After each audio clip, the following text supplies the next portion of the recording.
Chiyuan Emperor, Gift Bonus Chapter. Thank you to Genghis Khan and Wazi for the gift. Wang Wei was slightly surprised by this news. But after thinking about the things he read about his ancestor from the secret archive, he was not surprised. His ancestor was a brilliant cultivator, not just because he created the origin system. Back in his time, the Chiyuan Emperor was known as the man with 3,000 Daos, which was not because he cultivated Chaos Dao. The reason was that he had 3,808 talents in the supernatural realm. Each of his talents represented one of the primary and original Dao that made up existence or the universe. The records did not mention the classification of his talents, so most of them were probably normal ones.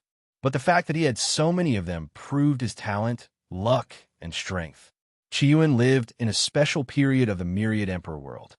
The world had just gone through a civilization destruction era, forcing cultivators to restart from scratch. In that period, any knowledge related to cultivation was precious beyond measures.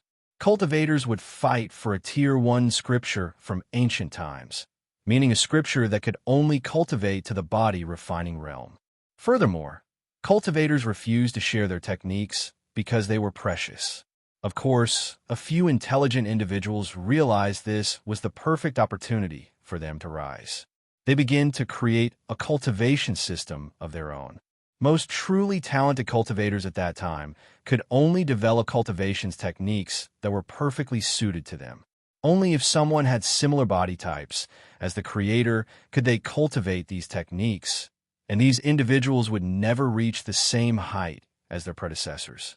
Another way to cultivate these techniques was if someone was talented enough to modify them to suit their bodies.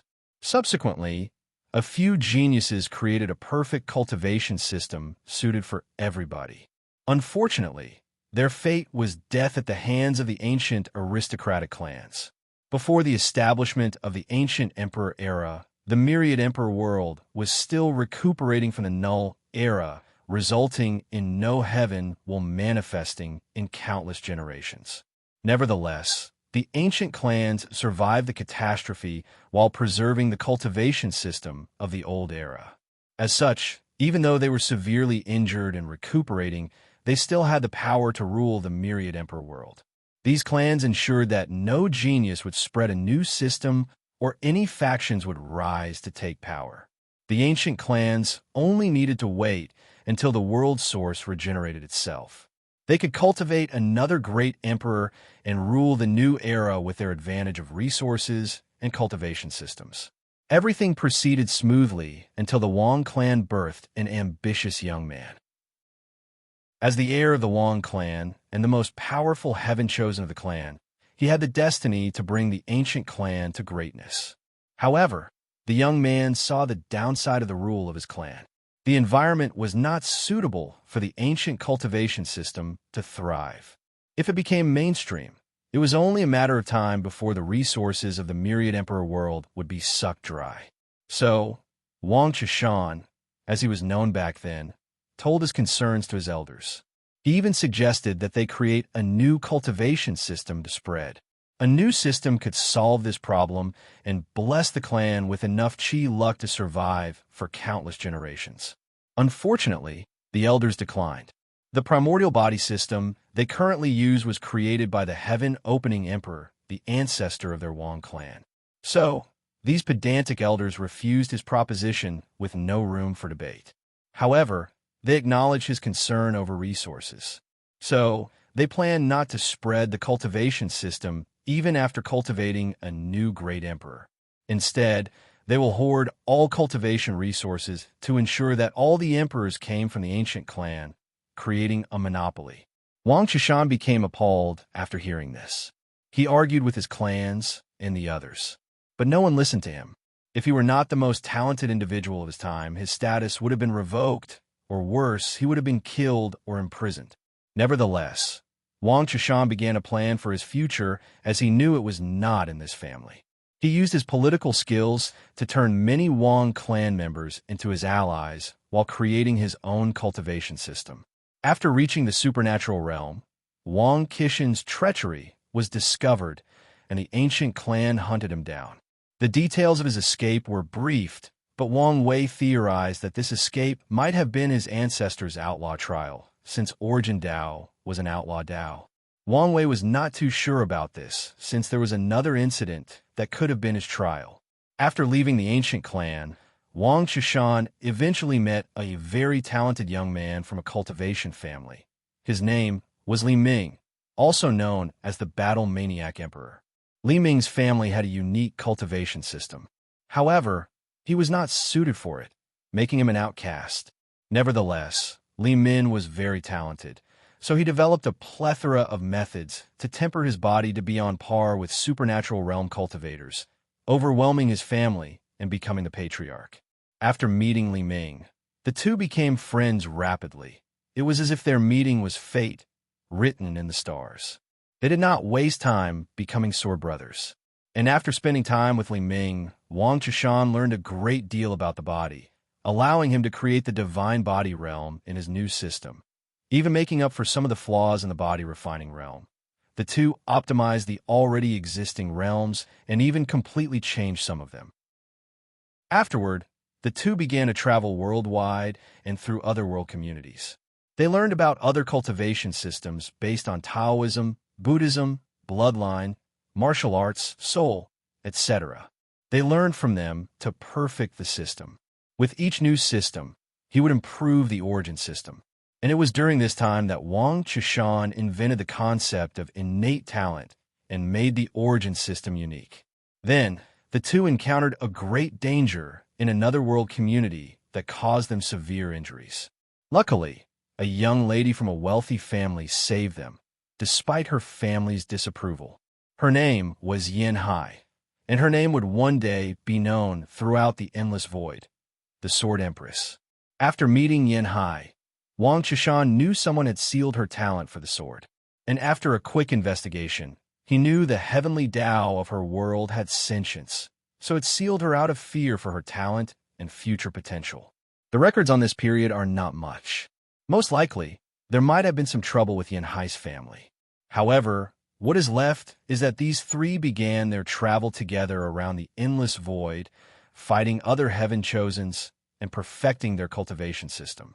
After accomplishing their tasks, these three returned to the Myriad Emperor world to spread this cultivation system without being detected by the ancient aristocratic clans.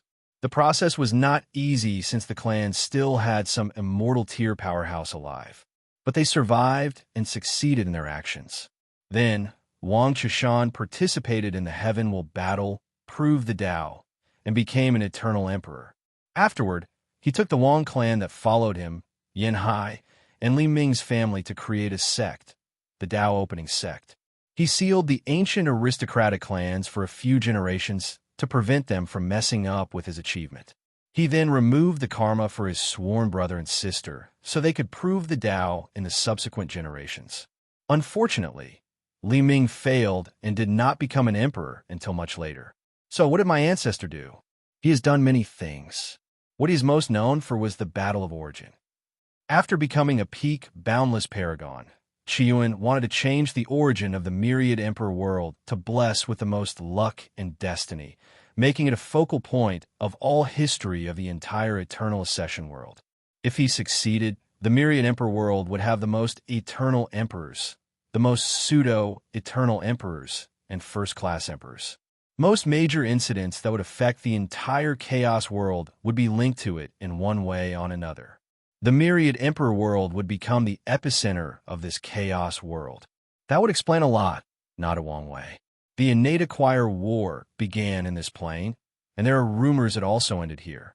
Then there's the Buddhist catastrophe and the end of the devil race. Two events also connected to the upper dimension.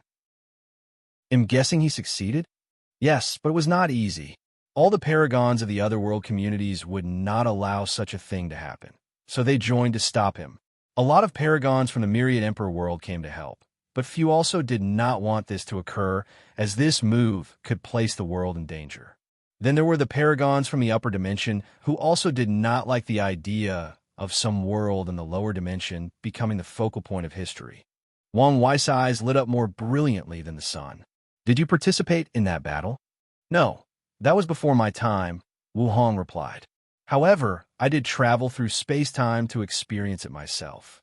It was truly legendary. Qian, Sword Empress, and the battle maniac fought and slaughtered so many paragons and others in this confrontation. Wang Wei's blood boiled as he listened. I wish I were present. Me too.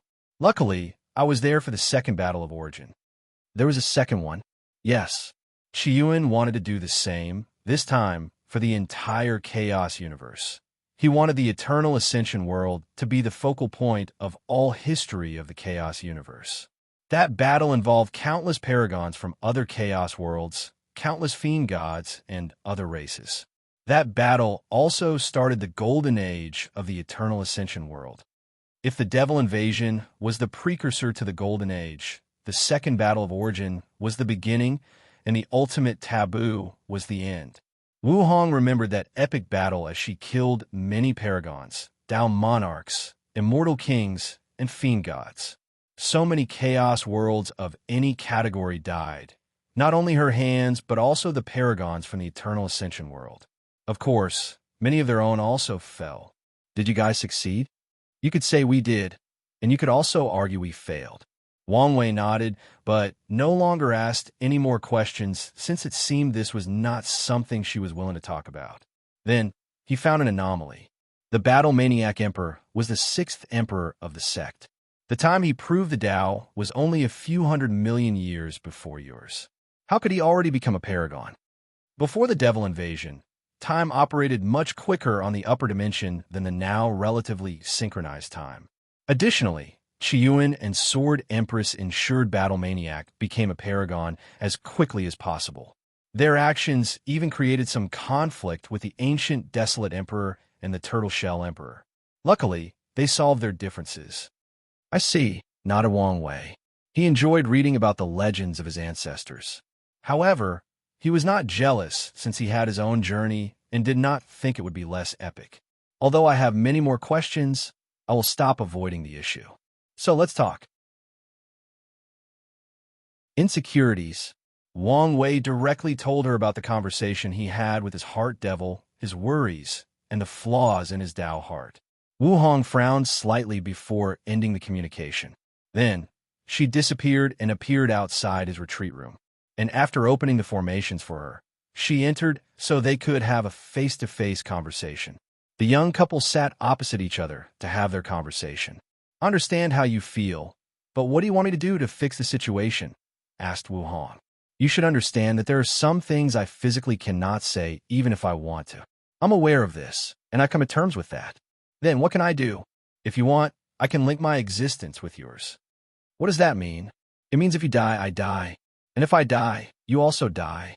Wu Hong felt this was the best way to show her love and devotion to him, and how far she was willing to go to save this relationship. She never wanted any harm to come to him. Her main goal was to ensure that he did not have many regrets or suffer tragedies. At the same time, she wanted to meet him earlier than they did in the previous timeline and create more beautiful memories. She did not want their relationship to go through all the dramas. Wang Wei looked at her deeply in the eyes before holding her hands. I never want you to have to prove your love for me. I know you love me and would be willing to die for me, and I would gladly do the same. Wang Wei sighed aloud, but I still have my insecurities.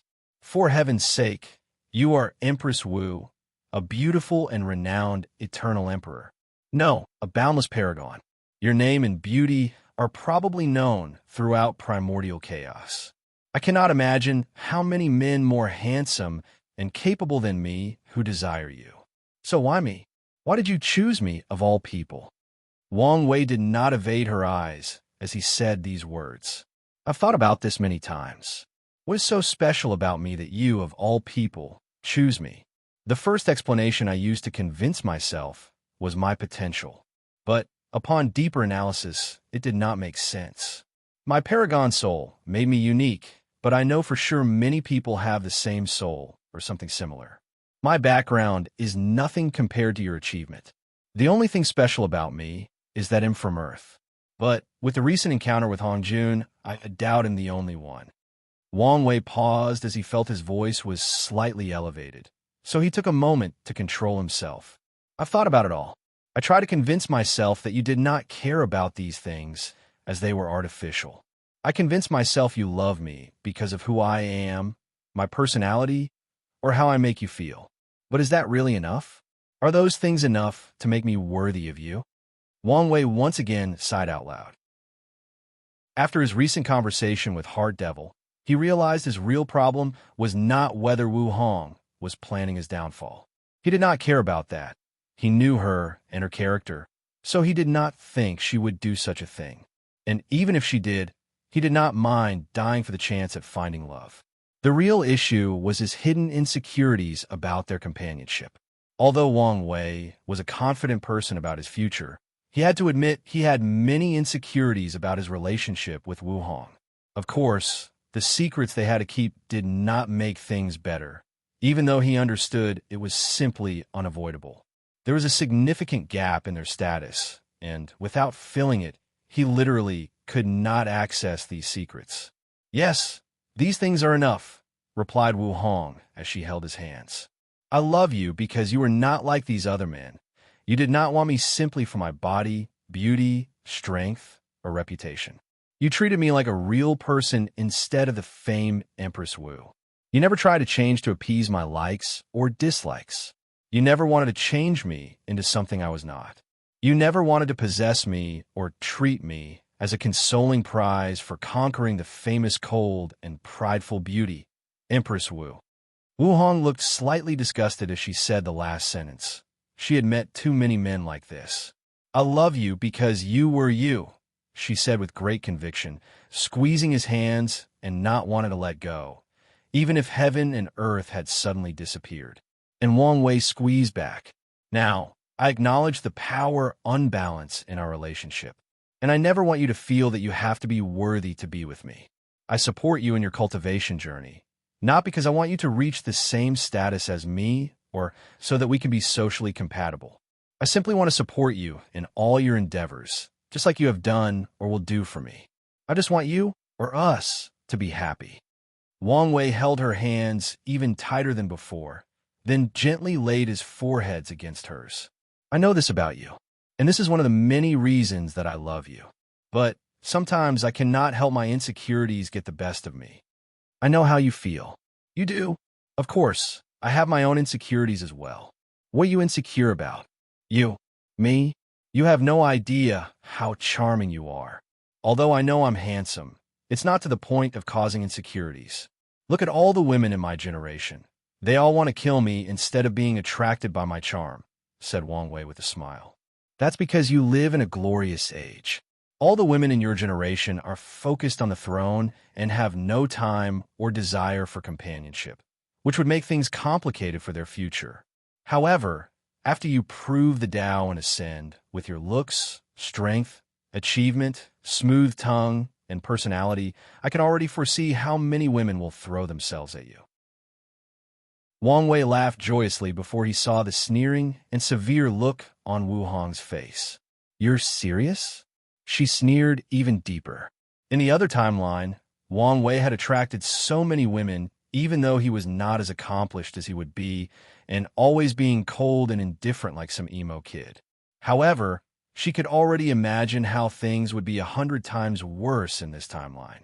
His future self will be irresistible to many immortal women that have lived for countless epochs, searching for the perfect Tao companion. I'm warning you right now, said Wu Hong with a deep tone. If you dare cheat on me, I will castrate you and seal your regeneration ability for 1,000 yuan epochs. Gulp. Wang Wei swallowed his saliva as he touched his legs. Just imagine not having his little Wang Wei for such a long time was the worst form of torture. And he would also imagine that the process would not be clean, not to mention the pain. Come on, give me some credit. I'm not Li Jun or Lin Fan. I would never do such a thing. Don't forget today's promise, since I'm not playing with you. I promise, he hurriedly said with sweat falling down his back. Then the two laughed out loud. Then Wang Wei felt a weight suddenly removed from his shoulder. His mind became refreshed, and his control over his power increased by a negligible amount. The flaw in his Tao heart was now gone, and he could not be happier. Wait, why don't we talk about you cheating? Women don't cheat, replied Wu Hong with no shame. Only men cheat. That's the worst double standard I've heard of. But it's true. Based on what? Because I said so, replied Wu Hong, and Wang Wei became speechless by this response.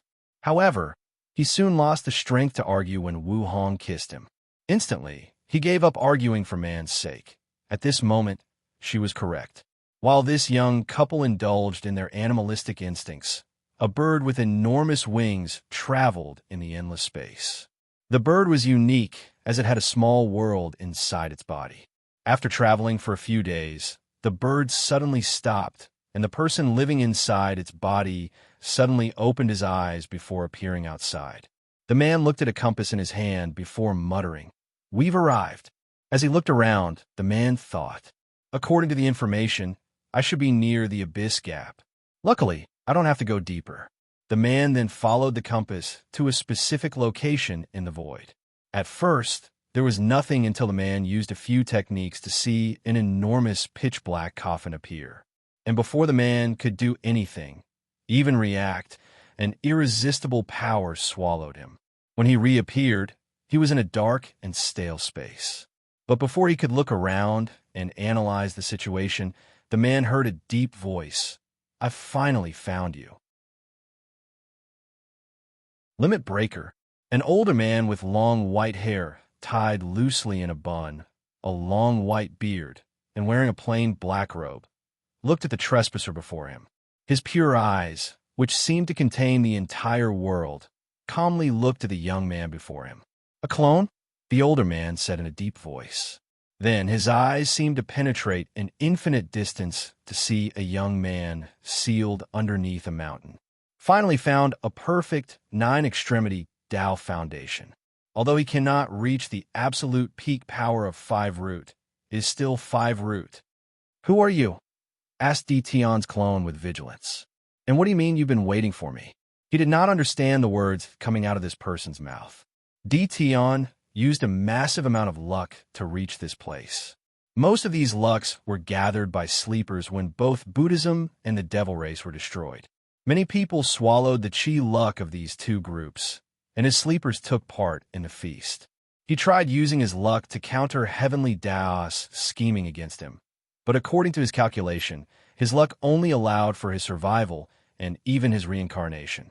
Otherwise, he might have reincarnated as an animal with no memories or in some heaven-forsaken world with no chance at survival. In his last reincarnation, Di Tian used a lot of this luck to ensure that nothing unexpected occurred this time around. And now, he used the remaining to find a fortunate encounter that could help him break the limit of his 9th reincarnation's strength and win this generation's heaven will. The older man did not immediately reply to Di Tian. After observing his real body, he sensed something else. "Another one," he muttered as he found the source.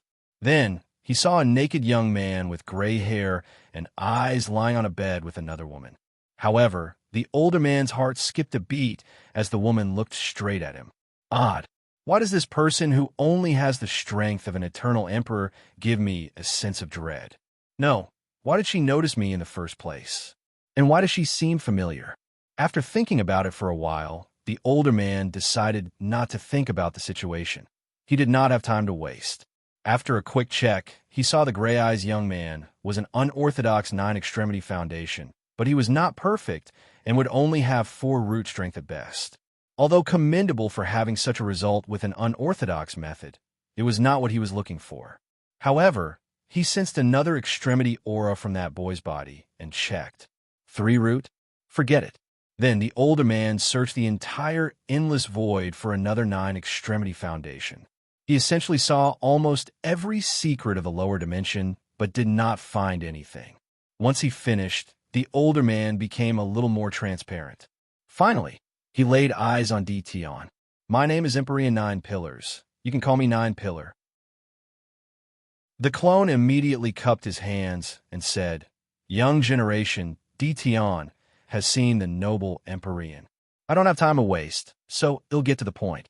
9 Pillar then explained the concept of the 9-extremity foundation to him, including the orthodox and unorthodox methods and the qualifications. However, Detion's eyes immediately became bloodshot as he clenched his hand. So, you're telling me I did not have to go through all 9 reincarnations? I could have simply created 9 clones to get the power I want. He did not care about the so-called 9-extremity foundation. All he wanted was the power to revive his wife. And if he did not have to suffer through all these reincarnations, pain, and failures, he could have proven the Tao countless years ago. Don't be mad. The unorthodox method has the highest failure rate of the 2 approaches, and the difficulty of achieving perfection is 1,000 times more difficult. Furthermore, Samsara Tao is perfect for the orthodox method, having the highest chance of success through the constant nourishment after each reincarnation. And the fact you have comprehended a tiny part of existence made it easier for you to absorb your cultivation seed, thus boosting your success rate of achieving perfection. Unfortunately, Detion did not care what 9 Pillar said. For a moment, all he could think about was all the time he wasted, how he could have been holding his wife's body long ago, enjoying her warmth. Nevertheless, he took a deep breath to rain out his hatred and anger toward the world. 9 Pillar watched how Detion regained his composure. He analyzed that the latter accidentally walked on the orthodox path of the 9-extremity and even achieved perfection through some level of luck or coincidence. Nevertheless, he knew this kid's situation should be special to require him to have to reincarnate so often. But he did not care about that. I will tell you my story to understand my purpose in bringing you here, said 9 Pillar before giving a half-minute explanation of his life. He was born in the upper dimension, and his master, Emperor Redspear, took him as a direct disciple when he was young. His master had high standards for him, so he immediately told 9 Pillar about the 9-extremity foundation with the hope of cultivating it. And 9 Pillar did not disappoint. After his master paid a hefty price to have an eternal emperor preach about existence to him, he managed to comprehend something. However, his master did not want him to walk the unorthodox path due to the low percentage of success. Not to mention Redspear wanted him to achieve perfection or the power of 5 root. At the same time, he could not easily go through the orthodox method in the eternal ascension world because of the stricter rules about samsara. No mortals can keep their memories intact after going through reincarnation. If they want to keep their memories, an Empyrean or Tier 11 cultivators at the weakest must use their powers to protect the mortal's memories. Furthermore, going through 9 reincarnations could have many complications in the upper dimension. So, his master sent him to the lower dimension to accomplish the 9-extremity foundation. He abandoned his cultivation to start over. Then, 9 Pillar tempered his soul's energy, body, Tao heart, and willpower to the absolute peak before condensing his cultivation seed, or extremity seed, as that was the official name. He joined a powerful emperor lineage to gather resources. Because of the restrictions, his master could not help him in this aspect. Then, when it was time, he did not fight for the heaven will, but reincarnated instead. After 9 reincarnations, 9 Pillar not only completed his 9-extremity foundation, but reached perfection with the battle strength of a 5-root Tao ancestor. However, 9 Pillar was not satisfied. So on his last reincarnation, he condensed 9 clones to cultivate to the peak of the mortal realm before absorbing them. His strength did increase drastically. According to his calculation, he had the battle strength of a 5-root Tao ancestor with 9% control of the Grand Tao source. Regrettably, 9 Pillar was not satisfied. As he felt the limit of the 9-extremity, he wanted to go beyond it. His master warned him that it was impossible, but he wanted to try. So, he asked his master for him to find a way to remove the limitation of only 9 reincarnations. His master then used countless precious resources in the upper dimension to refine an immortal soul essence for him, allowing him to undergo 81 reincarnations. 9 Pillar figured if he could keep condensing his cultivation seed and absorb it through reincarnation, he might break the limit. But he was wrong. His battle strength increased to 9,999% control of Grand Tao source, but never 5%. He could not enter the realm of the Great Emperor. Nine Pillar then tried to have each of his incarnations to condense 9 clones, each to break the limit, but it was useless. Despite this, he did not give up since he wanted to succeed. However, his master finally convinced him that it was futile, so Nine Pillar eventually proved the Tao to become an eternal emperor. He was among the most powerful eternal emperor of the upper dimension, making his master and sect proud. But Nine Pillar did not care about that. He had become obsessed with breaking the limit of the 9 extremity. So, after becoming an everlasting Empyrean, he entered primordial chaos to search for a method. He was prepared to abandon his cultivation and start again once he found it. That's how determined he was. And he did find what he wanted. Regrettably, a fiend god also wanted the thing that would help him. And after a battle, the fiend god killed him and even eradicated his existence, history, and anything related to him. The only reason Nine Pillar survived for this long was because of a unique treasure he had and because of his intense obsession to find a successor that could break that limit. He has little to no power left, so he spends most of his time in deep sleep, waiting for someone worthy to find the inheritance he scattered all over the world. But he did not expect someone to come directly to his door. Nine Pillar raised his hand, and a purple orb the size of a tennis ball appeared. This is a very rare primordial chaos treasure called the Limit Breaker. Its purpose is to remove limitations or restrictions. Fiend gods are restricted by the laws or attributes they are born with. So, they love treasure like this since it can remove their bloodline limits. Great emperors, Empyreans, and even paragons use this thing to remove the limitation of their talents and achieve higher realms of cultivation. There are even rumors that a unique limit breaker exists that allows paragons to reach the realm above. Of course, I think that's pure nonsense. Tion did not understand many of the words coming out of Nine Pillar. However, he understood the concept of removing restrictions. You said this thing could remove any restrictions? That's correct. Does it apply to taboo as well? What do you mean? I'm asking if someone could use this thing to remove the restriction that they cannot partake in certain taboos. Nine Pillar frowned slightly. Depends on the taboo. The taboo of perfection. The frown on his face became more profound. It would depend on the level of taboo. What do you mean? Perfection taboo has many nuanced complications, but it can be loosely divided into mortal and immortal perfection. Tion acted swiftly and showed Nine Pillar his memory of his wife, asking what level of perfection taboo she was. She appeared to be a peak mortal perfection. So, would the limit breaker work on her? Yes, replied Nine Pillar with a deep frown. But I did not give it to you to revive your loved one. I gave it to you to break the 9 extremity limit. But Nine Pillar raised his hand to interrupt him. Then, he pointed at the purple as countless runes appeared above it before fusing with the orb. I've put a seal on it, so it can only be used to break the 9 extremity limit. Otherwise, it won't work. Tion's face became ugly after hearing this, and Nine Pillar secretly shook his head. He suddenly regretted choosing this person. Unfortunately, he waited for so long before he could find a suitable heir. Nine Pillar did not know how long he could last, but with his awakening, he knew it wouldn't be long.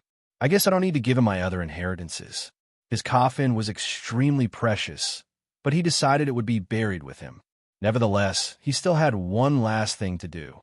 I've studied the 10th extremity all my life, and one of the requirements I've determined is to have at least an emperor-quality soul. Nine Pillar waved his hand to manifest a cauldron. This cauldron should help you achieve an innate emperor-quality soul.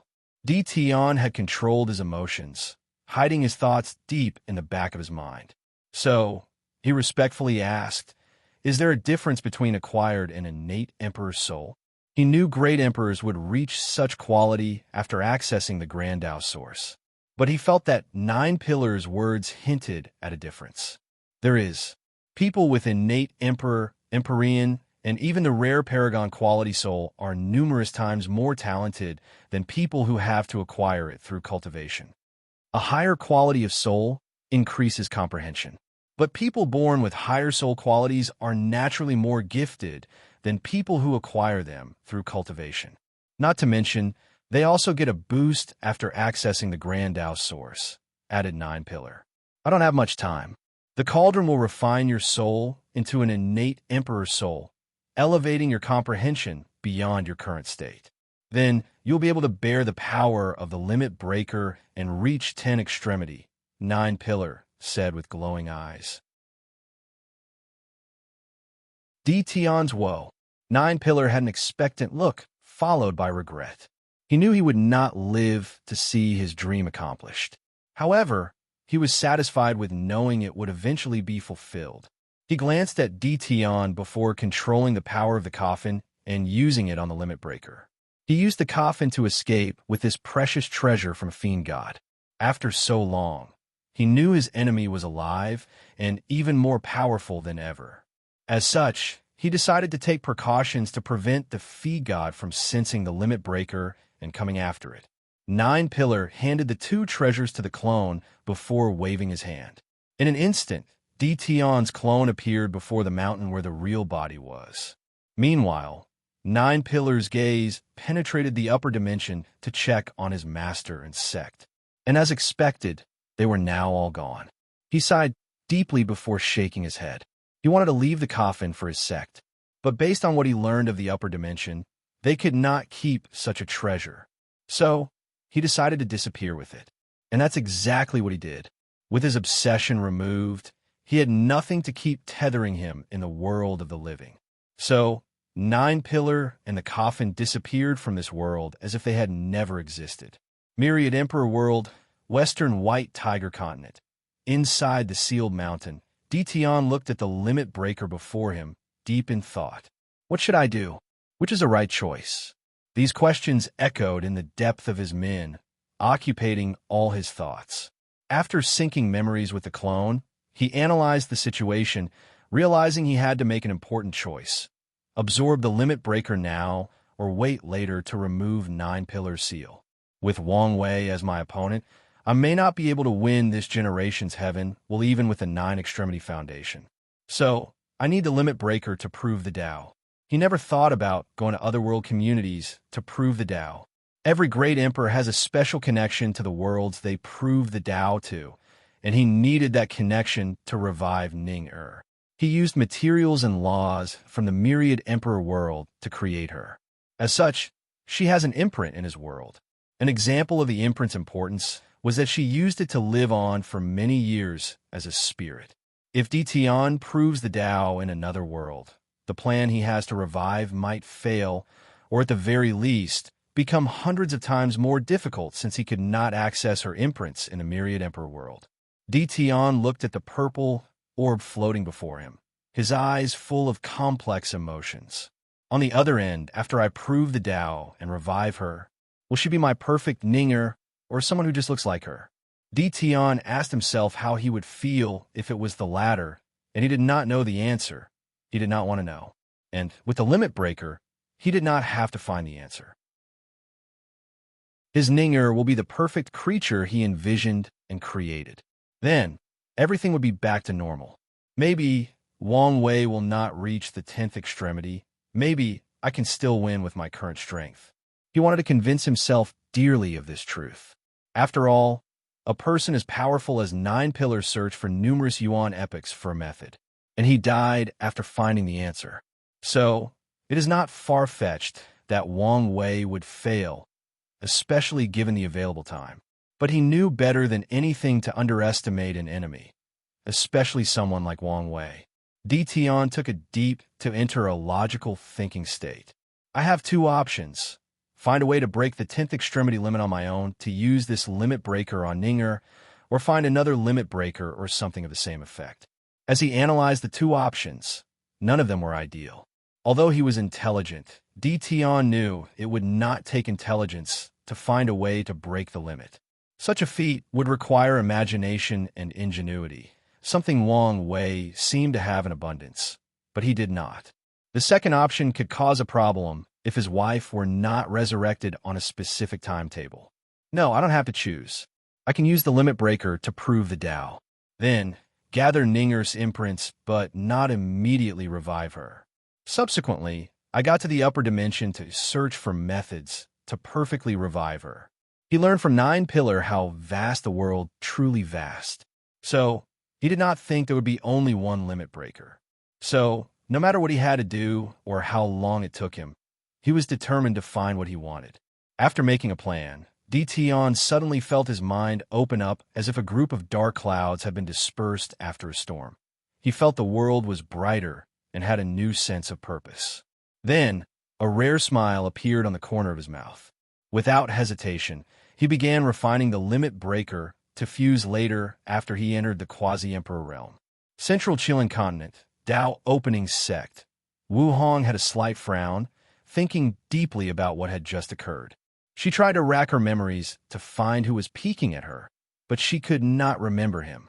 It was an anomaly that she did not know such a powerful, everlasting Empyrean, especially one living in the lower dimension. And Wu Hong did not feel that the reason she did not know him was due to her missing memories. Has this timeline changed so much? Too many things occurred that should not have. The deceiving Heaven trial never appeared in the previous timeline. Many of the current Heaven chosen were not as powerful as they were. That included Tong Ruobing, Su Shi, and Huofeng Wang. In the previous timeline, Lin Fan and Ji Song survived until the Heaven will battle. Forget it. Too many things have changed for me to care. Anyway, the point was to change things for the better. Is something wrong? Asked Wang Wei. No, I just felt someone peeping. Oh, who was it? A very powerful and talented Empyrean. Do you know what he wanted? No, he seemed to be scanning you. Wang Wei nodded. He did not care much since Wu Hong did not indicate he had something to worry about. It's a shame, Wu Hong said with a small sigh. What is it? That person would not survive for long. I think it's a shame such a talented individual died. He must have been excellent if even you have such high praise of him, replied Wang Wei, who suddenly thought of something. An Empyrean just saw us naked, but why did that suddenly arouse me? Am I into exhibitionism? Asked Wang Wei, a little perplexed. Let's test it out, said Wu Hong with a smile. She then waved her hand to change the room into a stadium with people made from illusions watching them. Finally, she got on top of him. Wang Wei looked at the watchers. His eyes lit up before snapping his finger to change the illusion into a modern setting with people and cameras filming them. Then he got down to business. A few days later, Wang Wei left the room, refreshed and happier than ever. He went to brew some tea to further enhance his current happiness. Then, he walked toward the main room of the mansion to contact Wang Ju. However, when he took a step, Wang Wei suddenly realized something. He forgot to mention the hooded figure to Wu Hong. I'll let my guard down, he thought. He was so invested in spending time with her that the hooded figure's power worked on him again. He took a talisman to contact her, but he received no response as she seemed to have already entered deep seclusion. He shook his head before deciding to be even more careful from now. Then, he proceeded with his meeting with Wang Ju. How are things going? Everything is proceeding smoothly as you instructed. We have been keeping an eye on the Alliance and the sea race, but nothing as of yet. What about the old beggar? Did you find him? Unfortunately, no. However, we did receive news of an innate treasure's aura appearing on the eastern continent. Our investigation has suggested that it might have been related to the old beggar. So, he succeeded, muttered Wang Wei. Even he could not find the old beggar through divination. You don't have to focus too much on him, he ordered. The old beggar will only be vital after he proves the Tao, and by then, no matter where the latter hides, he will find him. Wang Wei chatted with Wang Ju for a while before dismissing her. Immediately afterward, he received a summon from Li Jun from the trial. Someone wants to see me. God King. After pondering about things and reading the information Li Jun sent to him, Wang Wei decided to return to the trial. Before returning, he first checked on his parents' mortal dust, the sect, and other things. He saw someone waiting for him in his mansion after being received adequately with tea and snacks. Young Master Liang, it's a pleasure to make your acquaintance, Wang Wei asked after sitting down. He could tell the person next to him was a clone, but he did not mind the latter's cautiousness. The pleasure is all mine, replied Liang Shixian. I'm sorry for the intrusiveness. I hope I'm not bothering you. Not all. I'm always happy to receive guests, added Wang Wei. Then the two had small talks about their thoughts on the trial, the other competitors, and what to expect when the heaven chosen from the upper dimension arrived. Have you heard of the god, or divine race? Liang Shixian finally asked with some embarrassment. He thought Wang Wei would ask him about his purpose, and he would use this question to mention his goal, but the latter seemed to really enjoy talking and receiving guests. Of course, Liang Shixian knew that was not true. His competitor likely wanted to dominate the conversation, and since he wanted something, Liang Shixian decided to no longer beat around the bushes. I've heard of the tragedy they suffered at the hands of the absolute beginning emperor. Well, I'm a member of the divine race. I see. How fortunate for your kind. You don't seem surprised. I've had my suspicions when I saw the mutation of your soul was incense-related, Wang Wei replied. But that could have meant I used an incense-based cultivation system. I've met people who use incense, and they have a less pure aura than you. Adding the fact the absolute beginning emperor did not completely eradicate Buddhism, it is not far-fetched that some members of the divine race survived. So, I've had my suspicions about you, but could never confirm it until now. Liang Shixian slightly squinted his eyes as he analyzed some information from this brief conversation. He theorized that something in the myriad emperor world affected the absolute beginning magic, thus allowing the divine race to appear again in the world. He previously did not have any proof and was uncertain. But now, he was sure the person before him was either responsible or knew something. You are correct. Before our extermination, we used help from the upper dimension to save many of our kind and sealed ourselves until now. We could not appear outside because of the absolute beginning magic, but recently we realized that some members could leave. I'm guessing the god race now wants your clan member to prove the Tao in some world communities to completely unseal the rest? Wang Wei asked. Correct. I'm curious, what kind of god are you? I'm a second-generation god, so I am the god of river and thunder. But from my cultivation, I'm also the god of soul. Second generation? Wang Wei had never heard this term from the secret archives. It's understandable if you don't know, since this term has only recently become popular after the catastrophe, replied Liang Shixian. First-generation gods are the ones born purely from incense and worship. They usually have one attribute or divinity based on the people worshipping them at birth. Meanwhile, second-generation gods are born from two gods mating. They usually inherit both their parents' divinity. Fascinating. Are there any other differences? Yes. First-generation gods have a harder time cultivating laws not related to their divinity. In fact, most of them don't even try, Liang Shixian said with a slight sneer. Second-generation gods are more open-minded and not overly limited by their divinity. Of course, it is also because it is easier for us to understand foreign laws, and it also helps that we usually have two divinities, making us stronger. I can see the conflict such a division would create. Indeed, replied Liang Shixian. Second-generation gods are way more talented and powerful than first-generation. Nevertheless, the first generations are the ones with most, if not all, of the power. The main reason for this situation was the seal. First-generation gods are the oldest, and many of them survived the annihilation.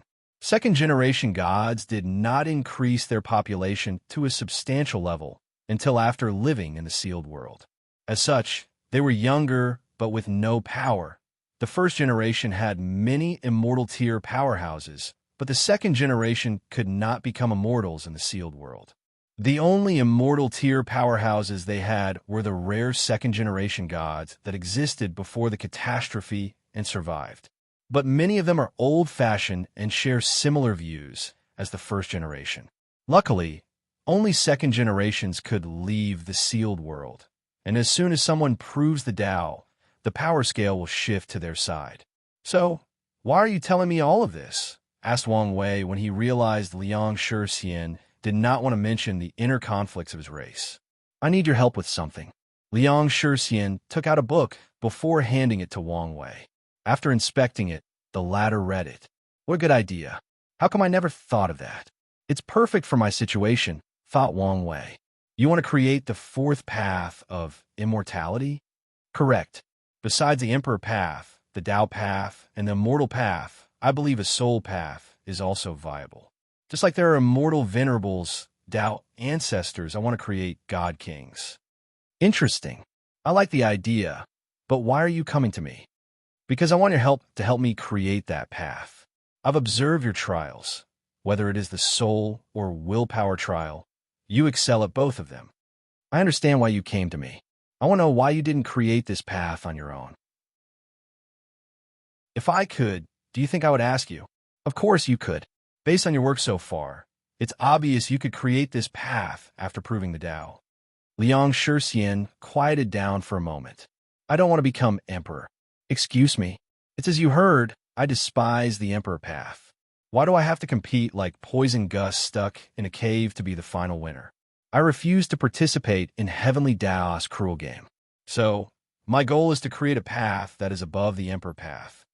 I understand how you feel and admire your conviction. But you understand your actions are futile, right? Said Wang Wei. The endless void is a place dominated by the emperor to the point of strictly restricting the others. So, even if you create the soul path, no other individuals will be able to become a god king without an emperor's aid, including you. I know. That's why I wanted to use the deceiving heaven longevity art to deceive heavenly Tao to allow me to become an immortal tier powerhouse. You should understand that this is most likely impossible. Otherwise, this scripture would have been too valuable, and Gu Xian probably would not have survived long. Liang Shixian sighed aloud. I'm aware, but I still choose to become a god king with an emperor's help instead of becoming one myself. Wang Wei shook his head before commenting. No matter what you do, the best outcome is for you to become an insurgent god king capable of killing eternal emperors. In the end, your soul path will probably be between the Tao and immortal path regarding strength. Not necessarily. The way I envisioned it, god kings can create immortal mansion inside their bodies while also borrowing the grand Tao source's power. Then, you are delusional. Heavenly Tao will probably restrict the soul path, making it separate and incompatible with the other paths. The best you could do was create an insurgent technique that allows you to have the power of the other paths. But such a technique would never be universal or a fundamental aspect of the soul path. How is that fair? Asked Liang Shixian with slightly clenched teeth. It is fair. The emperor is technically a combination of the three. Great emperors have powerful souls, can directly control the grand Tao source, and their Tao bodies are immune or have high resistance to most high-level forms of energy. And as long as they understand enough about a particular energy, they can search for it in the source chi space and directly use it. Liang Shixian snorted coldly. I still refuse to be a performative puppet for heavenly Tao. I despise the emperor path, and nothing will change that. Wang Wei shrugged his shoulder. He also did not like how the heaven will operated. However, he understood that sometimes you must play the game before making the rules. Heavenly Tao and Grand Tao above dictated the rules of the cultivation world. But as long as he becomes powerful enough, he can dictate the rules. Now, if he reaches the top and realizes he cannot surpass these two using their rules, he will then walk his own path. But so far, he has not found any evidence that proved such. So, there is no need to complicate his cultivation journey or goals because of his displeasure. I did not want to dissuade you. I just wanted to point the truth to you to eliminate certain expectations you might have. Liang Shixian, calm down. I understand. Quick question. Do you have a name for the Tier 11 and Tier 12 realm? Tier 11? Tier 12? The realms after Great Emperor, Tao Ancestor, and Immortal Venerable. Liang Shixian frowned after hearing this. He never thought about these realms far away from him. Although he suspected they existed, he never learned about them. Let's call it God Lord and God Emperor. Good name, I suppose, said Wang Wei. In the Tao language used by all world communities, the character for soul can also be translated as God, depending on the context. and adding Liang Xixian's identity as a god race, it made sense he used such a name. Last question, aren't you worried I steal your ideas and leave you out? I've observed you, and amongst all the people here, you have the least amount of karma. I concluded that you're the type of person who likes to repay his karma and would not just abandon me. And if I can only blame my lack of ability to judge people. Wang Wei's facial expression did change much. He knew he did not have much karma due to his karma-unbound physique. Nevertheless, Liang Shixian was correct about him. He was a person who paid his debt and also kept his word when not facing an enemy. As such, he did not plan to kill Liang Shixian to swallow all the merit of creating the soul path. Anyway, he would still receive the majority upon completion. The upper-seated players. Wang Wei no longer said anything to Liang Shixian regarding his ideals and goals. He took out the book about the soul path and reread it with greater focus. Liang Shixian did a lot of research on the soul beforehand. He studied incense, different cultivation systems, and spirits. He even traveled to the ghost immortal world, which was a world that focused on cultivating the soul to the point of entirely abandoning the body. From a book, Wang Wei saw that the latter included many studies in the soul path, even suggesting that all god kings abandoned their bodies to achieve an immortal soul. Other methods included fusing immortal qi or some other forms of energy with the soul, using a massive amount of incense, cultivating an immortal body before sacrificing it to nourish the soul, and turning it into an immortal soul, and finally, using other resources like the law to elevate the soul to another level. After reading everything carefully, Wang Wei frowned. Why don't you try modeling the soul after an emperor? If a soul has the quality and quantity of an emperor, it will become an immortal soul. I know the easiest way for the soul path to become a reality is to have a great emperor use their grand Tao source to temper a mortal soul. But, as I said, I don't want my path to have anything to do with them. And as I said, you will have to rely on them. Yes, but I can reduce the amount of influence they have on my path. Fine, said Wang Wei as he contemplated. He activated all his spirit particles, acting like a supercomputer as he analyzed many things. I think I may have a way that used incense, he said a few minutes later. Really? What is it? Wang Wei did not immediately respond. He took out a highly binding contract before inscribing it with his divine sense. Liang Shixian looked at the contract and hesitated. Since I come to see you, will put my faith in your character. There is no need for the contract. I admire your nobility, but we should never mix business with personal beliefs. The contract is for both our peace of mind. Liang Shixian thought it would help their future cooperation, so he agreed. However, after reading the contract, he frowned. Why are all the rules about secrecy? They seem a little too harsh. He could not reveal any information, and the rules even involved his memories and soul. The contract would prevent anyone from getting information from him, even if it meant killing him. The method I came with involves some secrets I do not want to get out before I prove the Tao, hence the harshness. If you want to remove these clauses, it's fine. But I won't share the method I came up with you until I prove the Tao. Liang Shixian shook his head as he did not want this. He did not want to wait that long. So, he decided to accept the clause and continued reading. Once finished, he added a few clauses as well.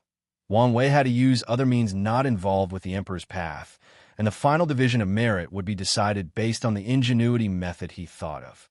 So, after a few debates and back and forth, the two signed the contract with their souls before taking an oath to their Tao.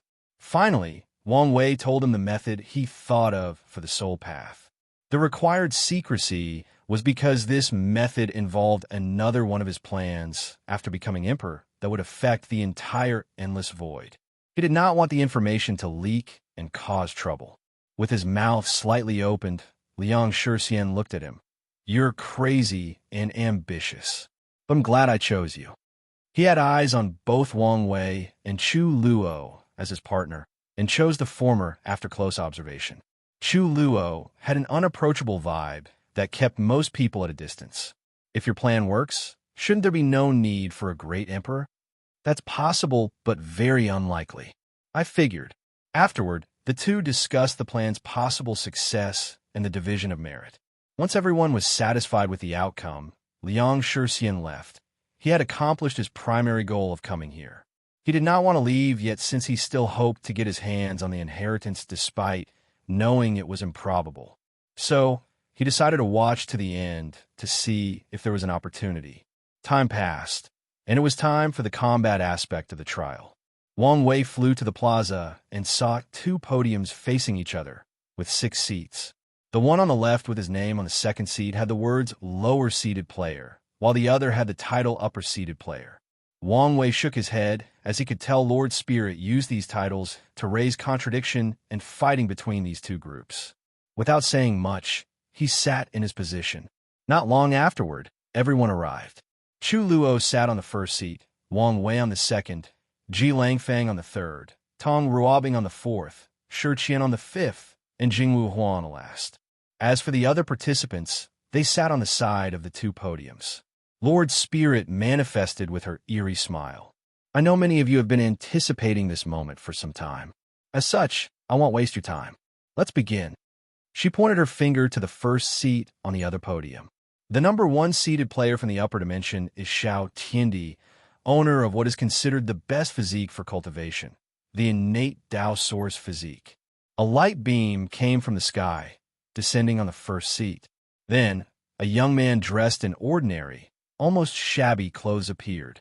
He glanced at the other group for a moment before closing his eyes, laying on the chair as if he did not care for anything. Everyone could see dirt and plant leaves on his hair, but he did not seem to mind. These heaven-chosen were speechless, wondering if this man was naturally arrogant or if he genuinely did not care for anything, even his personal appearance. Lord Spirit ignored these people's confusion before continuing. The second-seated player is Shi Ruolin. She was born with an emperor bones, meaning after she reached the peak of the mortal realm in cultivation, all she has to do is activate her bone, and heavenly Tao will lower heaven will for her to prove the Tao. Moreover, the heaven will is specially created as only she can use it and give her a 10% chance higher than normal to become an eternal emperor. The participants looked at Lord Spirit, their eyes asking if she was joking, but the silence indicated otherwise. Then, one participant stomped his feet on the ground before flying back to his mansion. A few people followed him.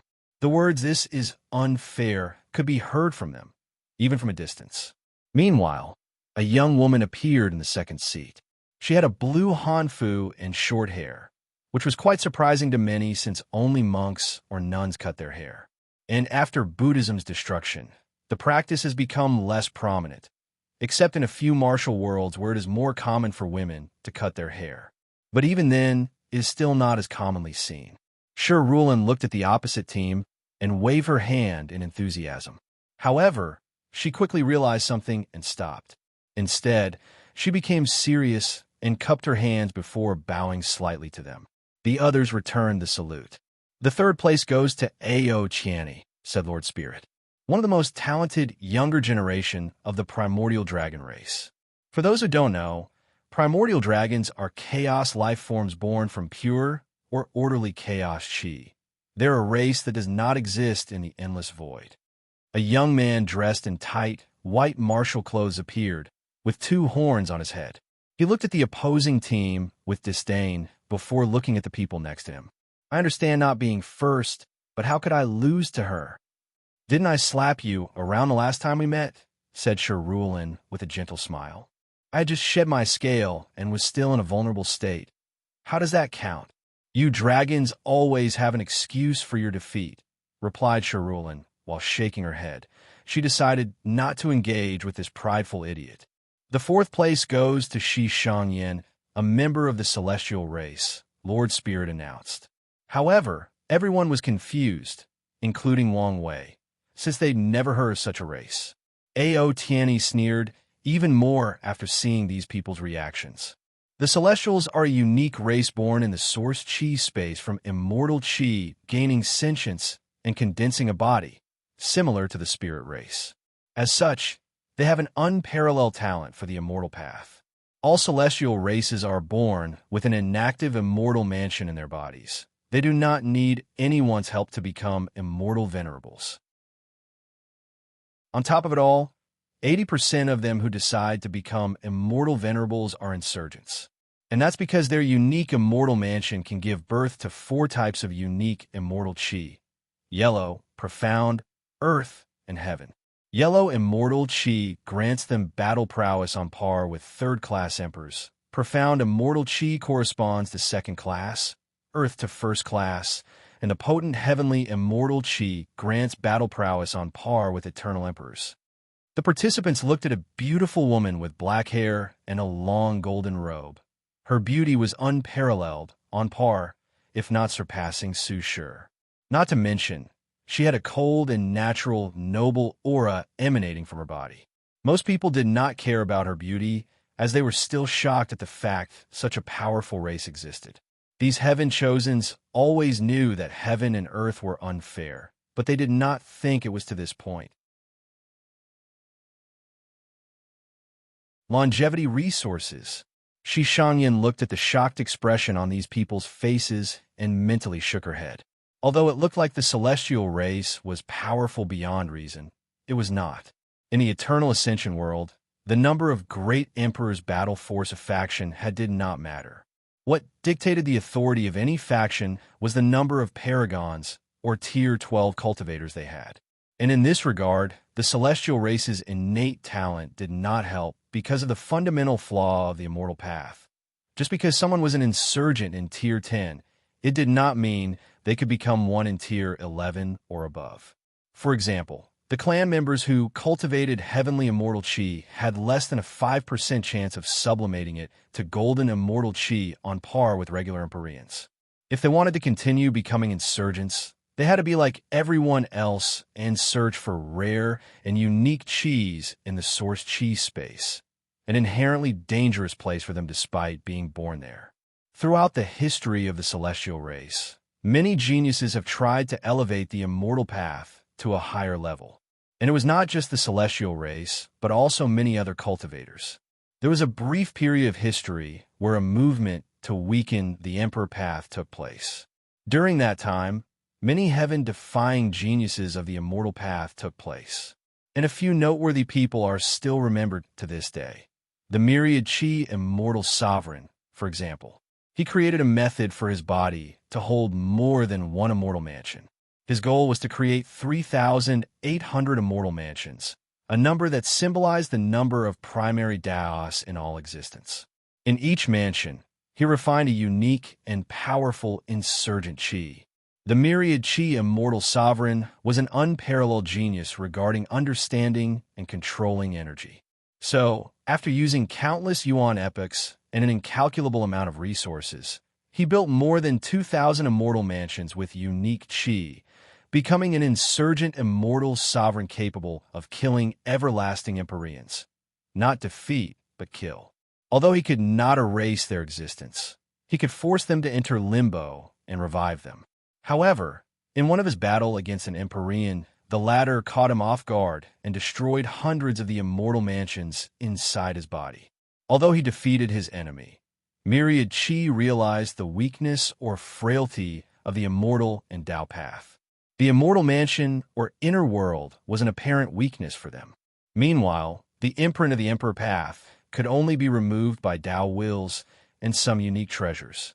So, Myriad Chi sacrificed all his immortal mansions and chis to temper his body, eventually opening the gate of power and walking on the body path. Another genius of that era was the Heaven Will Immortal King. After acquiring the Heaven Will, he did not become an emperor, but spent years analyzing it to fuse it with his immortal mansion and create a unique chi. The concept of Heaven Will Chi existed long ago, but few people dared to try it, and the ones that did fail. But, to everyone's surprise, Heaven Will Immortal King succeeded. The Heaven Will Chi was one of the few chis that allowed an individual to become an insurgent from Tier 10 to Tier 12. The only downside was cultivation took almost as much time as the Emperor path. The heaven will immortal king could fight and defeat paragons at his peak. Regrettably, he became dissolute with the immortal path because it did not grant him eternal attributes like the emperor path. If an immortal king or a Tao ruler died, that's it for them. But an ordinary great emperor, empyrean, and paragons had so many ways they could revive themselves, not to mention these freaks eternals, everlasting and boundless. After voicing his frustration with the immortal path and his regrets about not using the heaven will correctly, the heaven will immortal king left the world to enter primordial chaos and was never seen again.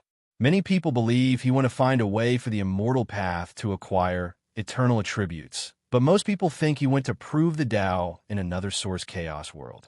Shi Shangyan has read the stories of many geniuses similar to these two during the booming era of the immortal path. However, the ending of most of them was not satisfactory. The booming era ended with the conclusion that the immortal path had no future. There was no way for it to rise. However, some people did not give up and went to search for the source chi, an energy believed to exist at the core of the source chi space. Source chi was theorized to be the only form of energy capable of creating an insurgent on par with a peak boundless paragon. Regrettably, to this day, only rumors of it appearing in some other chaos worlds are known. As Shi Shangyan thought of that period, she could only sigh to herself. That booming period did a lot to raise the status of the immortal path, but it also ruined it. The emperor path would not just stay by and watch as the immortal path flourished. They counterattacked. Many great emperors from third to first class began exploring the source chi space to discover insurgent chi and grant them battle prowess above their class. Meanwhile, eternal emperors would also find insurgent chi similar to the heaven immortal chi. They would understand it and absorb it into their Tao body to become immune to it. As such, an insurgent immortal venerable might defeat an eternal emperor. But in the subsequent encounter, he realized his chi was useless to the latter, rendering him powerless. This tactic has been normalized now in the eternal ascension world, thus further weakening the immortal path. Because of these hard truths, the celestial race has long focused on the emperor path. Although some factions are die-hard supporters of the immortal path, they no longer have much power. Our next contestant is the Taoist priest, Zhang Yuqing, Lord Spirit said. He is the owner of the 22nd heavenly physique, the myriad sword soul physique, and the 5th heavenly physique, the Wuji Tao body. The face of the participants was neutral. They were done with being surprised. Furthermore, a few people have been born with 2 physiques, albeit rare, but it was acceptable. The only thing noticeable about this upcoming person was how high his physique ranked and how powerful the physiques in the upper world were. The Lord Spirit shook his head. You ignorant people. In the upper dimension, having 2 physiques means you can absorb 2 heaven wills and instantly reach cultivation of 40% Grand Tao source. Of course, there is also the possibility for someone only to achieve 10%. Wang Wei's lips twitched, and he was not the only one. Many people did not know how to react. So, more people just flew away back to their mansions. Things were getting even more ridiculous. A young Taoist with a very youthful face appeared. He politely bowed to the lower-seated players before bowing to the others and sitting down, not uttering a word.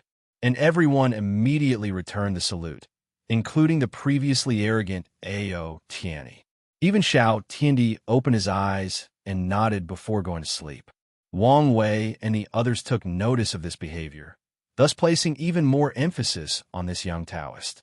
Wang Wei could even see Lord Spirit looking at the young Taoist with even more respect than the others. The final seated player is Monk Wuzhu, born with a 9 Nirvana heart, a longevity physique. Lord Spirit paused as he realized these people probably didn't know what he was saying. Let me explain. Longevity resources are one of the most precious resources in the upper dimension. They can appear in the form of spiritual herbs, cultivation techniques, physiques, pills, etc. Their purpose is to grant immortal cultivators one chance at revival without any cost. For example, once an emperor is killed, they must spend countless yuan epochs reviving themselves. However, If they had consumed a longevity herb, they could instantly resurrect without any resources or time needed. So, Monk Wuju will have 9 unlimited revivals in his life after proving the Tao. Lord Spirit simplified the incredible power of longevity resources since their classification is too many. For example, some only work for a certain tier. As such, after an emperor becomes an Empyrean or Paragon, they no longer have the previous revival. Some longevity resources can work for a cultivator from Tier 10 to Tier 12. Those are extremely rare. Some can only work for lower tiers. For example, a Paragon cannot take a longevity resource that only works for Tier 10 and 11. Nevertheless, no matter the restriction on the longevity resources, any of them are precious enough to enact wars with thousands of emperors, Empyreans, and Paragons. Monk Wuzi's 9 Nirvana Heart will work for him even after he becomes a Paragon. At this point, even Wang Wei wanted to curse out loud. He always believed that fate was unfair, and today, he has the final proof. A young man with no hair and 6 dots on his head and forehead appeared before the last seat. Like the young Taoist, he saluted the other sides before saluting his former comrades, and he received the same respect as the Taoist priest. However, Monk Wuji did not appear for long before the sky suddenly changed. Then, lightning began to fall on him. Absolute beginning magic, thought Wang Wei with squinted eyes, observing how the situation would play out. A mysterious power came from Monk Wuzi's body and blocked the lightning as he watched everything calmly. Meanwhile, Zhang Yuqing seemed to hesitate about something, but did not act in the end. A few minutes later, the lightning stopped falling, and Monk Wuji smiled at everyone. Sorry for the disturbance. Then he calmly took his seat. Damn it, thought Wang Wei as he noticed something that made him unhappy. He could already predict that things would get messy, and he would be dragged into something he did not want to. Lower-seated players. Wang Wei could see both Zhang Yuqing and Monk Wuji glancing in Feng Heng's direction. Although brief, they could not escape his eyes. And immediately, he knew he would get dragged into the fight between Taoism and Buddhism. And since he had the future Buddha scroll, he had already chosen sides. Countless thoughts flashed across his mind as he pondered how to deal with the situation appropriately. If he did not play his card correctly, he might be used as a pawn before being discarded. Now, for the introduction of the lower-seated player, Lord Spirit said. First is Chu Luo, the emperor child that wields the outlawed Tao of creation. He is a man who has tempered his will and Tao heart through reincarnation itself. Xiao Tiandi kept his eyes closed, a listless aura emanating from his body. The others, however, looked at Chu Luo. They did not care for his emperor child status. In the upper dimension, blessed children are too common, although it is a statistical anomaly for immortal creatures to reproduce. There are so many of them, and they have lived for so long that it has become somewhat common. What they cared about was the fact of his outlaw Tao and the implications of tempering his mind through reincarnation. The second player is the heir of the Tao opening sect, young Master Wang Wei. He is a Tao overlord, creator of his own heavenly physique, and a person of unquantifiable willpower. The man's accomplishment could write a legendary tale. However, his most important quality is his intelligence and ingenuity. I can say without a doubt that he is more intelligent and cunning than all of you here combined. And I mean all of you. Wang Wei's lips twitched as he sensed the eyes full of killing intent on him. He sighed before taking out a cup of freshly brewed tea and casually drinking it, ignoring everyone else. The upper-seated players looked at him with squinted eyes. They knew what it took to be a Tao overlord. In the Eternal Ascension world, outlaws would summon a special area to go through their trial.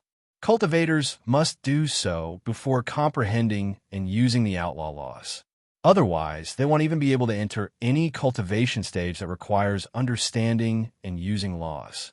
In the summoned area, Heavenly Tao will place them under a perfect illusion that recreates their lives. Then, it will use the person's life to scheme against them, and they must find ways to pass the test. If a cultivator failed, the person would not be able to control an outlaw Tao. The main reason for this method was due to how complicated a karmic trial could become. In a world full of emperors, empyreans, and paragons, if heavenly Tao started a scheme against these people, firstly, no one would pass, and these powerful individuals would never allow such a thing. The trial is of some similar difficulty in both dimensions, so there are few people who hold the title of Overlord. However, many people wielded outlaws' Dao similar to Chu Luo. They usually had to pay the price to control their Daos and have some limits. When it comes to the Overlord title, even a paragon could not help someone else acquire it. As for creating a heavenly physique, some people have succeeded in doing the same in the upper dimension. But their rarity also makes it a great accomplishment. Interesting, thought Shirulin. Everyone knew Dao overlords were extremely powerful, cunning, and tactically minded. But to say this person was more intelligent than all of them combined, she did not believe it. Of course, she also knew that Lord Spirit was just saying these words to rile them up and ensure they fought to their full capability for this trial. What's the point of being intelligent? Strength is all that matters, thought Ao Qiani. Despite his thoughts, he decided to keep a watch on Wang Wei. He did not want to be schemed against. Shi Shanyan only glanced at him but did not have any reaction. Zhang Yuqing also only politely looked at him with a neutral face. Monk Wuji gave him a smiling nod, and Wang Wei pretended he did not see anything. Meanwhile, the lower-seated players had different reactions. Most of them did not know what a Dao Overlord was. However, the intelligent comment got to them, igniting their fighting spirit and desire to prove otherwise. A few intelligent individuals suddenly began to piece some things together. Recently, news of the essential destruction of the demon race from the demon supremacy world has spread throughout other world communities. By calculating the time frame of the incident, they realized it was soon after Yi Tweezy had a conflict with a player from the Myriad Emperor world. And by considering Lord Spirit's insinuation, a few people concluded Wang Wei might have something to do with the downfall of the demon supremacy world. Chu Luo and Tong Ruobing gave Wang Wei an odd look after coming to this conclusion. Ji Lanfang had a powerful intuition as a swordsman, so he felt Wang Wei was definitely involved in what happened in the demon supremacy world. However, Wang Wei ignored them and continued drinking his tea as if he were the only person present. He did not know what these people thought. Even if he knew, he would never admit it. The third seat goes to Ji Lanfang, a pure swordsman with a flawless Dao heart who has entered the realm of one sword breaks myriad laws. These so-called geniuses might not be as bad as I believe, thought Ao Tiani. All pure swordsmen pursue the realm of one sword breaks myriad laws. It is the state where a swordsman can overwhelm all laws or concepts with their swords. Many people believe that someone could be referred to as a swordsman by entering this realm before proving the Tao. Otherwise, they are sword users, not swordsmen. Zhang Yuqing looked at Ji Langfang with a slight fighting spirit in his eyes. He also practiced the Tao of the sword, so he would love to battle a fellow swordsman. Fourth place goes to Tong Ruobing, a master of talisman making. She has created an acquired version of the 27th heavenly physique, the Source Rune Physique. The upper-seeded players finally began to pay attention as they realized their competitors might not be as simple as they previously believed.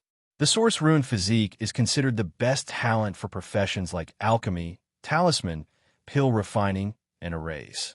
Any genius with that physique is expected to become a peak powerhouse in these professions, and they could even become masters in all fours. Even if Tong Ruobing has an acquired version of this physique that only worked for talisman, she was a person with a bright future ahead of her, not to mention a worthy opponent. Don't look at me. I did not create the method for this physique. He did, she said, pointing at Wang Wei. I'm only using his idea. You're stealing, not using, replied Wang Wei. Wu Ming offered it to me as a gift, she added. I'm sure that was voluntary. Is something wrong with a lady using her charms to get what she wants? In this patriarchal society, we, weak women, have to do anything necessary to get ahead, said Tong Ruobing with a gentle smile. Wang Wei rolled his eyes as he learned something new about her. Shameless. Meanwhile, these seated players once again looked at Wang Wei with raised eyebrows. All they could think was he might become a problem. Moving on, said Lord Spirit. In fifth place, we have Shi Qian, an immortal child from the light race. Everyone waited for Lord Spirit to continue, but she did not say anything else. She only shrugged her shoulder as there was nothing she could do.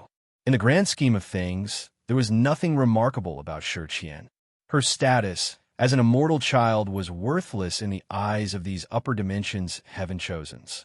Her status as the light race is valuable since they have a natural affinity for karma and outlaw Taoists.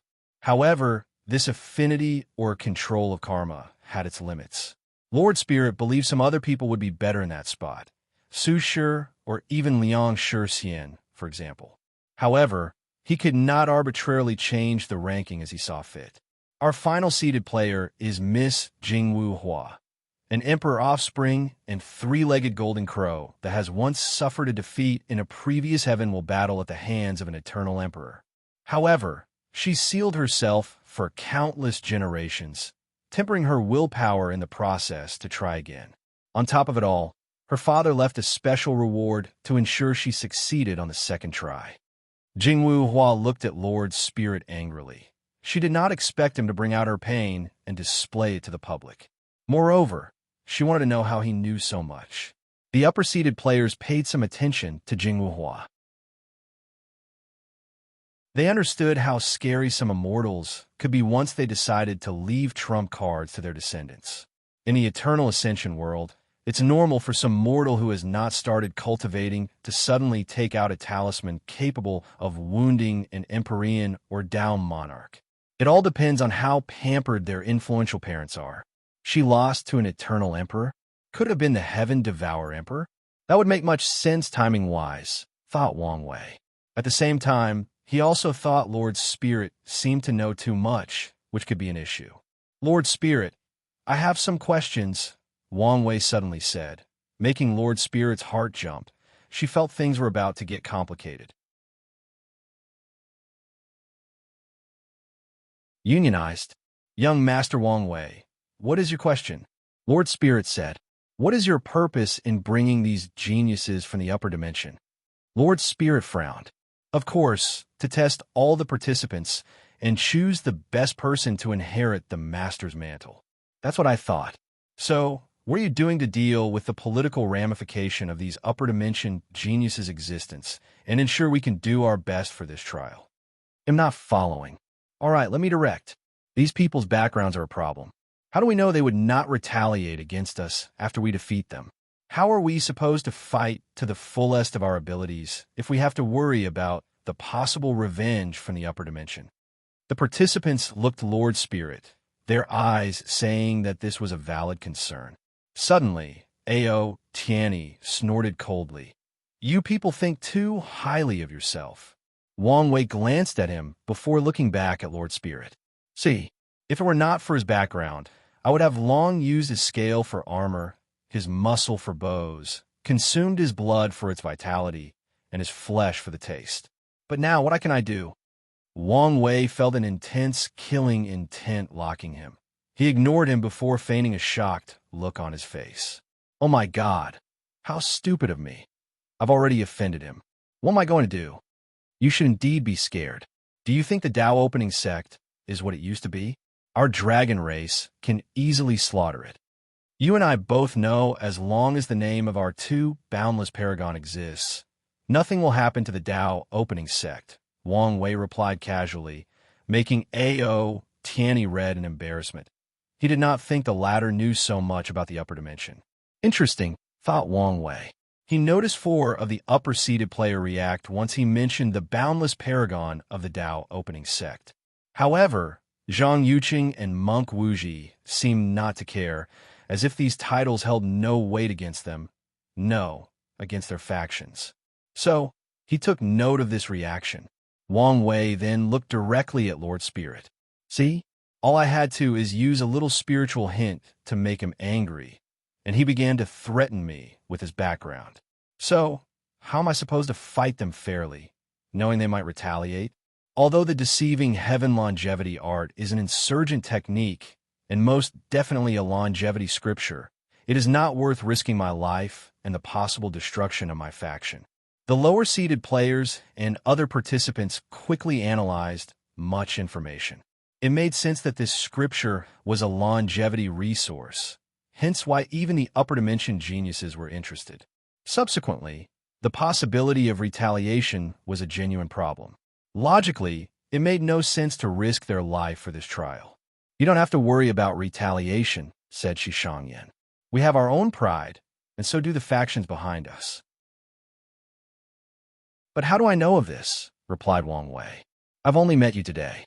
"Young Master Wang Wei, you can be reassured regarding this," said Monk Wuji. "You have my words, and the words of Buddhism, that no one will retaliate against you and the others." Monk Wuji, "I'm sure Buddhism's reputation is enough to guarantee our protection. But this is the lower dimension. Buddhism has no reputation as a basis for us to judge, and we cannot just go by your words." Monk Wuji frowned, along with the others next to him. Xiao Tiandi still had his eyes closed, while Ao Tiani was trying extremely hard to control his anger. At the same time, he tried to detect how he was so easily spiritually influenced without noticing. "So, what exactly do you want?" said Lord Spirit with slight anger. "Tao oath. I want them to swear an oath not to heavenly Tao, but to Grand Tao itself, that their faction will not retaliate against us, directly and indirectly. I don't want any loopholes." "Nonsense," roared Ao Tiani. Grand Tao oath was the most restrictive oath. It was one not even paragons could break. "Who are you to demand such a thing of us?" said Zhang Yuqing with a sneer. "Young Master Wei, it appears your request was too much." Wang Wei sipped his tea calmly. "By your response, it seems all of you already planned to get this inheritance by any means, even Fowl's one." "This has nothing to do with retaliation," said Shirulin. "No cultivator likes to be restricted, and taking an oath for such a trivial matter, it's even worse." "Sound like excuses to me." "And what will happen if they don't swear?" asked Lord Spirit, staring straight at Wang Wei. "Nothing will happen. I won't participate in this trial, but am only one inconsequential individual."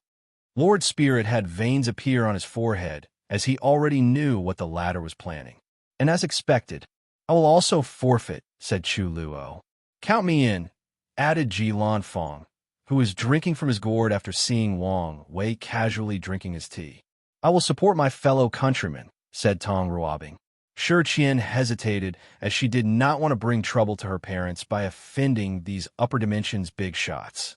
However, she agreed reluctantly, thinking how she would become enemies with her fellow lower dimension peers if she did not pick their side. Of course, Jingwu Hua also agreed, followed by the other participants like Su Shi, Feng Heng, Liang Shixian, Hua Feng Wang, etc. See Lord Spirit. "With all of us forfeiting, you can choose one of them as an inheritor. Well, they're a better fit if you consider their talents and birthplace." Lord Spirit became quiet. "My divination was correct," thought Wang Wei. Gu Xian does not want to give his inheritance to people of the upper dimension for some reason. A few minutes of silence then ensued. Then Lord Spirit said, "You can all dismiss. I will contact you after negotiating the logistic of the current problem." Everyone quietly packed their things before flying to their mansions. As soon as Wang Wei arrived, Wang Wuqing appeared before him. "What you did there was dangerous, and you also revealed yourself to these factions' eyes. It's not as bad as you think. They already noticed me because of the Tao Overlord title. All I did was reveal my intelligence as an Overlord. What about your soul? You've revealed yourself with that spiritual hint. I don't believe for a moment that Lord Spirit or Gu Xian could hide the result of these trials from these people. And even the lower dimension participants who were on my side would gladly sell my information. On top of everything, Wang Wei did not think these people would come along. So they must send people or have other methods to investigate his information back in the Myriad Emperor world. As such, they will know his soul is unique. Did you observe anything from them?" Zhang Yuqing has displayed some hostility towards me, even though he tried very well to hide it. He and Monk Wuji are definitely here because of Feng Heng, and I will probably get dragged into their confrontation. As for the others, they appear to also be here for another mission besides getting the inheritance. And that mission seemed to involve observing us. Now that you mention it, they seem not to be happy once all you forfeit. Yes, they reacted as if they wanted us to display our strengths and abilities. It appears they want to assess us, but the real question is why? I can't think of anything, but I'm sure you'll figure it out, said Wang Wuqing. By the way, what did you mean by what you said about our founding fathers? Didn't I tell you about their disappearance and possible death? No, I think I would have remembered if you had said such an important thing.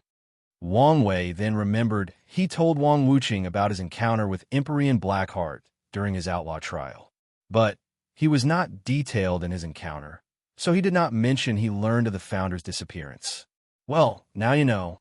Don't take something so important so lightly, replied Wang Wuqing with a serious face. It's as I said, our founders have reached the pinnacle of cultivation, and two of them can revive themselves as long as their names remain in the annals of history. So, it is only a matter of time before they revive themselves. Even so, I think this is the kind of information that the others should know. After saying that, Wang Wuqing left to see Origin 1. Wang Wei shook his head as he also headed back to the sect. He wanted to learn more about Gu Xian as he felt the latter was not simple. He hoped he could gather more information about him and know better how to deal with the upcoming storm. The night of this event, two shadows secretly entered different mansions habited by the upper-seated players. Meanwhile, A.O. Tianyi activated a formation in a secret room inside his mansion. Worldwide Changes Gift Bonus Chapter. Thanks to Heaven will Daoist for the gift. Tianer, how are things going? Said a deep voice from the formation. Immediately, A.O. Tianyi's arrogant demeanor changed into a more respectful one. Father, this is what happened. A.O. Tianyi told everything that had occurred since he arrived. The participants' reactions, what everybody said, what he said, and even some basic analysis of the situation. I guess this should be expected of a Dao overlord. Sai the Wang clan is truly blessed, replied A.O. Jing. He could not help but reminisce about what he read of the Wang clan's achievement in the Eternal Ascension world. And if the clan did not break up and even fought in the upper dimension, their accomplishment might have been even higher. Father, what do you think I should do? You might not have a choice but to swear. What? Why? You must accomplish both your Mission Zero, especially bringing back the deceiving Heaven Longevity art. Isn't it just a lowly insurgent technique? A.O. Tani then remembered something. Even if it was a longevity technique, is there a need to go through all this trouble Euro, especially since it's probably of the lowest level? Couldn't our dragon race take it from Gu Xian's hand? A.O. Jing paused for a moment before sighing. His son was the future leader of the primordial dragon race, so he should start learning the world's secrets and how to deal with them. So, he said, you are correct that this scripture is of the lowest level. However, it has tremendous potential. So, the patriarch wants it. A.O. Tanai squinted his eyes.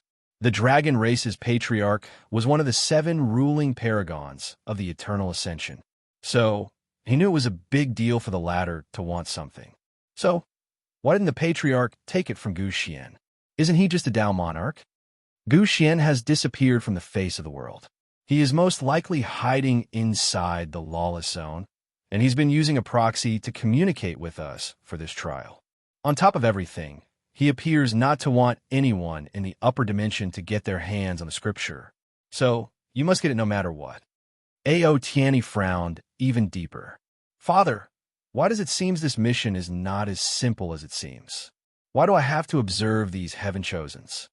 He did not understand why he had to gather information on the lower dimensions heaven chosens, focusing on the myriad emperor world. Asterisk, I guess there is no point hiding things from you since you are now involved. Great changes are about to take place in the Eternal Ascension world. There are rumors of the end of the 2 suns, 7 moons era is approaching and the return of the old era. These rumors have existed ever since the era began. Why would that matter now? Yes, normally, these would just be rumors of a bunch of unsatisfied individuals. However, some changes have taken place recently that have alerted the rulers. What changes? Heavenly Tao has begun to move. It has seal access to the lower dimension. Currently, Empyreans cannot even send in a projection. And with each day, the sealing is becoming more powerful. According to calculation, it's only a matter of time before the 7 rulers can not only interfere in the lower dimension, they might not even be able to see anything from there. Ao Jing did not tell his son that even the 2 supreme rulers might become blind to the ongoings of the lower dimension. Is this why the Patriarch sent me on this mission? Yes.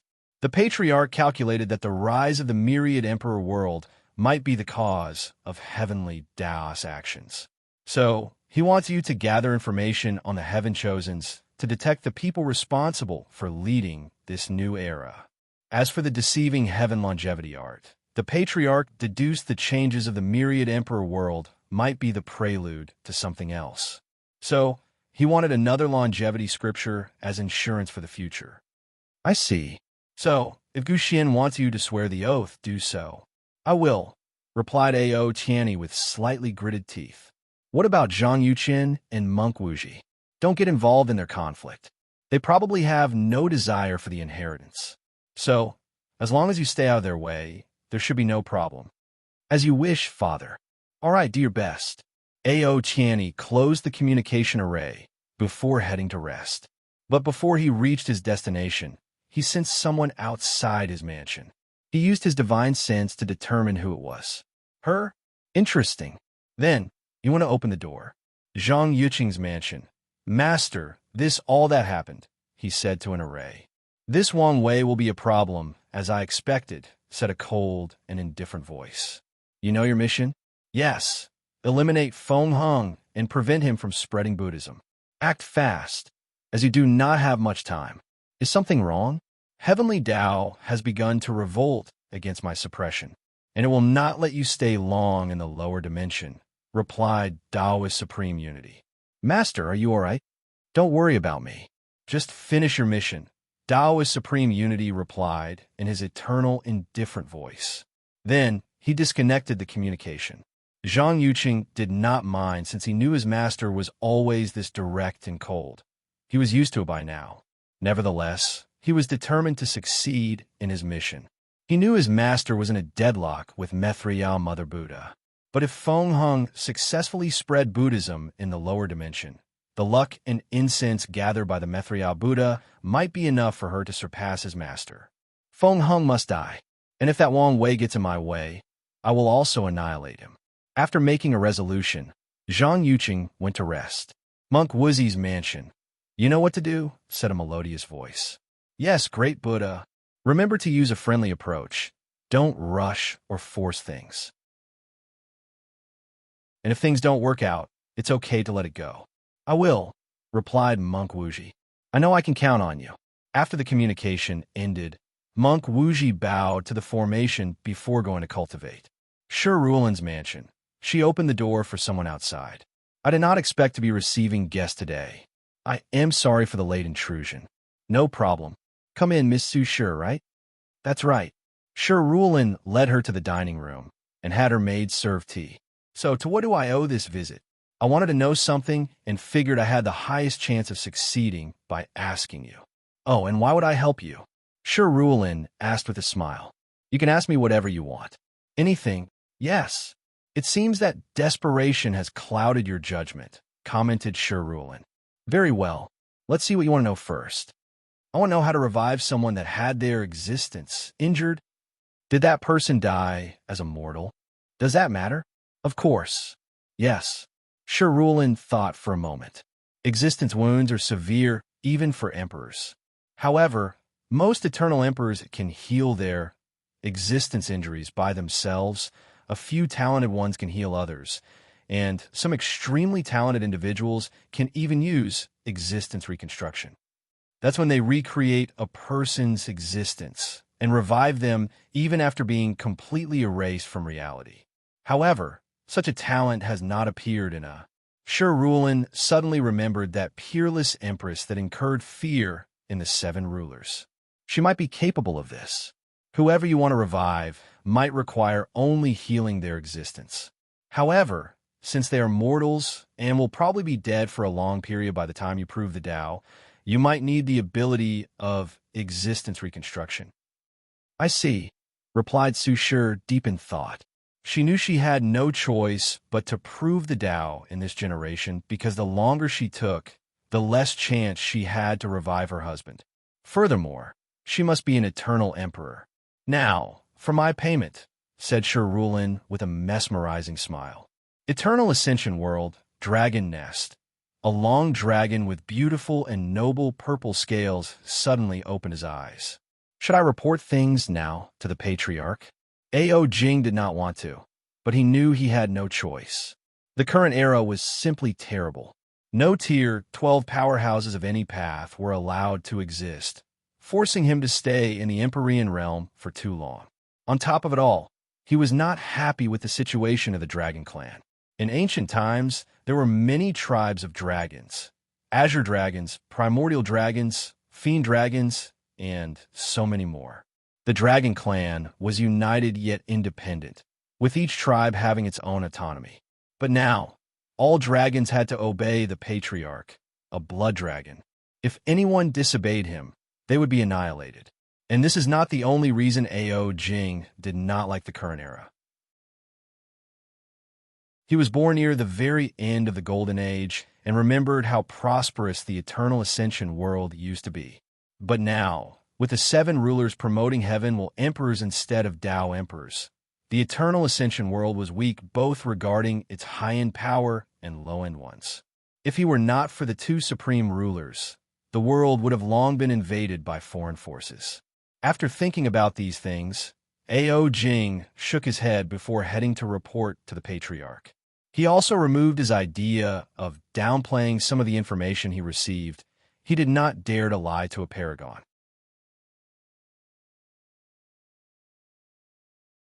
Heavenwell Emperor, Shishangayan's mansion. She also stood before an array and reported the events that occurred in today's events. This is all that happened, Patriarch. Then, for a few seconds, there was no response from the other end. Patriarch, you don't have to worry. I will do my best to get the scripture for the ruler. I won't disappoint the effort of the clan. Shishangyan knew the importance of this mission simply by the selection process.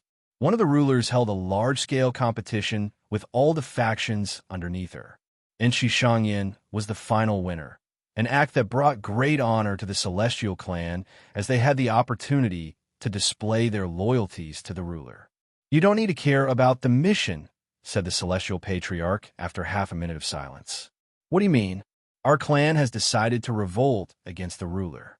We will hide inside the Source Chi space and use some of our foundations to prevent her from finding us. What? Patriarch, what do you mean by this? Everyone knows a new era is coming. It's time for people to pick a side, and the Celestial clan has chosen the opposite of the rulers. Shishangyan did not know what to do as this news was too great for her. She thought she came here to make her clan proud and increase their status in the upper dimension. But now, things seem to be getting out of control. What about me? She hurriedly asked, thinking about something horrible. You don't need to worry. The clan did not abandon you. Shishangyan sighed in relief. So, why am I in the lower dimension? A tremendous amount of destiny and luck is about to gather in the lower dimension with the upcoming new era of the Myriad Emperor world. Many believe the person who started this era will lead the changing age of the upper dimension, or at the very least, play an essential role. Your mission is to use that destiny to your advantage. You could try to steal the destiny from that destined person, become that destined individual, become their underling, cooperate with them, or whatever you desire. Use your judgment to determine the best course of action. What matter is for the Celestial clan to have their hands on the new era. The luck gathered from his event would ensure our prosperity. Shishangyan caressed her temples as she tried to process all the information she had received. She suddenly remembered the gray-hair player from the Myriad Emperor world. Somehow, She felt he would play a vital role in this upcoming chaos. I know this is a lot to process so suddenly, but we could not tell you anything before you arrived in the lower dimension. I won't blame you, Patriarch. I know you're doing this for the clan's revival. I'm glad you understand. I don't have much time. As such, I will be quick. You must prove the Tao in the lower dimension, which means you must restart cultivating. Your space ring includes many resources to help you, including a time Choa's treasure to ensure you have enough time to catch up. You can choose whether to prove the Tao in the myriad Emperor world. The 7 rulers have sent people to infiltrate there to prove the Tao in this generation and delay the arrival of the new generation. Delay. They cannot stop the arrival of the new era, but they can infinitely delay it to prolong their reign or better prepare for a high position in the new upcoming era. I see. I know this is a lot, so I won't say much more. One last thing. Do not become a Heavenwell Emperor. Although it should be impossible to do so in the lower dimension, anything is possible in the upcoming changes. Shi Shangyin nodded her head. Even if the Patriarch did not say anything, she would not do so. Since she was young, the clan elders have always warned her about becoming a Heavenwell Emperor because it is an unorthodox method that is nothing but shortcuts. Heavenwell Emperors created something called Tao trees, allowing them to absorb more than one Heavenwell. The Tao tree allowed them to rapidly reach higher realms of cultivation and serve as a way to control the Grand Tao source. However, the downside is that a Heavenwell Emperor will fall in cultivation realms once someone destroys the Tao tree. Meanwhile, Tao Emperors have to comprehend the Grand Tao source slowly. Shi Shangyin would never become a Heavenwell Emperor for many reasons. For example, Heavenwell Emperors cannot become everlasting Empyreans or boundless Paragons. Heavenwell Empyreans do not have the natural ability of Tao Empyreans to create life. Heavenwell Paragons do not need Paragon souls to reach that realm, making them drastically weaker. The only advantage of Heavenwell Emperors is the rapid cultivation and the ability to sacrifice their heaven wills for a drastic increase in battle prowess. And even then, they only use this technique to be on par with Tao Emperors. "All right, I've got to go," said the Celestial Patriarch. "It will take a little time for the information of our betrayal to be sent to the lower dimension because of the recent changes." Recent changes? There's no time for that. Just know that access to the lower dimension has become even harder. Always watch your back, no matter which Heavenwell world you decide to prove the Tao. The rulers definitely send some spies to cause chaos in the lower dimension. After saying that, the Patriarch ended the conversation. Shi Shangyin suddenly felt very lonely. It was the first time she did not have her clan as backing. Nevertheless, she quickly reined in her emotions to decide her next step. The best course of action would be to run away if the other upper-seeded players decided to eliminate her, the traitor. However, the Patriarch told her the information wouldn't reach the trial for some time. Time she could use to get her hands on the deceiving Heaven Longevity art and give her some advantage in the upcoming chaos. "Let's wait and see," she muttered before resting. "Shao Tiandis Mansion, you have to do your best," said a beautiful female voice. "Yes, master," replied Shao Tiendi with his usual listlessness. "This is not the time to have your usual uncaring attitude. The rulers might give you a chance if you can bring back the scripture and the necessary information." "Would they really? Or would they dispose of me after I'm no longer useful?" "Don't be so pessimistic. If they wanted to deal with you, they would have done so long ago." Shao Tiendi sneered but did not rebuke. "This might be the only chance you have. You and I both know this is not true. Maybe previously, but things are changing. The rulers are in desperate need of allies. Yes, allies are not a threat to them." "Enough," roared the female voice. "Your mindset is the reason you are in the current state. An opportunity is given to you, but you don't even want to try. Do the mission, bring back the scripture. Otherwise, I will disown and kick you out of the sect. This is your last chance." The female voice then ended the communication. Shao Tiendi shrugged his shoulder. This was not the first time his master threatened to disown him. And this was not the first time he had disappointed her. Ultimately, she loved and doted on him too much to do it. So, he yawned before going to bed. He told his servant not to wake up until the day the competition began as he prepared to sleep for a few days straight. Outside of Sir Rulin's mansion, Su Sure walked out with slight puzzlement. She did not expect the latter's repayment to be her memories and information of all the heaven-chosens of the myriad emperor world and favor she had to repay later. Su Sure was prepared for the conditions to be even worse. Well, a favor is usually the hardest thing to repay, she thought. Although it appeared Sir Rulin did not ask for much, that was only on the surface. It does not matter. I got the information I wanted. As long as I become an eternal emperor, I should be able to revive Fener. All I have to do now is find a way to preserve his imprint. Su Sure then became momentarily lost as she remembered her husband. Memories of their happy times flashed across her mind. Fener, I will see you again. Su Sure returned to her mansion, and as soon as she entered, someone appeared next to him. Taoist, ever-changing. Why did you go see her? Su Sure frowned before explaining the situation, making Taoist, ever-changing sigh out loud. Have you not noticed you are becoming too obsessed with reviving Lin Fan? He's my husband, the love of my life. Yes, but you should not let any obsession take over your mind. What's wrong with obsession? It's a weakness that your enemy can exploit.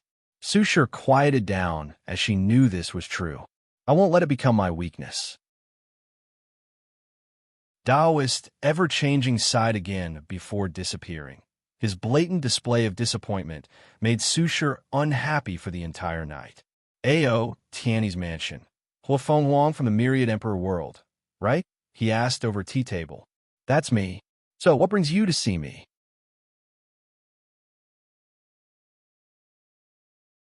The Ancestors Gift Bonus Chapter.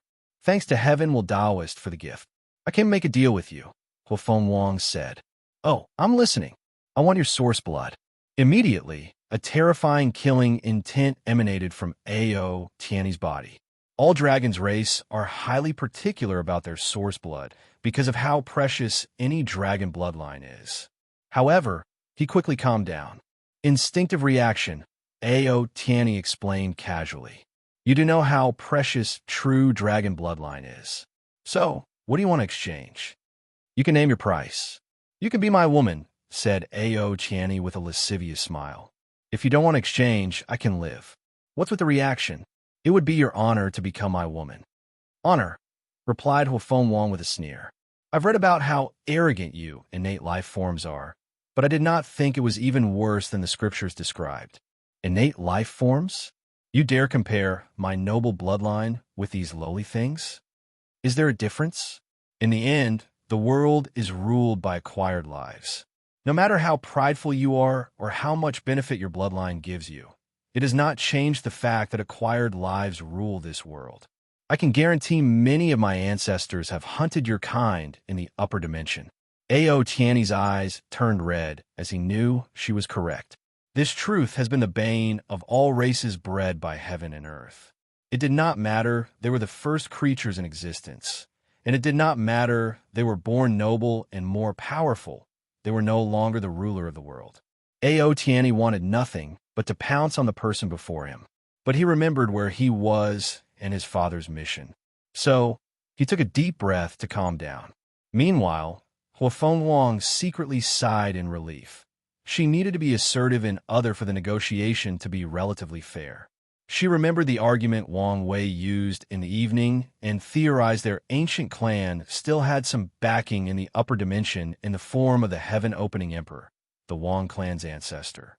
And by Ao Tiany's restraint, her theory was correct. She had made the correct tactic for this negotiation. I hope you take this transaction seriously. Tell me if you don't want to trade, so I don't waste my time. Fine, responded Ao Tiany, calming down to ponder whether he would make the deal. A few minutes later, he said, I agree, but here are my terms. First, I want all the information you have on the trial's participants and the heaven-chosens of the Myriad Emperor world. I want the tiniest detail, even something as little as their favorite food. Huafeng Wang frowned slightly, but she eventually nodded. The second thing I want is a promise. What promise?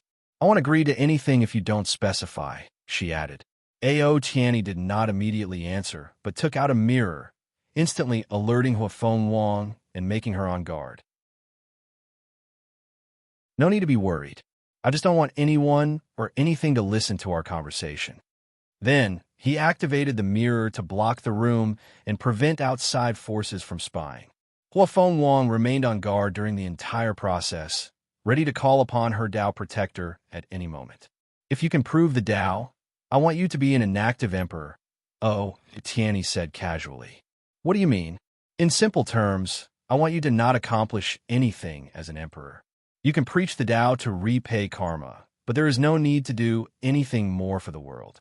You can stay in the lower dimension for as long as possible before ascending. And during this time, all you have to do is ensure nothing happens in the Myriad Emperor world. I can't do that, she replied immediately. Why? I think it's a fair deal. I'm carrying the hope of my clan to revive them to the glorious time. Your conditions go against my goal for cultivation. Then there is no deal. Fine by me, replied Huafeng Wang. Do you think you can easily leave after coming to my home? Ao Tianyi stood up, fully ready for a confrontation. And if you think I came here without being prepared, you're a bigger fool than you appeared during today's introduction. Ao Tianyi clenched his hand as he stared at her. But, after seeing her confidence and thinking about his father's words, he decided to be cautious about the success of this mission. So, he let her leave. After exiting the mansion, Huafeng Wang looked back. It seems these geniuses want to interfere in the Myriad Emperor world's development. After looking for a few seconds, she flew home. She knew things were not over. She wanted that primordial dragon's blood and was willing to offend him to get it. She did not care about the consequences, since this might be the only chance she had at proving the Tao. Myriad Emperor World, Tao Opening Sect. Wang Wei was reading about Gu Xian's life. He lived during the Middle Emperor era. The records described him as a cunning and insidious person who feared death and wanted to become immortal. After failing his heavenward battle, he created the deceiving Heaven Longevity Art. According to records, Gu Xian lived over 100 million years before exchanging the scripture with an emperor for a Tao seed. After that, he disappeared, most likely ascending to the upper dimension.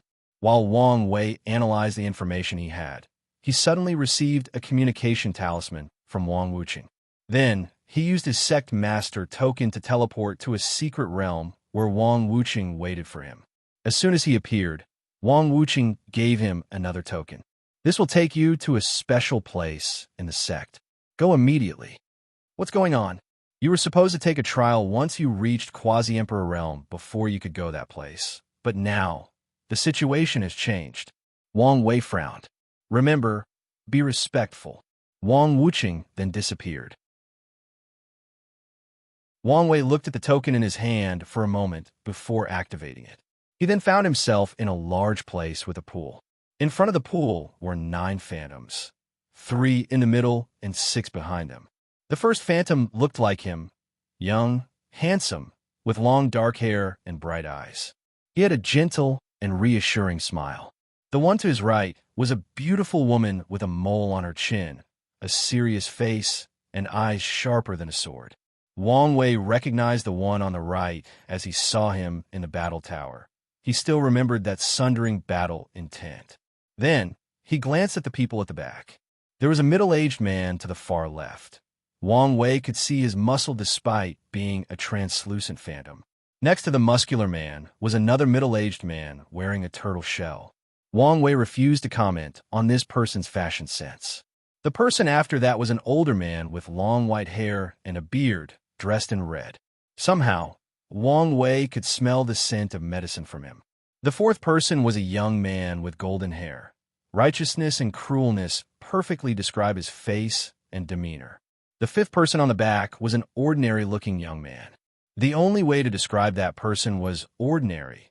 He had the kind of face that most people would not notice in a crowd, a very forgettable face. Finally, the sixth person at the back was a lively, beautiful young woman with rainbow-colored eyes. Wang Wei recognized these people since he had to worship them during ancestral worshiping ceremonies he had attended during his childhood. So, he immediately bowed and said, Sect Master Wang Wei has seen the ancestors. There is no need for formalities, said Qiyuan as he floated next to Wang Wei and helped him. He took a deep look at him. A 9-extremity foundation, a 4-root as that, worthy of my descendant. It would have been better if it was a perfect 5-root foundation, commented Sword Empress. Give the kid some slack. Achieving such a result in the unorthodox path and in such a short time is proof of his talent, added the battle maniac. According to my calculation, there's a 99% chance he has found a way to push it to perfection, said Miscellaneous. What is with the missing 1%? Asked the Rainbow Emperor. He is a fateless. Even as a mortal, I have to consider possible deviation. That makes sense. I've heard many great things about you, said Qiyuan Emperor to change the subject. I'm glad you inherited my drive for innovation and progress. His eyes twinkled. I saw how well-developed the mortals in our territories are. Your use of construct, your views on education and knowledge, and the notion of advanced mortal civilization are fascinating. I cannot wait for you to spread your ideas throughout the world. Thank you, Ancestor, for your praise. I have a few questions I wanted to ask. Brother Qishan, we cannot waste time, suddenly said Battle Maniac.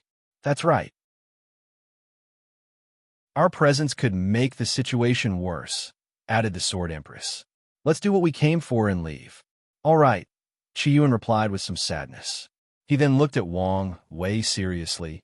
We will all preach the Tao to you, teaching about the Tao and a detailed explanation of cultivation from Tier 1 to Tier 12.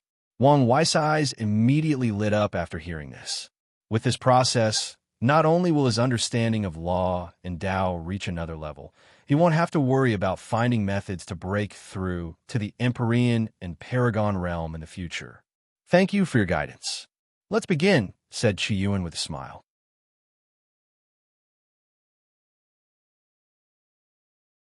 "9 paragons preaching. I will be the first," said Qiyuan Emperor. Then he waved his hand to manifest 2 cushions, one for him and the other for Wang Wei. The others waited as Qiyuan sat and Wang Wei sat, with the latter closing his eyes. All lives are fundamentally divided into qi, essence, and spirit. The cultivation process can begin by developing any of these aspects. It is a journey of self-discovery and transcendence, breaking the limit of the body, mind, and spirit.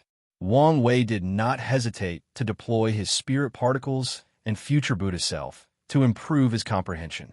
At the same time, he had all his incarnations comprehend the sermon. Since the incarnations had different lives and experiences, they might understand something he could not. Furthermore, having 10 of them comprehending the same sermon was better than just him. As Wang Wei listened to his ancestors preaching about the Tao, he saw the essence of cultivation rapidly laid out in simple terms before him.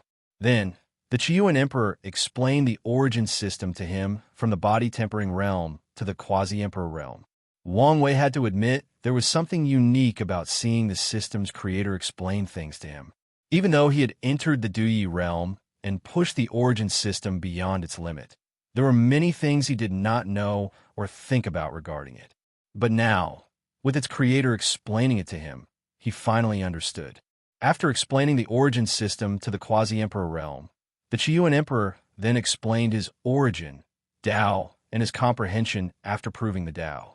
Once he finished, he explained in detail to Wang Wei how to enter the Empyrean and Paragon realm.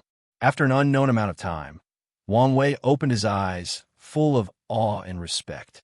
His slight pride after achieving his Tao ancestor's strength was gone, as he understood how far he was compared to the pinnacle of the cultivation world.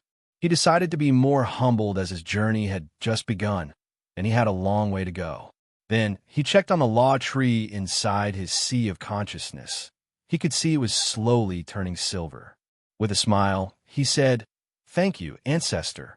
Qiyuan smiled back before condensing a talisman. "This is my gift to you. These were all my thoughts when I created the origin system, including some previous drafts that I eliminated. Maybe it could be beneficial to you." Wang Wei gladly accepted. Qiyuan stood up from his seat to allow the Sword Empress to take the seat. "Kid, are you interested in becoming a swordsman?" It would be a shame to waste your talent. I'm sorry, but I think the swordsman's path is too extreme. Wang Wei was a little embarrassed to be so direct, but that's how he felt. However, he could see the desolate emperor giving him thumbs up in the back. I figure as much, she replied before condensing a talisman. This is for your father. It contained my sword Dao. Maybe it can help him. Wang Wei respectfully accepted the gift. Although I cannot teach you about my sword Dao, I can teach you about the concept of attacks, since swordsmen are the ultimate attackers. Sword Empress then preached her sword Dao, whose primary focus was on slashing heaven and earth.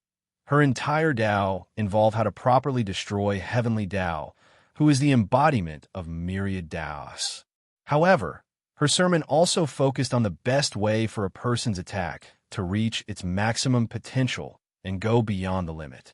Wang Wei felt this sermon would benefit him throughout his cultivation journey. Wang Wei opened his eyes, this time full of the sharpness of swordsman. His ever-changing Dao heart helped him a lot to better comprehend her sermon. Sword Empress nodded her head before giving her spot to Battle Maniac.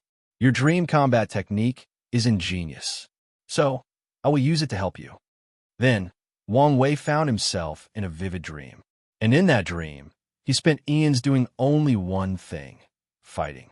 He fought countless races and unique individuals. He learned numerous fighting styles, battle applications, spells, environment analysis, and many other things that could help him increase his odds of winning in battle. Once he opened his eyes, a terrifying battle intent emanated from his body. He felt like a new man as his battle IQ and experience drastically improved. What a little monster, commented Battle Maniac with a smile. Then, he also condensed the talisman. This is for Li Jun. He's a fine descendant. Wang Wei quickly accepted. Then, Ancient Desolate came before him. I'm glad I found a true successor for my scripture. Plus, you've pushed beyond its limit. He was very happy with the concept of black holes in the acupoints. This idea perfectly suited his scripture and elevated it to another level. I will preach to you about my Dao and the true power Dao. Wang Wei closed his eyes before controlling his excitement. He listened attentively, and his law tree rapidly turned silver in the process. He controlled himself to not break through in realms and ensure a solid foundation. Once the sermon finished, Wang Wei were visibly shocked as he learned there was another gate after the Gate of Power called the Gate of Flesh, and Ancient Desolate had opened both of them. However, his lips twitched after he realized the requirement to open and how difficult it would be to do so in the lower dimension. However, thinking about the reward, he became motivated. He knew he could succeed since this sermon contained so many tricks or methods to temper the flesh, all from the Ancient Desolate's experience. This is my gift to you, said the Ancient Desolate Emperor before handing Wang Wei a ring. This contains enough primordial star essence to condense the black holes for all your incarnations. Wang Wei's eyes lit up as he carefully placed the ring away. It's my turn, said Turtleshell. What I'm going to teach you is the pinnacle of defense. If you can learn 1/10 of my ability, a few things in the universe will be able to kill you. Wang Wei was speechless as he realized another quirk of this ancestor besides his fashion sense: bragging. Then, he closed his eyes to listen to the sermon and was truly speechless. Turtleshell was truly the master of defense. His Dao involved pursuing defense to the extreme, similar to swordsmen. Moreover, the latter also knows how to use arrays, talismans, pills, and weapons for defense. This guy is the very definition of an unkillable cockroach because of his defense, thought Wang Wei after opening his eyes. You just thought of something insulting, didn't you? Of course not, ancestor. This disciple would never do such a thing, Wang Wei replied with a righteous face. I have too much respect to do such a thing. Maybe I'm a little too sensitive. Here is my gift to you. Wang Wei received a book that contained a technique to use his acupoints as a defensive array. This was the idea he had after seeing Tong Ruobing. He did not ask how Turtleshell knew what he wanted to do. He now understood the power of these people was unfathomable. He was just happy he did not have to waste time creating the method himself. I will teach you about the 5 elements, professions Tao, divination, and yin-yang calculations, said Miscellaneous Emperor. He did not waste time before preaching, and Wang Wei listened attentively. Wang Wei felt his understanding of all the professions deepened. Then, he learned a lot about divination, which was his specialty.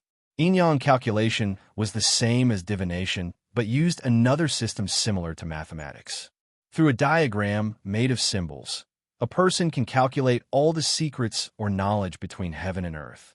Of course, the limitation is based on the user's skills and strengths. The Miscellaneous Emperor taught him how to use both divination and yin-yang calculation to get the information he wanted. "Thank you, ancestor," said Wang Wei with a bow. "No problem. This is my gift to you." Wang Wei received another talisman, which contained a unique formation that could convert innate qi into immortal qi. It was unfortunate he could only use the formation inside his divine sea. Otherwise, it would greatly benefit his future plans.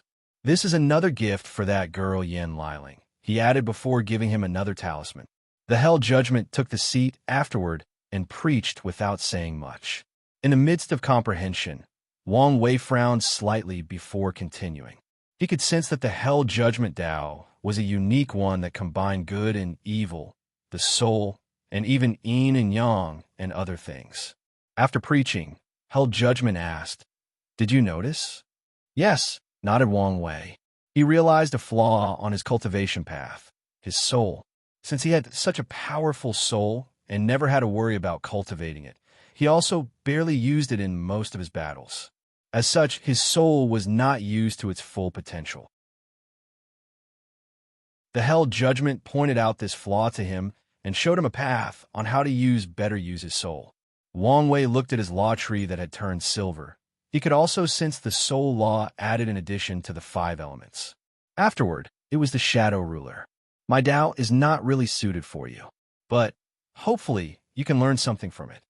The latter preached about Shadow Tao, and when Wang Wei opened his eyes, he had some confusion on his face but did not immediately ask. "This is for you. You are an anomaly, so after proving the Tao, Wang Ju would only inherit 50% of your power. However, she could inherit between 50 to 70% with this method." Wang Wei took the talisman with respect. "It's finally my turn," said Rainbow with excitement. "I pursue the pinnacle of speed. I can tell you that although I cannot defeat any of my seniors, none of them can catch me if I want to run away." The other's lips twitched slightly as they felt slight shame. She was correct. Wang Wei listened to the sermon with fascination. She taught him to use different methods to increase speed. Whether it was through controlling light, thunder, gravity, bending space-time, or even the concept of the speed of the mind, she used all of them to increase her speed. After opening his eyes, Wang Wei could not help but ask, "Are you also a paragon?" "Of course." "How?" Time-wise, it did not make sense. He could feel that both Rainbow and Shadow Ruler's Tao were on the same level as the others. But these two proved the Tao after the Devil Era. He did not understand how they had enough time to become Paragon. Rainbow did not answer, but looked at Chiyuan. "Something happened that we needed more powerful individuals. So, we paid the price to call future emperors of the sect to summon them from the future," explained Chiyuan. "These two came and became paragons in the past." "Did I come?" asked Wang Wei. "No," replied Chiyuan with a smile. "We could not summon anyone past the 9th emperor." "That's a shame." "Not really. It's good you don't have to bear the karma of our failure," replied Chiyuan with a sigh. "A few more things before you leave. Do not kill all the participants before the heaven will battle. I know you have a strength, but don't do it, even secretly." "Oh, why?" Wang Wei never planned to do so, since there would be too many complications. But there seems to be something else. The lower dimension has changed, preventing forces in the upper dimension from intervening, including paragons. The myriad emperor world will become the center of an upcoming change. So, before that, a son of an era will be chosen. "You mean me?" "Yes. Heavenly Tao will definitely choose you. However, if you kill the other participants, your actions will be seen as an act of weakening the world, thus forfeiting and decreasing your chance of being chosen." Now, I understand you might not care about the title of Son of an Era, but the destiny it provides will benefit you until you become an Empyrean. Don't waste such an opportunity because of how you feel about Heavenly Tao. I see, nodded Wang Wei. Although he did not like Heavenly Tao, he knew the trial was nothing personal.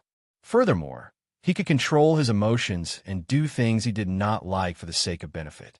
Thank you for your guidance, said Wang Wei before giving these 9 a deep bow. Their help today will benefit him throughout his entire life. Then, Wang Wei left the secret realm. While alone, the Hell Judgment Emperor said, "Are you sure he's the one we are waiting for? This kid has too many secrets." "He's right," added Miscellaneous Emperor. "Forget all the taboo aura on him. I can sense the aura from the prehistoric world from him. And there is a 90% chance he is the reincarnation of the Myriad Devourer."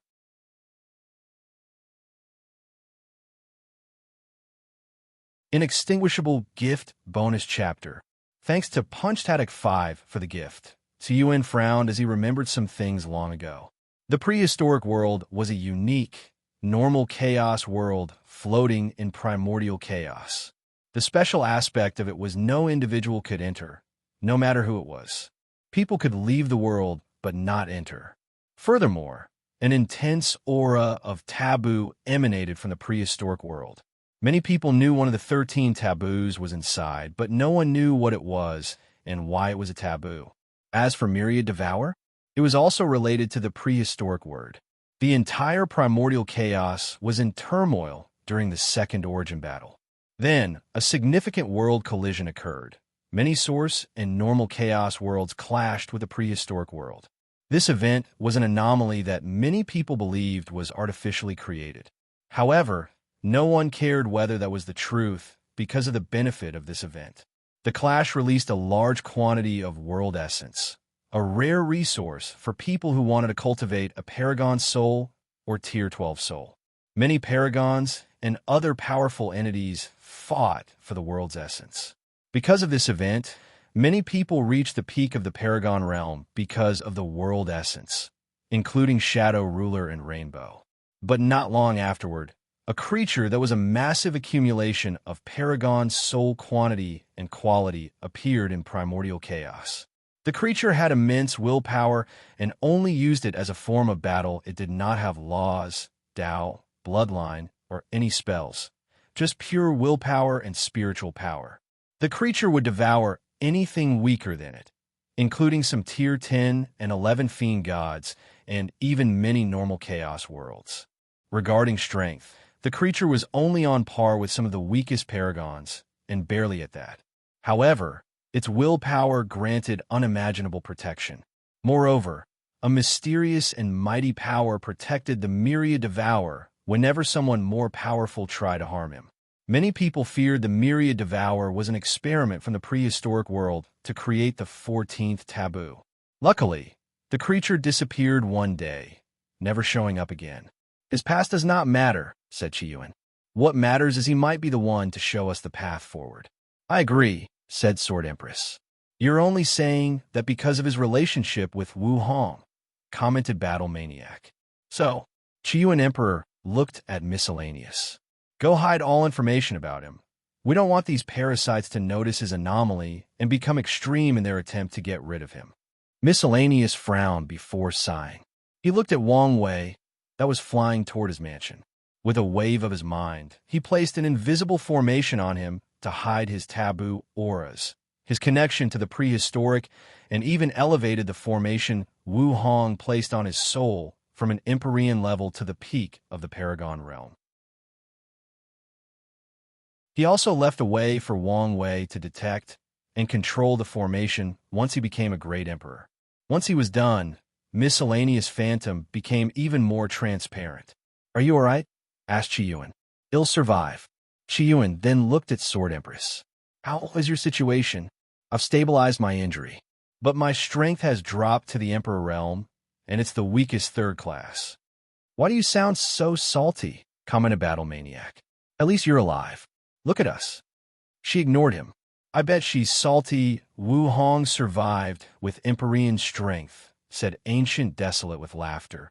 forcing Sword Empress to stare at him with killing intent. Don't look at me. She must likely survive, because she was both an inextinguishable paragon and a boundless one. If you had listened to me, tempered your body, and opened both gate of power and flesh, you might have been in a better situation.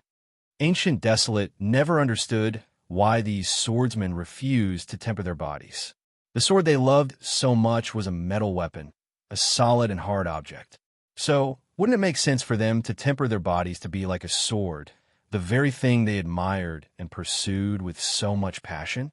Don't act up, said Qi Yuan, preventing his little sister from throwing a temper tantrum. Wang Chong is correct. If there is something we've learned in the previous failure, if we want to take that step, we have to ensure our soul, body, and Tao reaches the pinnacle. The others nodded in agreement with him. Does that mean we have to open both gates? Asked Turtle Shell. I don't think we have to go to this extreme.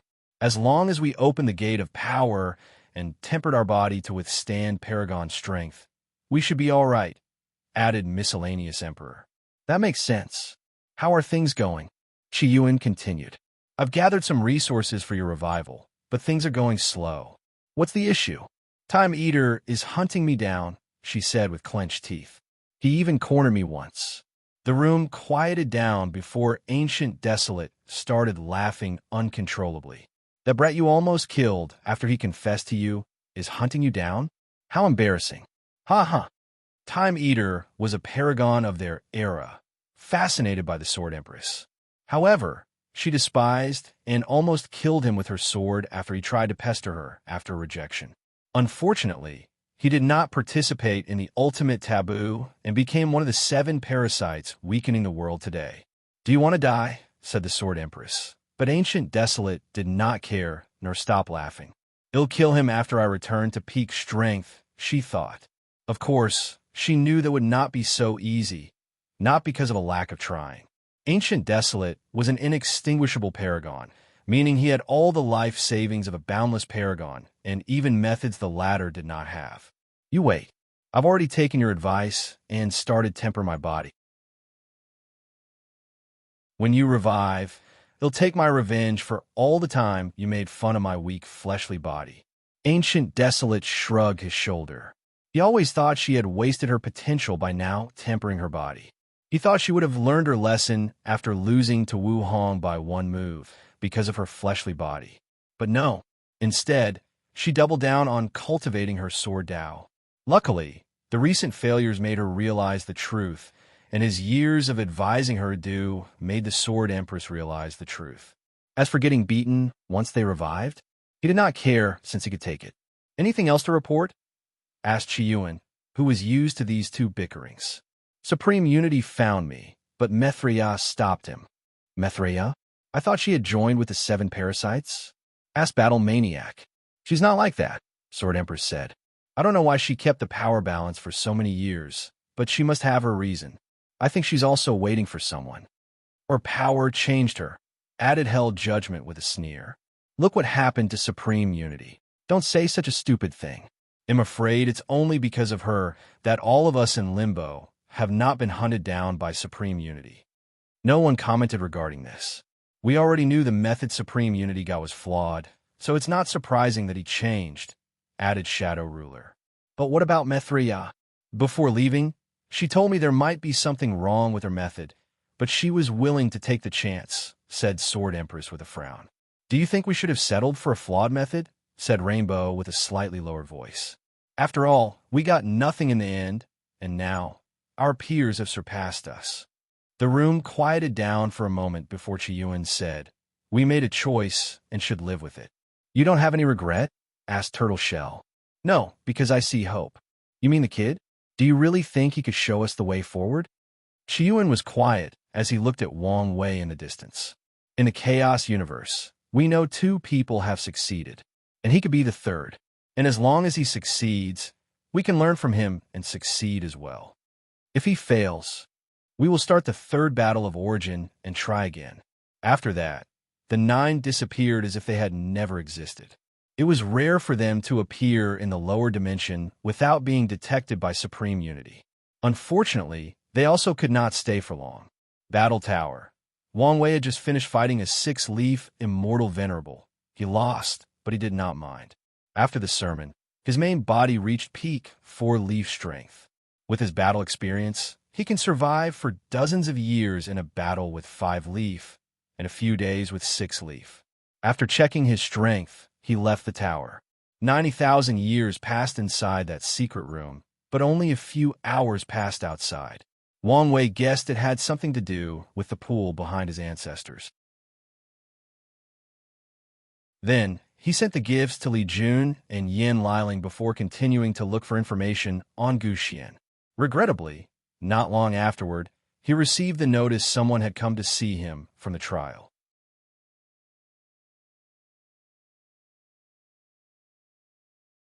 Discussion.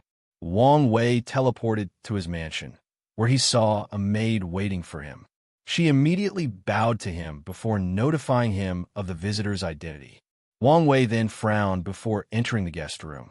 He saw a shave-headed monk sitting in the cross-legged position with a pot of tea and vegetable meal before him. Wang Wei walked to the table and waved his hand to make it disappear along with the drink and food. "Young Master Wei, I'm sorry for the late-night inconvenience," said Monk Wuji, not minding the latter's rudeness. "Monk, I don't care for your flowery words. State your purpose." "Benefactor, what is the hostility? Have I done anything to harm you? If so, tell me, and I will gladly apologize," said Monk Wuji with the utmost sincerity. "If you were about to be dragged into something you did not wanna, you would also feel as I did," replied Wang Wei. "Benefactor, you should not see it as dragging. Everyone is bound by their actions and decisions, so everyone must pay their karma." "You're right, but there is a difference between willingly paying it and being forced to do so. You have free will, Benefactor, so no one can force you to do anything."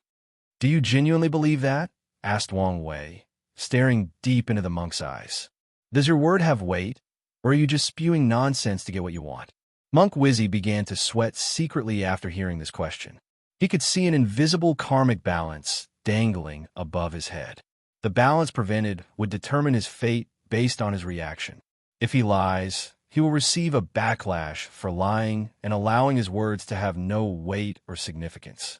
And if he told the truth, he would enter into a binding agreement where Wang Wei could decide not to intervene in the upcoming conflict and choose when to pay his karma. As such, Monk Wuji felt like a few seconds was like an eternity. After swallowing a gulp of saliva, he recited some scriptures in his mind to calm down. "I mean every word I said." As soon as he said these words, he sensed the balance disappearing, and the weight of the world vanish from his shoulder. Monk Wuji also learned a valuable lesson from this encounter, always minding his words before a karma master. Otherwise, they will be used against you. Is that so? In that case, I'm sorry for my rude behavior. It seems I misjudged your character, said Wang Wei, before returning the previously disappearing table, this time with even more food. This is one of the specialty dishes I've prepared specially for you. I do like to think you've never eaten this before, but I could be wrong. So enjoy. Monk Wuji wanted to reject the offer.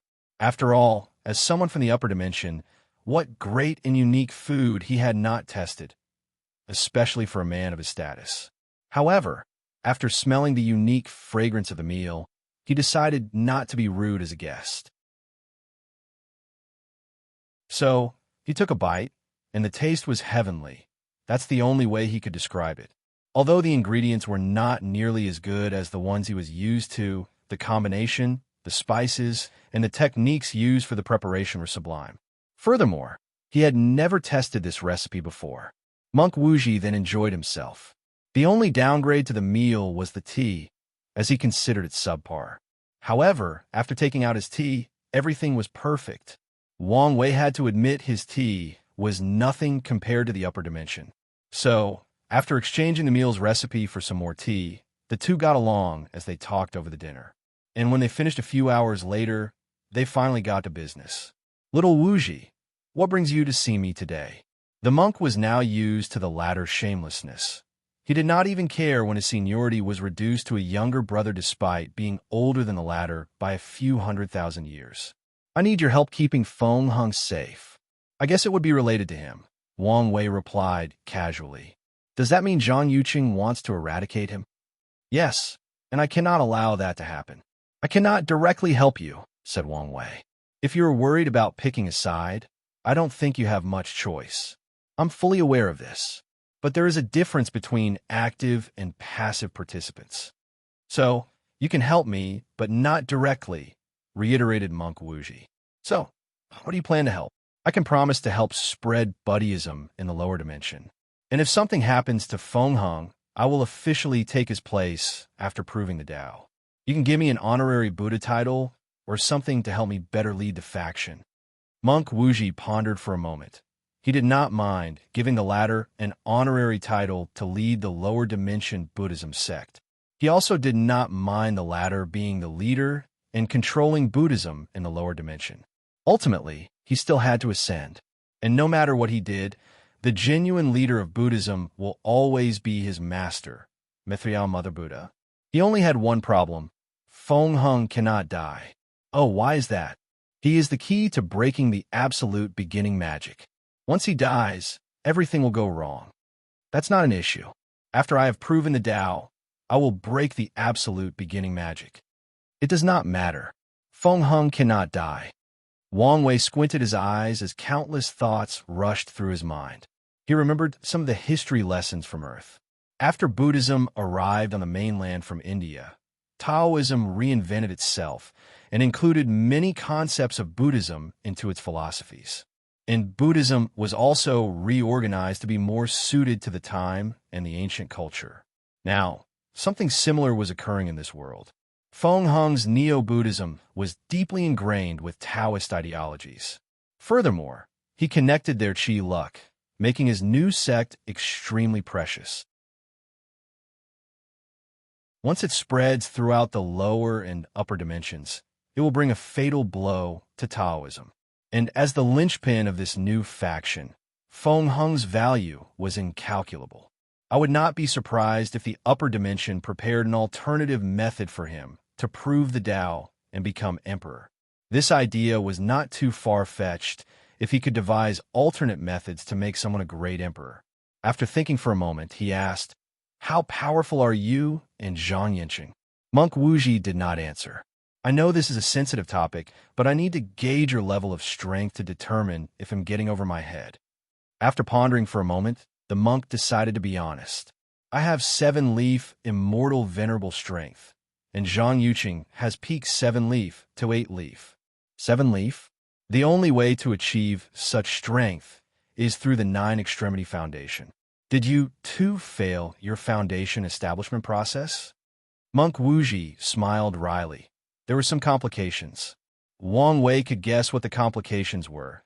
These two's masters intervened in their process of setting up the 9-extremity foundation, leading to their failures. I have another question, asked Wang Wei with squinted eyes. How do you know I have a 9-extremity foundation? What do you mean? The knowledge about 9-extremity is scarce in the lower dimension. Yet, you were not surprised when I mentioned the name. Monk Wuji became quiet. Wang Wei did not think the latter thought. He was simply knowledgeable. Did your master tell you about me? That's correct. Does that mean Zhang Yuqing also knows? My master has done her best to hide your information. However, there is a high chance he knows or guessed something. But I'm not sure. Wang Wei frowned. His ancestors told him about the upper dimensions, 7 rulers and 2 supreme rulers. They also hinted that these 2 might have transcended the Paragon realm. The Sword Empress even hinted that he should not be too reliant on Wu Hong, since she cannot protect herself from these 2, let alone protect him. It seems like I owe Mithriya Buddha more karma than I thought Wang Wei, relieved for the protection and annoyed at being entangled so soon with all these almighty entities. What about Xiao Tiandi? How powerful is he? Did he succeed in the 9-extremity foundation? Him? From what I know, he did not even try it. Why? I do not know, replied the monk.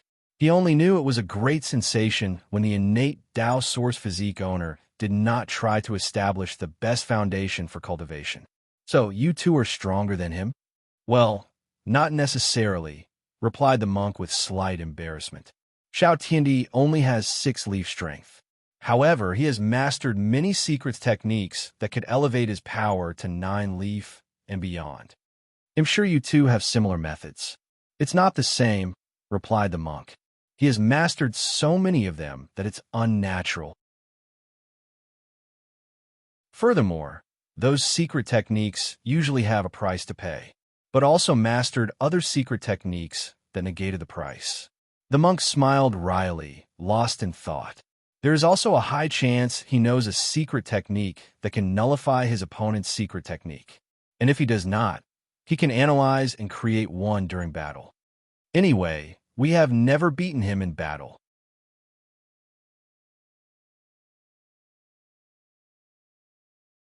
Agreement Gift Bonus Chapter. Thanks to Heaven will Taoist _ brother _ 91, and Gorev _ 7759 for the gift. Why do I feel this innate Tao source physique is even better than my Paragon soul? Thought Wang Wei as he felt like Xiao Tiandi was one of these protagonists that could cheat life. They use reckless techniques that should kill them, but miraculously, they have another miraculous technique to negate the negative effect. Doesn't matter. Let's see if I can get some secret techniques from him, he thought. What about Shu Rulin? How powerful she is. All I can say is her Emperor Bone has a disgusting ability, replied Monk Wuji, with determination in his eyes not to say anything else. Wang Wei instantly could tell the monk was not happy with him leading the entire conversation. This was his way of wresting power. So, Wang Wei did not ask for any more information. He theorized that besides Xiao Tiandi and Shi Rulin, the other upper-seated players were not on par with Zhang Yuqing and the monk. They were only classified in that spot because of some political intrigue that Gu Xian was playing, and since they were only for their mission, they did not care about their rankings. Benefactor, are you going to help me or not? Do you really need my help? What do you mean? From what I know, Feng Heng, no, Shi Fuyu is an expert at hiding. Wang Wei once read Feng Heng's fate line and knew some information about him and his past as the monk Shi Fuyu. And from the Sleeper's information, he knew of a monk that lived during the incense era. The Sleepers noticed him since he was the last survivor of Buddhism in the Myriad Emperor world. Of course, it did not help that the monk was sloppy in his early days when he tried to convert some talented individuals to Buddhism. Although the Sleepers lost track of him after a certain period, it was still recorded that this monk was an expert at hiding. It even evaded the search of a few pseudo-eternal emperors from the Tai Profound Gate. Do you think he can escape from our master's eyes? Asked Monk Wuji in response. And Wang Wei had to agree with the latter.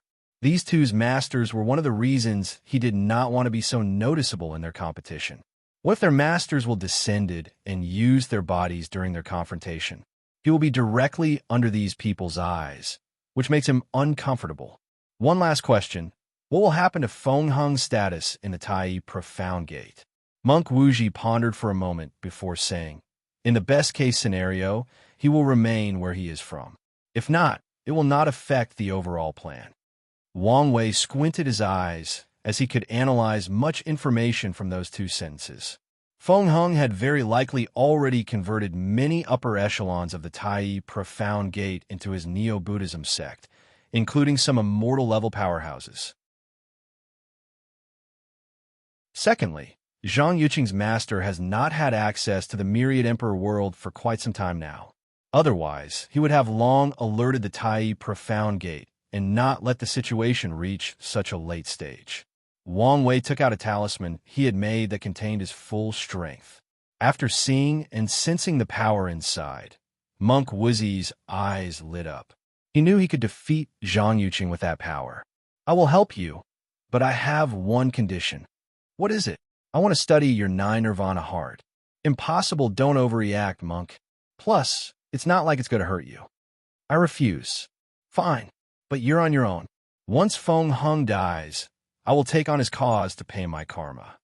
You, said the monk before calming down. Then, he looked at Wang Wei with a sneer. You don't seem to have a grasp of the situation. Any heavenly chosen from the Myriad Emperor world is on a watch list to determine whether to immediately execute them after they ascend.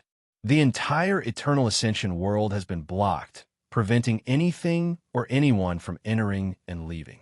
As for you, you are an anomaly.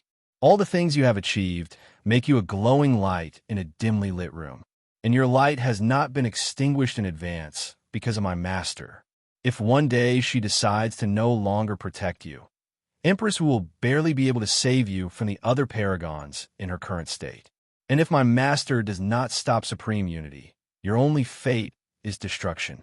You will leave your life only in despair. Is that supposed to scare me? Wang Wei calmly asked back. What you consider despair for me is at best an inconvenience, and worse, a problem I have to think a little longer to solve. As he said these words, his body instinctively released a terrifying pressure that made Monk Wuzzy's heart shake. Maybe it's because you've lived under your master's protection for so long, idolizing her power. But you seem to forget that some cultivators, some people, would rather die than compromise their beliefs and ideologies. But let me remind you, I would rather die than become a pawn in whatever game your master is playing. Believe me when I say I have this level of conviction. Amit Ba, muttered the monk as a golden light shone on his body, seeming to calm him down. Then he recited his sutra for half a minute. It seems my state of mind is not as calm and peaceful as I thought. I've built hidden arrogance deep inside my heart due to my status and background. This is a learning experience for me to become better enlightened. Monk Wuji closed his eyes as a peaceful aura emanated from his body. A few minutes later, he opened his eyes, full of wisdom. His previously agitated mood was gone, and he appeared more like a wise and enlightened monk. His state of mind was sublimated. Upon opening his eyes, the monk was now calmer. Benefactor, I'm sorry for the outburst. No, I'm the one who should apologize. You're a guest, and I should treat you as such. Mon Wuji shook his head and did not continue on the issue. Benefactor, why do you want to study my physique? You have to understand a person's physique is special to them. If someone else knew it too well, they could cause great harm. I'm aware of this, and I know my request was disrespectful.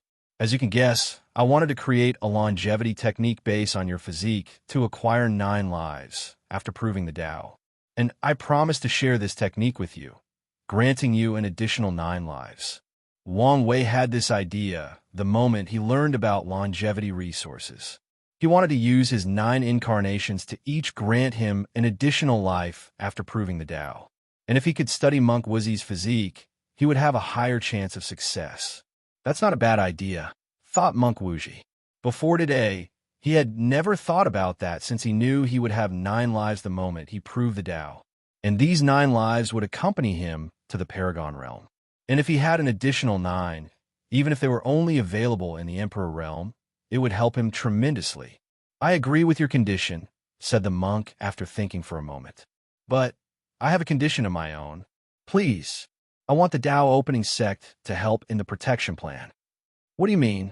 I fear Zhang Yuqing will gather immortal tier powerhouses to kill Feng Hong. Regrettably, our Buddhist sect does not have as much of an influence in the lower dimension. So, it is more difficult to gather immortals on our side. That's fine, but we can only prevent these immortals from intervening in your battle with Zhang Yuqing. We won't go out of our way to deal with your enemy for you. That's fine by me. Wang Wei nodded before signing the necessary binding contract. Then, he led the monk to a particular room in his mansion with a formation. You should have some powerful time treasure, right? The monk's lips trembled before taking out an hourglass-looking magic artifact. Wang Wei then sent him inside with the formation, gathering information for 500 years, while an instant passed outside. In a few seconds, the monk disappeared next to him before reappearing, and the aura on his body seemed stronger than before. Meanwhile, Wang Wei had a talisman in his hand with a bunch of information from scanning the monk's body and soul. Since our transaction is finished, there is nothing left to talk about. It was a pleasure to meet you, Monk Wuji, said Wang Wei before bowing slightly. The monk looked at him with a deep gaze. He was not stupid, and he could guess some things. His state of mind was sublimated, and in the short 500 years of retreat inside that formation, he discovered he understood deeper about the essence of Buddhism and even had a few bold and new ideas.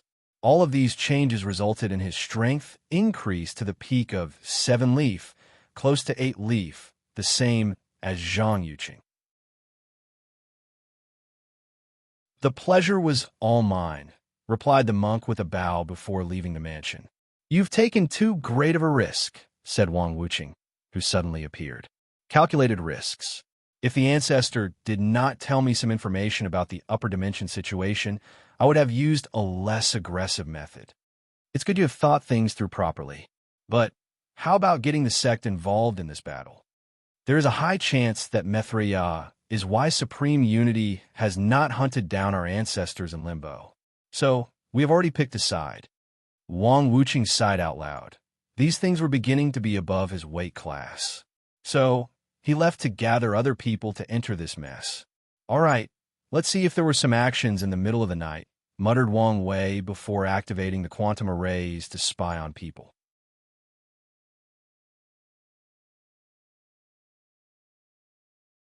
Heart of Hope. Monk Wuji used a talisman to become invisible before heading straight into Feng Heng's mansion. With excitement, Feng Heng opened the house's formation to receive the guest. He immediately bowed. "Shi Fuyu, elder of the Zen Heart Monastery, has seen Monk Wuji. I know the Zen Heart Monastery. They have cultivated many great Buddhas," replied Monk Wuji before returning the bow. In the eternal ascension world, the title of Buddha is not given to anyone, nor is it given to someone based on their strength and cultivation. At least, those two are not the main criteria. A monk must deeply understand scriptures, contribute significantly to Buddhism, and have many merits. Finally, they have to have their own doctrine and debate it before a group of Buddhas before the title is granted to them. Otherwise, a person can only have the honorary Buddha title and not the real thing. Does the Zen Heart Monastery still exist in the upper dimension?" hurriedly asked Feng Heng. "Yes, and not just it, but all the factions destroyed by that devil absolute beginning." Good. I thought I was alone. I thought our inheritance was gone," muttered Shi Fuyu, with tears in the corner of his eyes. Monk Wuji sighed before patting his shoulder. "I know you've been through a lot, but things will be all right from now on.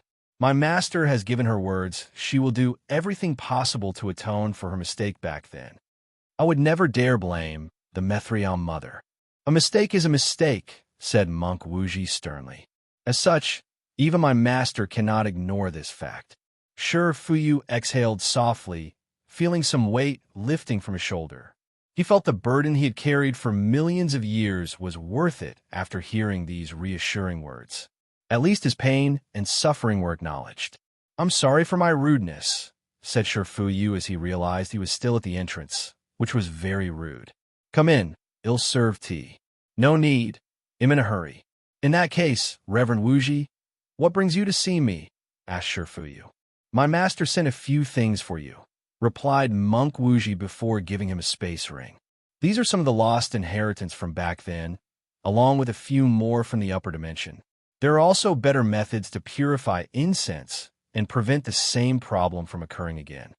Shi Fuyu's eyes lit up as these were the things he needed. He feared Buddhism to repeat its mistake, resulting in another annihilation. "My master said you have little to no chance at winning this generation's heaven-will battle."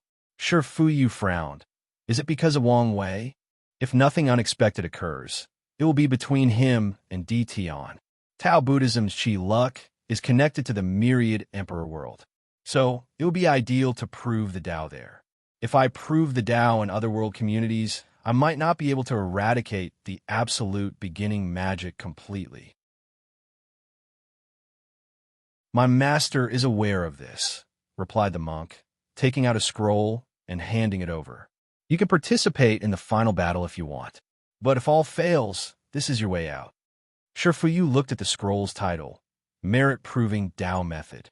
He quickly skimmed through it, his eyes becoming brighter with each page he read. "Thank you.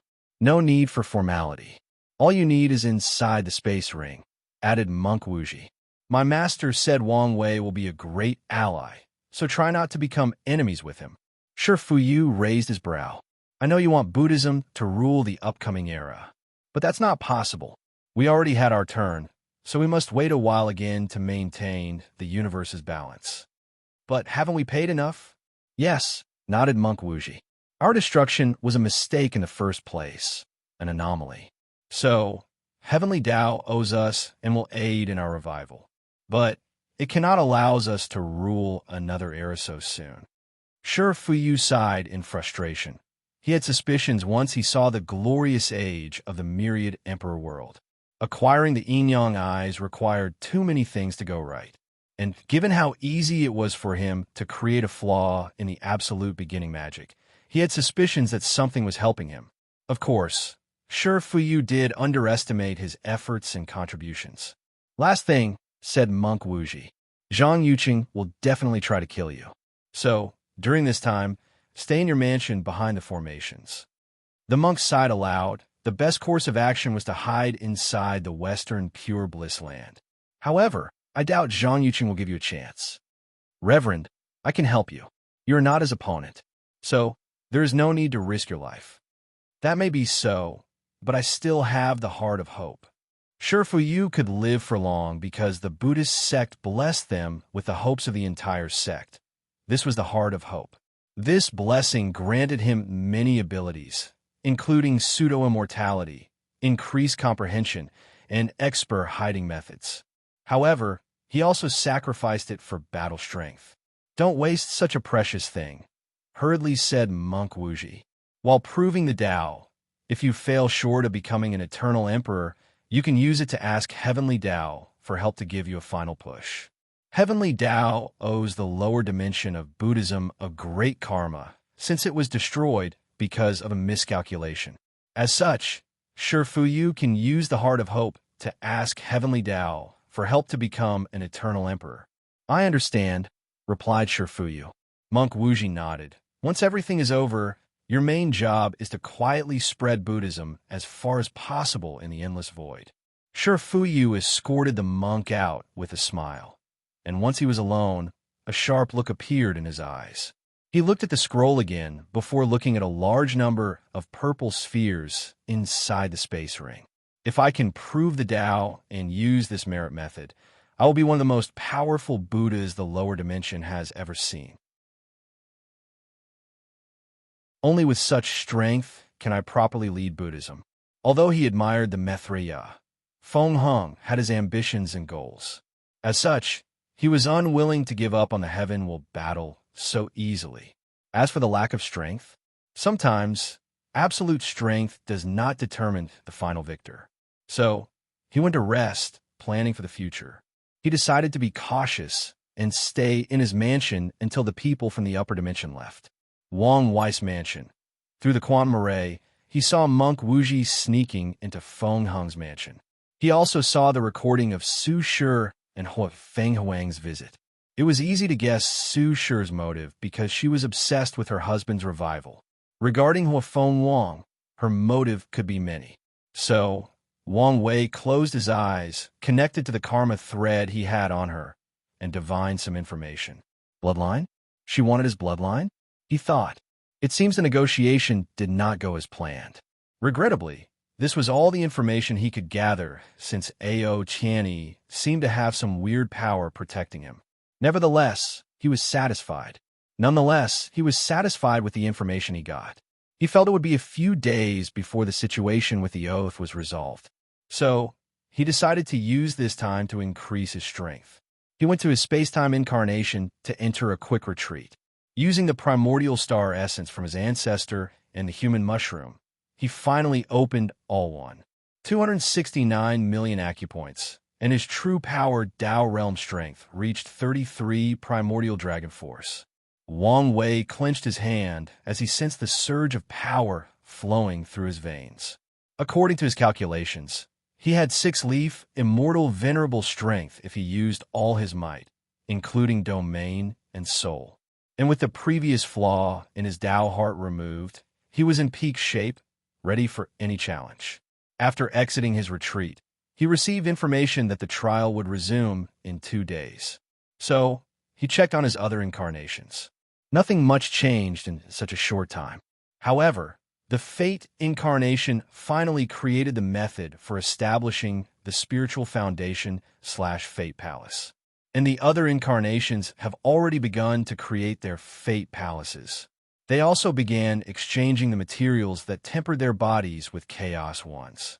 According to his calculations, Wang Wei believed after the final fusion with his fleshly body, he would have the strength of 5 Root Dao ancestors with 4.99% Grand Dao source, the very pinnacle of Dao ancestors. Then, he will use science and technology to reach the 10th extremity. As for how to achieve that, he had some ideas. He would use the Emperor's blood and a unique spirit race. In the heavenly abode world, he found a stone bathed in Emperor's blood during his battle with DT. Over the years, the stone gave birth to a spirit race born from Emperor's blood. Wang Wei has been nurturing the spirit race since he believed it could be helpful later. And after hearing his ancestors preach, he believed it could be used for him to reach the 10th extremity. 2 days later, Wang Wei flew to the trial's gathering place. Midway to his fly, he suddenly stopped before teleporting somewhere. Boom! He punched with all his strength, not holding back in the slightest.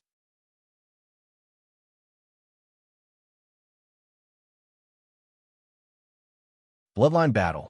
Wang Wei frowned as he looked at the crater he had created.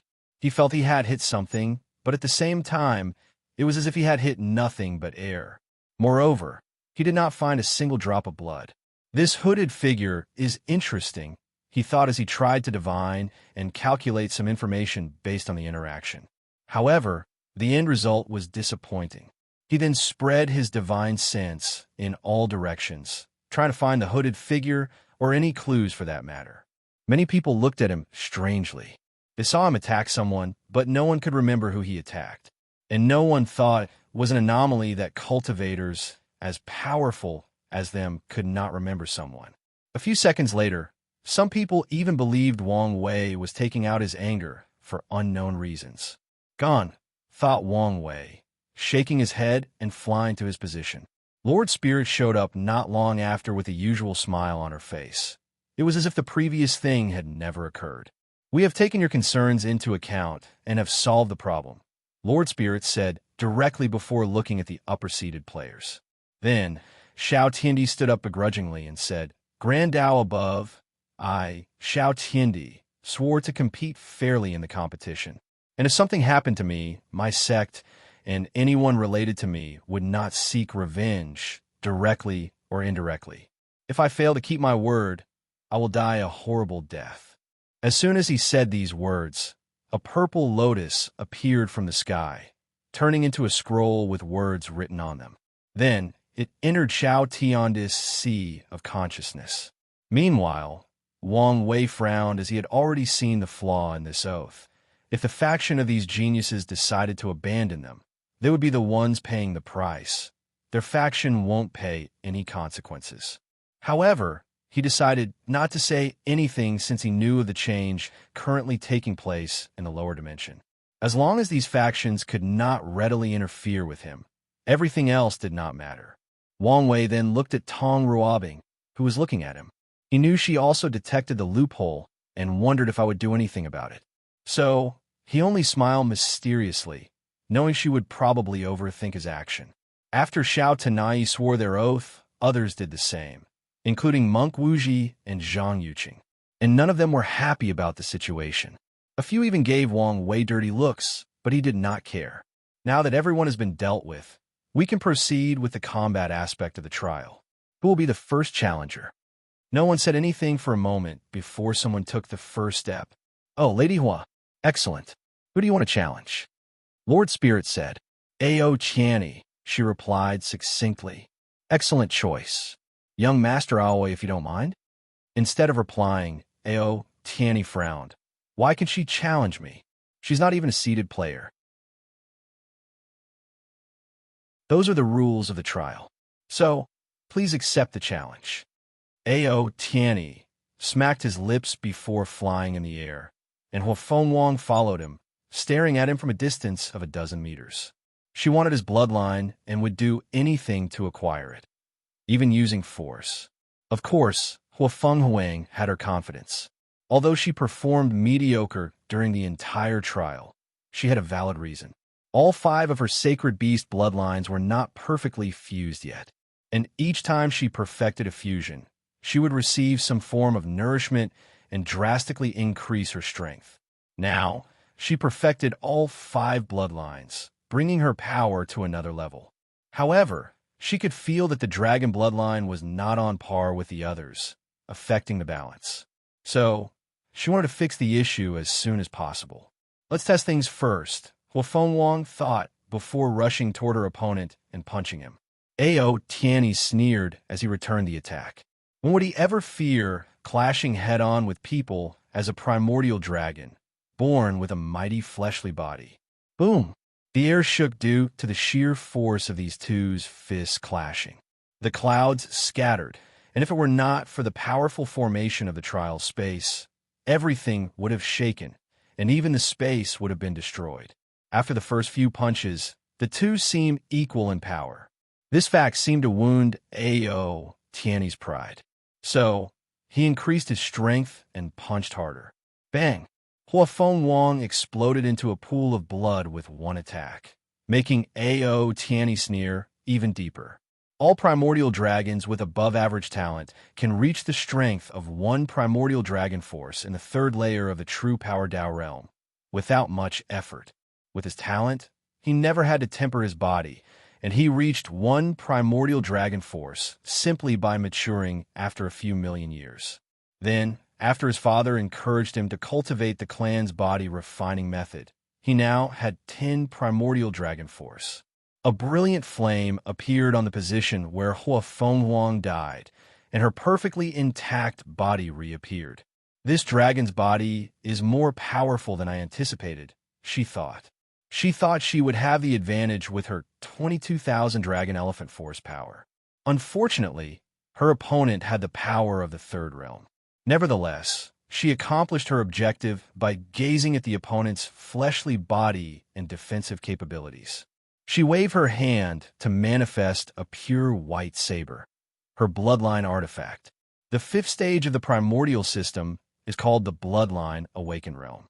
And in this stage, the ancient cultivators can condense bloodline artifacts similar to proving Dao artifacts. Hua Fenghuang looked at her white tiger saber. An intense killing intent emanated from her body. The law of killing emanated from her body before slashing. An enormous red moon-shaped slash rushed toward Ao Tianyi at a speed faster than light. Immediately, the proud dragon felt a sense of danger, but his pride would not allow him to evade. So, lightning appeared all over his body to form armor. Slash! Ao Tianyi frowned as he rapidly analyzed what had occurred. The attack passed through his armor before leaving a wound a few centimeters deep. His scale skin did not protect him. His thunder armor should have worked. And even if it failed, his skin, which was a slightly weaker version of his scale, should have blocked the attack. Dao of killing. She killed my thunder, rendering it useless, before doing the same and killing my defense. You will pay for leaving a mark on my body, said Ao Tianyi before transforming into an enormous purple dragon that covered the sky for kilometers in diameter, despite coiling itself. An ancient and noble aura emanated from his body before opening his mouth to gather a large sphere of purple thunder. Innate law, thought Hua Fenghuang with a severe look. She knew her opponent had gotten serious and could not afford to make any mistakes. Chaos Thunder Bomb Ao Tianyi spewed out the purple sphere at an unimaginable speed. Hua Fenghuang acted swiftly by slashing her saber, killing the Chaos Thunder. Regrettably, she only reduced its size to a 1/4 of its original. Boom! The thunderball exploded, generating a power akin to destruction, a power that could return things to chaos. Another bloodline artifact appeared before Hua Fenghuang in the shape of a turtle shell with a snake design on its back. The shell generated a black and white shield that protected. After the explosion, a hole could be seen in the shield, and half of Hua Fenghuang's body was now gone. Nevertheless, a bright red flame appeared on her body, regenerating the missing parts. Ao Tiany's dragon face looked intently at his opponent. He remembered how annoying it was to battle true phoenixes with immortal flames. As long as they had access to energy, both of their own or between heaven and earth, they could regenerate infinitely. He opened his mouth to fire another chaos thunderbomb, and Huafeng Wang disappeared in a burst of flame. Through flame teleportation, she appeared on the dragon's back. However, the latter seemed to have anticipated this move, as trees instantly sprouted from his back. The branches immediately went to capture Huafeng Wang, who tried to evade. Unfortunately, an tree branch caught her foot. She immediately felt she could not teleport, and the tree absorbed her vitality. Furthermore, it also seemed to be rapidly sealing her regeneration abilities. Huafeng Wang did not panic. Instead, she generated an intense flame. According to 5 elements generating theory, wood fuels fire. So, she wanted to use the trees to fuel her fire and destroy them. Unfortunately, she quickly learned that they were not ordinary wood, as her immortal flame only burned small parts, having little to no effect. Meanwhile, Ao Tiany was not surprised. His wood attribute was the yellow chi wood.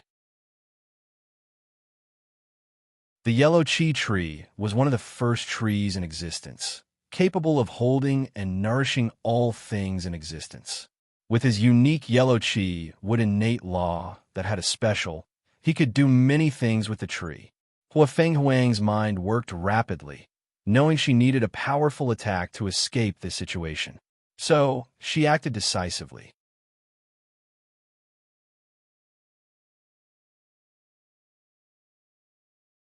Three paths of law. Water-fire polarity. An enormous blue and red ball appeared before Huafeng Wang before fusing, not into the color purple, but a half-blue and red sphere. Then, the dichromatic globe headed straight for the yellow chi tree. The orb contained the power of ice and fire infinitely altering between each other, creating the ultimate grinding machine, a machine capable of grinding any world to dust. As such, the tree branches only lasted for a moment before Huafeng Wang regained her freedom. However, her attack also did not stop as it headed for Ao Tiany's scale. The dragon's purple scale shone brilliantly as it resisted the cutting power of the sphere. Huafeng Wang acted swiftly as she swung her saber, killing Ao Tiany's defensive capability. Crack! Many cracks appeared on his dragon scale. However, Ao Tiany was not injured. He turned his body into thunder elements to evade the water-fire polarity. Ao Tiany appeared a few dozen of meters aside, staring at his opponent with his eagle-like eyes. One annoyance, he thought. He had a few methods he could use, but it would be beneath him to use them so soon, and not even against a seated player. Nevertheless, he decided to no longer play around. Dark clouds suddenly appeared above everyone's heads, covering a few hundred kilometers. Then, purple thunder began to fall from the sky with speed hundreds of times that of light. An infinite number of lightning bolts fell from the clouds, trying to erase Huafeng Wang from heaven and earth. She did her best to evade, but she could not do so for all the bolts. As a result, she had to rely on her phoenix's regeneration to barely survive. On the ground, Wang Wei and the other participants watched the battle unfold. This dragon's strength is not bad. The current attack had reached one leaf immortal venerable strength, and he could tell the latter was holding back. So, his genuine strength was probably around 2 to 3 leaf. She's also holding back and hiding, thought Wang Wei as he looked at Huafeng Wang. Her bloodline might have evolved to the point of giving birth to innate laws. Wang Wei squinted his eyes as some idea popped into his mind. He sensed the innate law Ao Tiany used and could sense an unknown and mysterious power. It was more of a will. Innate laws, primordial laws, and Grand Tao source, the 3 paths of laws. Wang Wei remembered the information he knew from his ancestors. The Grand Tao source is the origin of all laws or Taos in the chaos universe, and it is the highest form of power. As the name implies, the Grand Tao source is the root or origin of all laws, concepts, or rules that make up the entire universe. By controlling it, great emperors have no restraint wherever they go, whether it is primordial chaos or any chaos worlds. And by the time they become paragons, the level of control over these concepts reaches unimaginable. A cultivator has to become the sole controller of whatever Tao he cultivates, granting powerful authority. For example, a peak paragon who controls 100% of Fire Tao can strike the power of a paragon with only 99% control. And if the 99% paragon wants to reach the peak of the paragon realm, they have two options. Firstly, fight the peak paragon and remove their imprint in the Fire Tao, replacing their opponent. Of course, it would be best if they were lucky and no one had this position. The second option is to make their Tao unique, for example, in fire, flower fire, sun fire, etc. In this situation, the peak fire paragon could only reduce the 99% fire paragon strength and not completely remove their control. With a unique Tao, the 99% fire paragon would essentially create a new grand Tao source of en fire or flower fire. At the beginning of the Chaos universe, there are only 3,800 grand Tao sources consistent with the 3,800 primary Taos. But with the rise of cultivators, an infinite number of new sources appeared, blooming the universe into prosperity. Nevertheless, the paragons who controlled primary Taos had a vital position in the entire universe. So many people fought for their spot. As the controller of the root of all laws, emperors should be the most powerful and noble beings in existence, thought Wang Wei. However, the universe placed restrictions on them for balance. The power of order flashed in his eyes as he entered a state of enlightenment. Innate life forms follow the heavenly Tao path. Heavenly Tao boosted their innate laws. This is the reason many of them were on par with great emperors. However, as soon as an innate life form enters primordial chaos, they lose that boost. The same goes for fiend gods. They follow the primordial Tao path, and their primordial laws are boosted by primordial chaos itself. If they leave, their laws are also weakened. Great emperors follow the grand Tao path, comprehending the source and not being affected by the environment. Another way for the universe to maintain balance is to grant fiend gods and innate demon gods stronger fleshly bodies, allowing them to compete with the grand Tao path. As Wang Wei entered this deep state of enlightenment, he could see how the chaos universe developed when after its birth. He could see how these three paths were distinct, mutually exclusive. However, as time passed, life and the universe began to merge and evolve. Innate demon gods and fiend gods proved the Tao and walked the grand Tao path, while emperors began to temper their bodies to be on par with these blessed races. Under normal circumstances, these three paths should be a pyramid. After walking in the heavenly Tao path, a cultivator should evolve into the primordial Tao path before eventually comprehending the Tao source. However, the heaven will created a shortcut that allowed cultivators to skip all the other paths. Its existence is a form of disorder. Yin-yang, balance, disorder, and order. The heaven will's existence allowed for the rapid development of the universe's inhabitants without grave consequences. And the habitants' development benefits the universe, creating a positive change and development cycle. The Choice universe's strict order, rulers, and balance make one wonder if its creation was artificial or natural, thought Wang Wei as he ended his enlightenment. He felt his mind clear as he sublimated his spirit. Although his strength did not improve much, Wang Wei did not mind. Order and disorder laws had many benefits since they allowed him to understand the universe and its operation better. And every time he does so, it becomes easier for him to divine or calculate information, easier to see and comprehend laws. It becomes easier to achieve his goal of attaining absolute freedom. Wang Wei could also feel that understanding the chaos universe would benefit him greatly in the future. Wang Wei sensed something and looked opposite him when he saw Xiao Tiandi looking at him with one eye. Interesting. He covered his enlightenment to not alert anyone, but the opponent detected something, even though Chu Luo, right next to him, did not do so. The innate Grand Source physique, the ultimate physique of the Grand Tao Path. Wang Wei glanced at him before looking back at the fight. He could tell the outcome would soon be determined. Huafeng Wang looked haggard and pale. She had regenerated too many times and reached her limit. If it was not for her willpower, dying or coming close to death so many times would have affected most cultivators. Nevertheless, she persevered as her plans finally succeeded. The law of luck flashed on her body, and Ao Tianyi made a mistake out of nowhere. His control of thunder laws caused a small backlash to his body and injured him.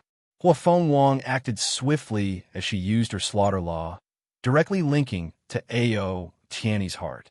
Swish! An enormous beating heart appeared before her. Without hesitation, she took a void-breaking talisman and disappeared from the trial. "My heart!" roared the dragon, his anger uncontrollable. He turned back to his human form with 2 horns, except he had a gaping hole in his chest. Without hesitation, he took a few pills from his space ring to swallow them. In an instant, the gaping hole disappeared and his heart regenerated. However, the dragon was furious beyond describable words. His first instinct was to call his Tao protector to go after Huafeng Wang, but he remembered his oath. So, he decided to go after her himself. However, he remembered his father's words on the importance of this task. Ao Tianyi's face then twisted in strange ways for the next few seconds. He wanted to get his revenge, but he also knew what to prioritize. Ultimately, he controlled himself to focus on his task. He looked at the seated players with red eyes. Then, he glanced at Lord Spirit.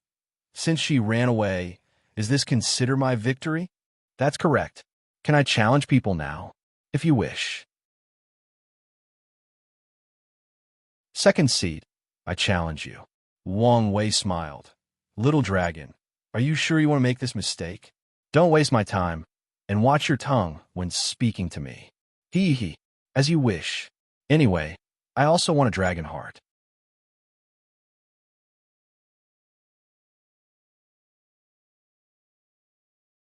Domain's power. Wang Wei flew to the sky, looking oddly at Ao Tianyi.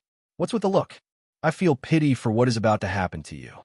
You could have lived your entire life without suffering as much as you will today." "You." "Enough nonsense," said the prideful dragon. He did not waste time and immediately transformed into his original shape. Meanwhile, Wang Wei instantly deployed his domain, assuming control of the surrounding. Then, he received a divine hint and used his mother's darkness power to isolate the sight of everyone watching this battle. He even installed many formations inside the domain to prevent other forms of spying. As such, the participants on the ground can only see a massive sphere of darkness covering thousands of kilometers in the sky. Many people with secret techniques try their best to see if they could see through the darkness. Unfortunately, even Xiao Tiandi could not see anything inside. Of course, he also did not try much. After his first attempt failed, he gave up using other methods. As for Ao Tianyi, he frowned after sensing he was in a domain.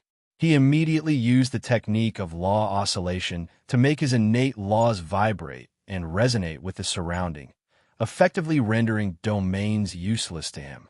Regrettably, Ao Tianyi soon discovered his method was useless. His technique did not even weaken the effect of the domain. "Interesting," muttered Wang Wei. He had never seen this technique before. He wondered if it was unique to the upper dimension or if some other cultivation system that did not have domains also had it.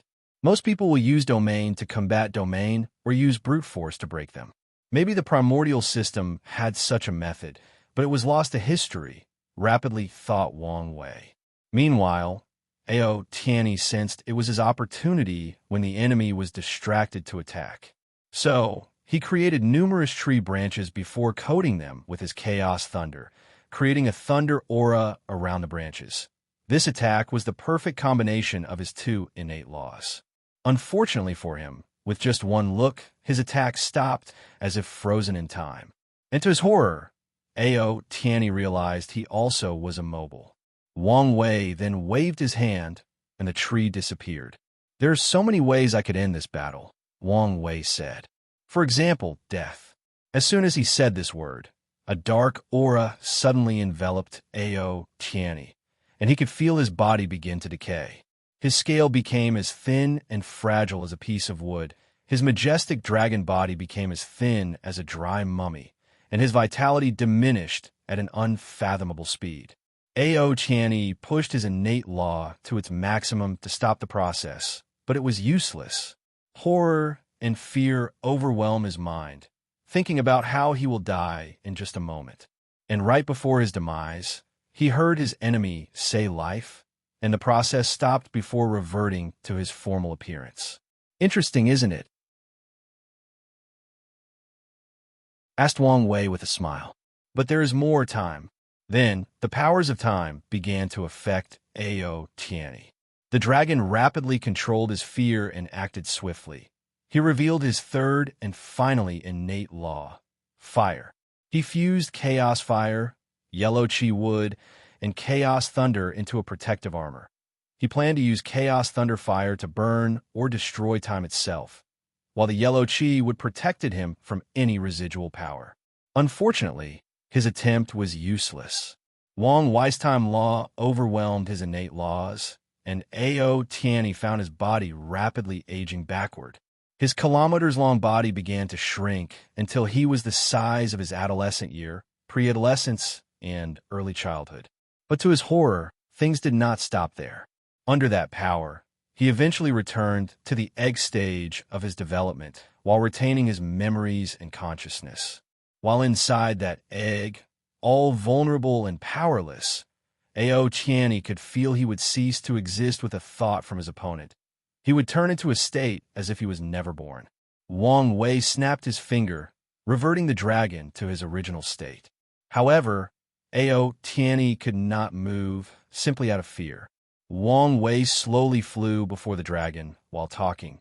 Domains are horrifying when the power gap between two people is overwhelming. Wang Wei stood in front of the dragon's eyebrow between his two deer horns. He slowly raised his hand to touch it, and Ao Tianyi jerked his head back. At least he tried to. However, when he saw the cold stare Wang Wei gave him, the overwhelming fear once again flooded his mind, rendering him immobile. This was not a technique or the power of the domain. It was pure fear. Wang Wei calmly placed his hand on the dragon's forehead and pulled out a phantom version of Ao Tianyi. It was his soul. Under Wang Wei's control, the soul quickly shrunk until it was the size of his palm. "Let's see what is in your memory," he muttered as he reviewed the dragon's life. From his time as an egg to the present, Ao Tianyi has lived over 100 million years, and Wang Wei skimmed through them rapidly. He learned many things about the upper dimension in greater detail. However, there were many powerful seals in Ao Tianyi's memories, some of which he did not dare approach. Wang Wei frowned, as he was not satisfied with the cultivation techniques he got from the latter's memories. He wanted some secret techniques that were truly powerful or unique. "Let's try something else," he thought before a small black and white wheel appeared next to the dragon's soul. The wheel rotated as it shone on the soul, and with each rotation, Ao Tianyi underwent reincarnation or samsara. Through repeated reincarnations, Wang Wei wanted to wash away the seals in the latter's memories. "My experiments failed," he thought after forcing Ao Tianyi to undergo hundreds of reincarnations in just a few seconds. He wanted to know if he could use this method to wash away karma, and his method succeeded. Unfortunately, an unknown power acted and stopped his actions.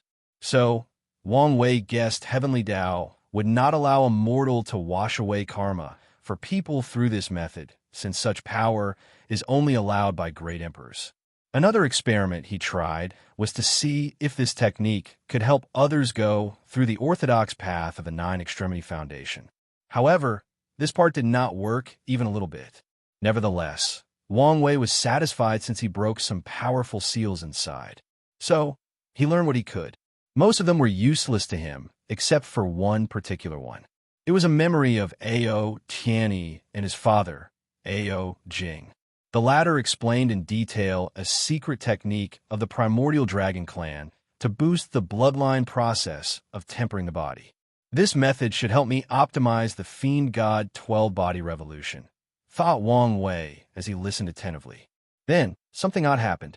The older dragon suddenly looked directly at him. The memory of it suddenly became alive. "Young lad," said the dragon, directly toward Wang Wei. "Interesting. Is this some form of mimetic power?" Wang Wei remained calm before answering. "Are you Ao Tianyi's father?" "That's right," replied Ao Jing. "You don't seem scared.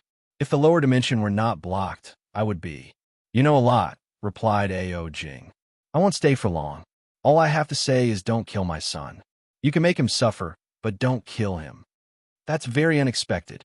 Wang Wei really did not expect these words to come out from Ao Tianyi's father. "My son's cultivation journey has been too smooth. It's about time he suffered some major setbacks." "No problem. But how far do you want me to go?" "You can break his Tao heart, but don't completely annihilate it." "No problem," said Wang Wei. "You're a good father." "I try my best," said Ao Jing. Raising a son alone was hard without his mother. But he tried his best.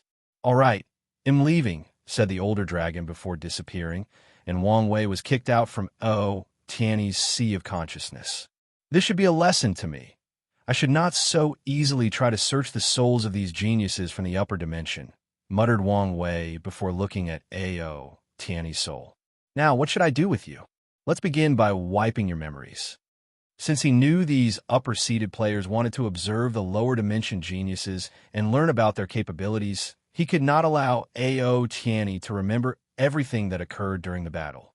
So, he erased the latter's memories, including the trace he used samsara on his soul. He even placed a method on the latter's soul in case someone tried to use the power of time to see Ao Tianyi's past memories. He used counter-divination methods and counter-Yang calculations, then sealed and removed all traces that he had modified the latter's memories. Of course, he left the trace of searching through Ao Tianyi's soul since his father already knew. Well, all these methods might be useless against some of these powerful cultivators, muttered Wang Wei as he realized the problem. Then, he shrugged as there was nothing he could do about that. It was now too late, and there was nothing he could do to fix this problem. After all, no matter how clever he was powerless before the might and method of a paragon. In that case, let's just leave it to luck. Wang Wei knew he was a lucky individual, so it was not a problem to rely on it. Furthermore, even if it did not work, the only consequence was his existence would be known to the 7 parasites sooner than later. So, he placed Ao Tianyi's soul back into his body. I should probably give them some information as a misdirection. It could help with the situation. After coming up with this plan, he decided to have a brief fight with Ao Tianyi, revealing some of his strength or hidden trump cards. Plus, I also need to torment this man, break his mind and Tao heart, so his great father can fix him.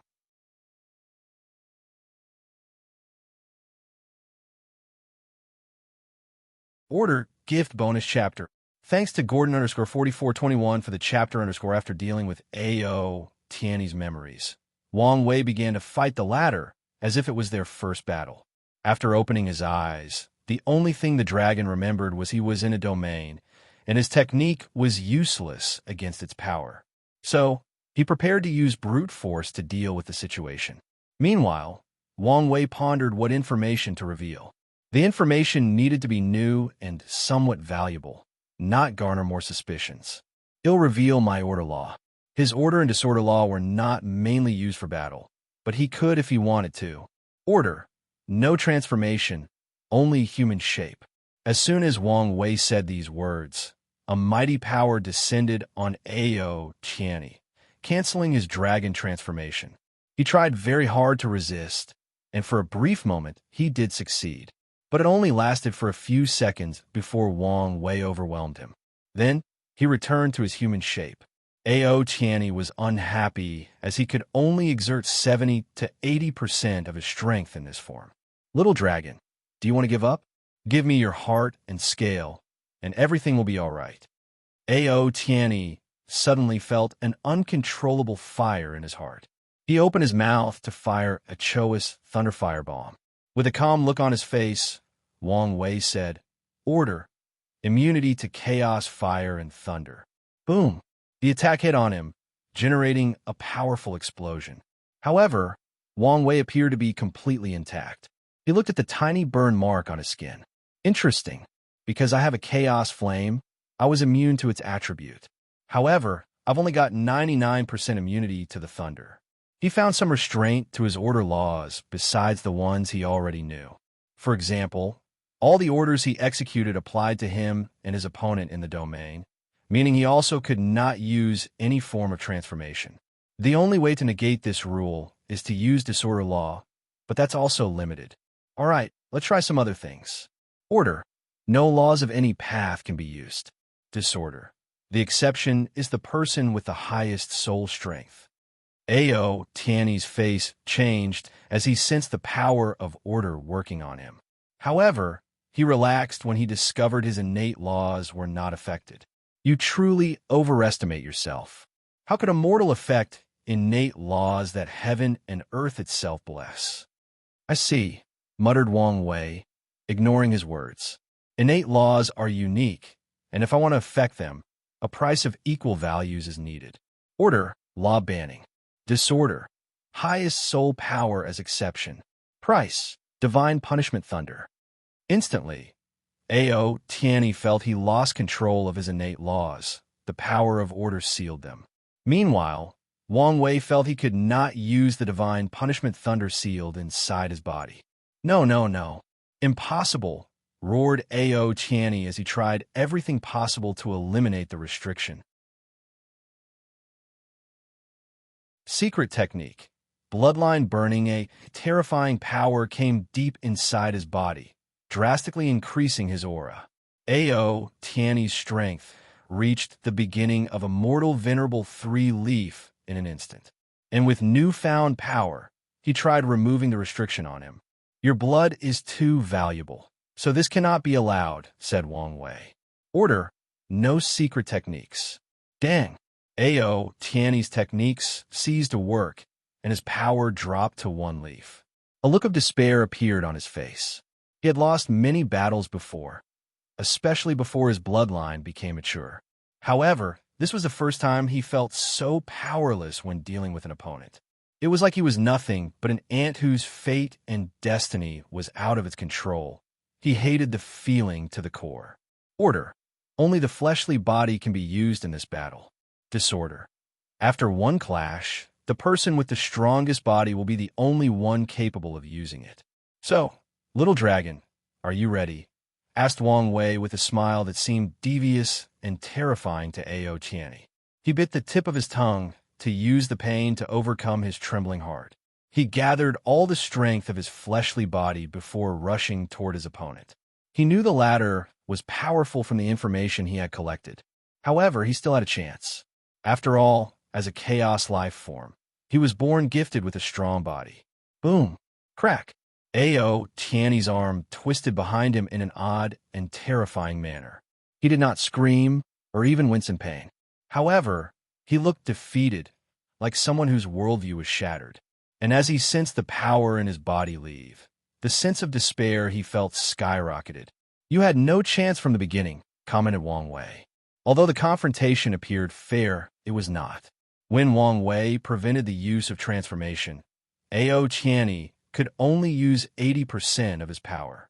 The argument could be made that he was also at a loss since he could not use the ancient desolate transformation. However, his transformation boosted his strength, while the dragon form was Ao Tianyi's natural body. Labeling it as a transformation was a technical loophole. Wang Wei knew these techniques, rules, or restraints of order law were the advantage of this law. If used correctly, he can make the environment benefit him while weakening his opponent. Of course, once he meets an opponent on equal ground as him, the power of order would not be as absolute. But he had already thought of other ways to use it. For example, applying the order rules only to himself and not involved. For example, He would allow his domain to only work on him, use order to boost his attacks or spells, and do a bunch of other things. It could even be used as a defensive measure. Wang Wei looked Ao Tianyi directly in the eyes. How does it feel to be as helpless as a mortal? I could crush you as easily as an ant in your current state. Shut up, yelled Ao Tianyi. Don't worry. We'll make sure you will never forget this day. Don't. My father will not let you get away with this. Have you forgotten the oath you took? Ao Tianyi's face became pale. He also remembered that his father could not descend into the lower dimension to save him.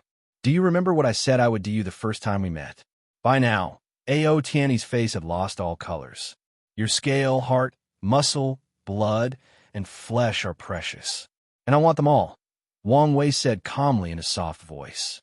Now, I cannot kill you, so I will need some help to help you regenerate the body parts I'm going to take. Do you understand what I'm getting at? Ao Tianyi looked at him with a blank look on his face, not capable of answering. Wang Wei secretly shook his head. This genius state of mind was worse than he anticipated. Although he has been using intimidation and his soul power to elicit fear into him, he did not expect him to crumble so easily. Let me be more direct. I do not want to use my resources to heal you. So, hand over your space ring. Do not make me use drastic measures to get it myself. Ao Tianyi then subconsciously handed his space ring, even deactivating the seal to allow Wang Wei to access the contents inside. Then, Wang Wei did as he said. He took the dragon's scale, muscles, heart, bones, blood, and a big piece of his flesh to cook later. During the process, Ao Tianyi was alive and felt everything. Wang Wei wanted to use the pills inside the ladder space ring to help regenerate these body parts. However, he quickly discovered he had never seen any of these pills before and decided to keep them for himself to study. So, he used the ones he had instead. As for the reassure inside, he did not take them because he could sense some powerful marks on them. They most likely belonged to the primordial dragon race in the upper dimension. He did not want to complicate the situation by forcing the dragon race to abandon Ao Tianyi as they tried to regain their precious treasure. Finally, Wang Wei looked at Ao Tianyi with a look of horror and despair. The man looked like he had experienced indescribable horrors. Maybe I went too far, thought Wang Wei as he checked Ao Tianyi's body. His Dao heart is not completely broken, so his father should be able to fix him. So, he patted the latter's shoulder. Don't blame me. Blame your father. Although he saved your life, he also placed you in this situation. Wang Wei had no regret in putting Ao Jing under the bus. However, he doubted Ao Tianyi could help him in his state. The information I revealed should be enough to show my status as an overlord, but not too much to be suspicious. Hopefully. Then, he closed his domain along with the power of darkness, returning to the trial area. The participants could immediately see who the winner was after seeing Ao Tianyi's dazed look. And when they saw the anguish in the latter's eyes, they wondered what terrible thing had happened to him. They gave Wang Wei odd looks, but he ignored them. All Wang Wei cared about was how much destiny he acquired after defeating Ao Tianyi. The amount was quite large compared to when he defeated Heaven Chosen from the lower dimension. He did not know whether this was normal or a result of the recent changes in the lower dimension.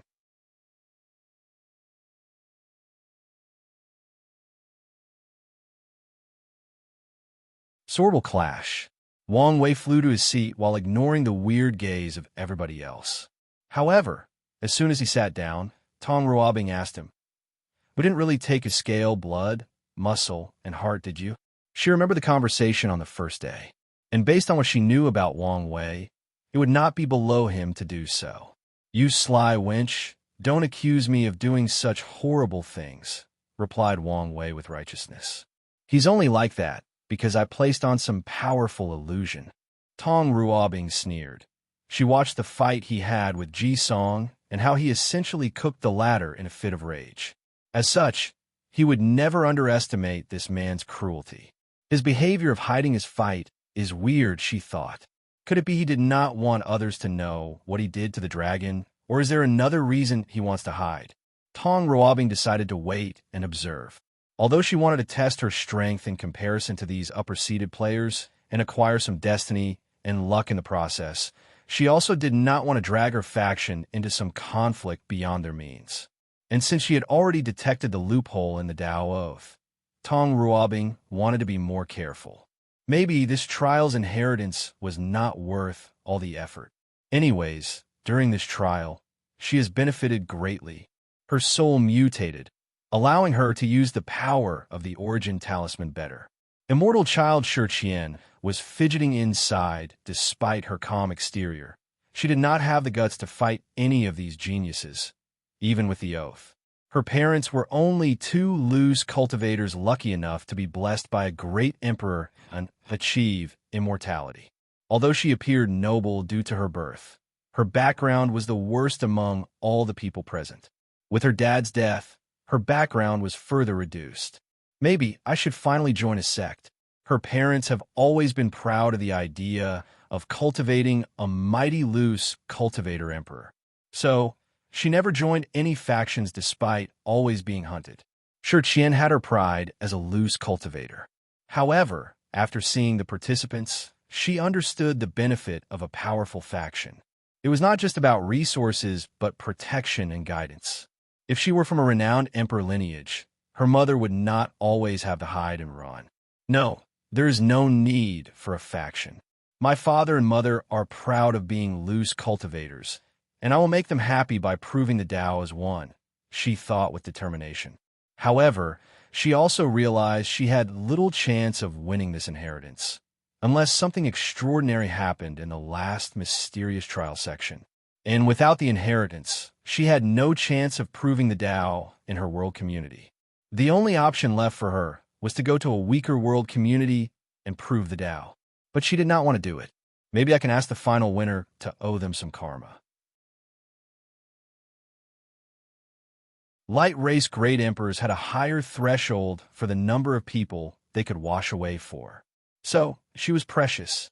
And if that did not work, she could promise the final winner with her position for immortal venerables and Tao ancestors, thus increasing their factions. It's decided. Let's do that. Jingwu Hua remained composed, her thoughts only known to her. Although she also wanted to take a bite of Ao Tianyi and get her hands on her bloodline, she did not dare. Her father was on the upper dimension, and she did not know how he was doing. She did not want to take any actions that could affect or place him in danger. So, she decided just to watch how things unfolded. Ao Tianyi took his seat with a dazed look.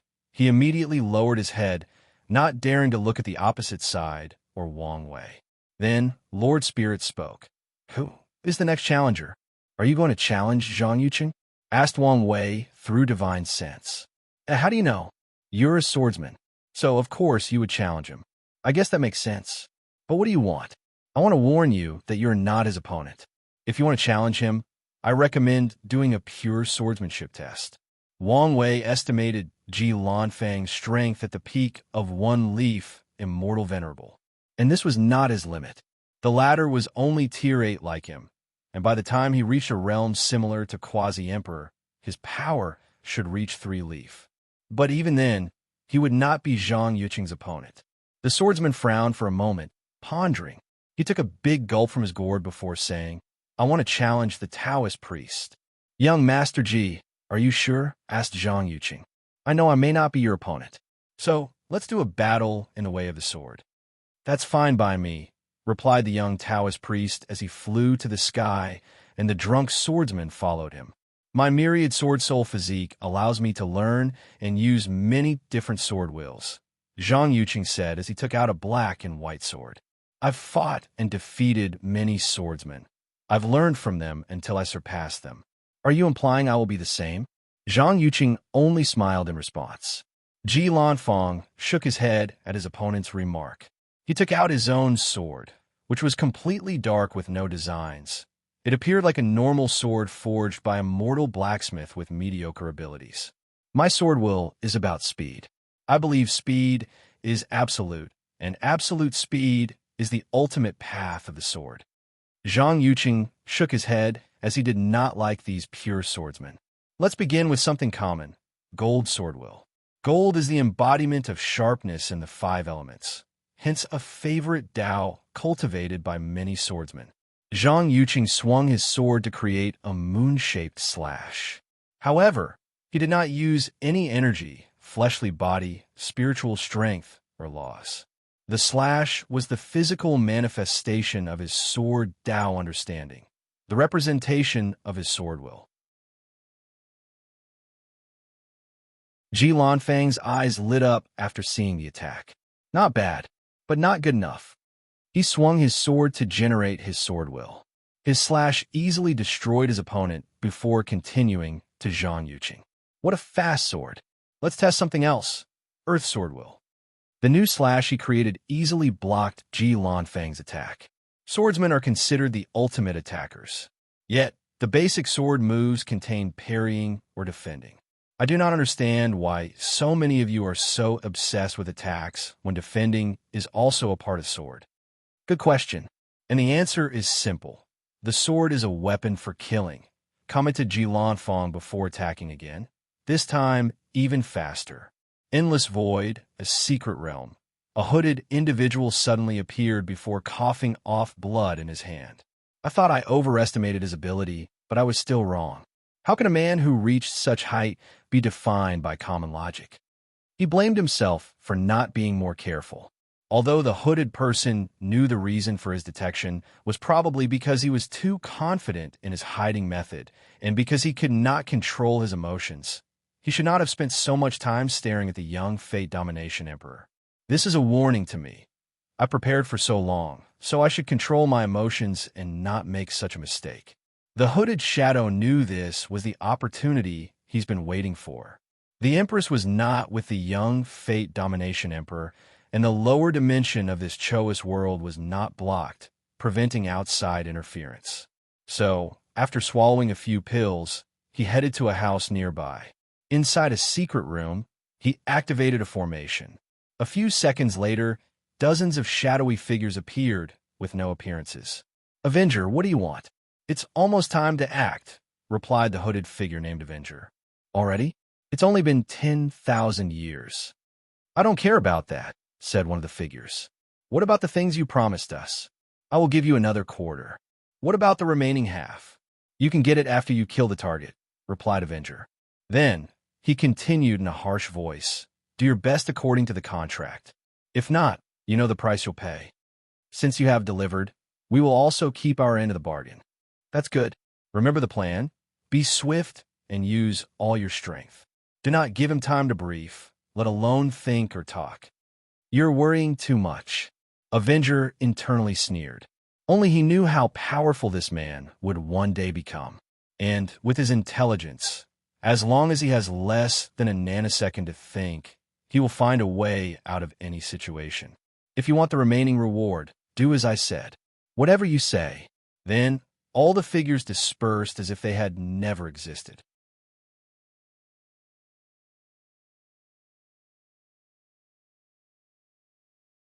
Hypocrisy. Ji Lanfang's attack sliced through the earth sword will as easy as a knife through butter. Nevertheless, the earth sword will was resilient and persistent like the earth. So, it reformed after destruction to continue confronting Ji Lanfang's sword will. Then, through sheer persistence, it blocked the attack before the enemy's attack reached its creator. "Not bad," commented Zhang Yuqing. "How about this? 5 elements sword will. All things in the universe originate from the 5 elements. The 5 elements are the embodiment of balance." He created a sword slash that would alternate between 5 colors symbolizing the elements. Anything that travel faster than the speed of light has broken the balance of the universe. Ji Lanfang replied before casually swinging his sword. His sword will instantly broke the perfect balance in the 5 elements, destroying the sword will. Zhang Yuqing frowned before waving his sword to create a black and white protective film before him.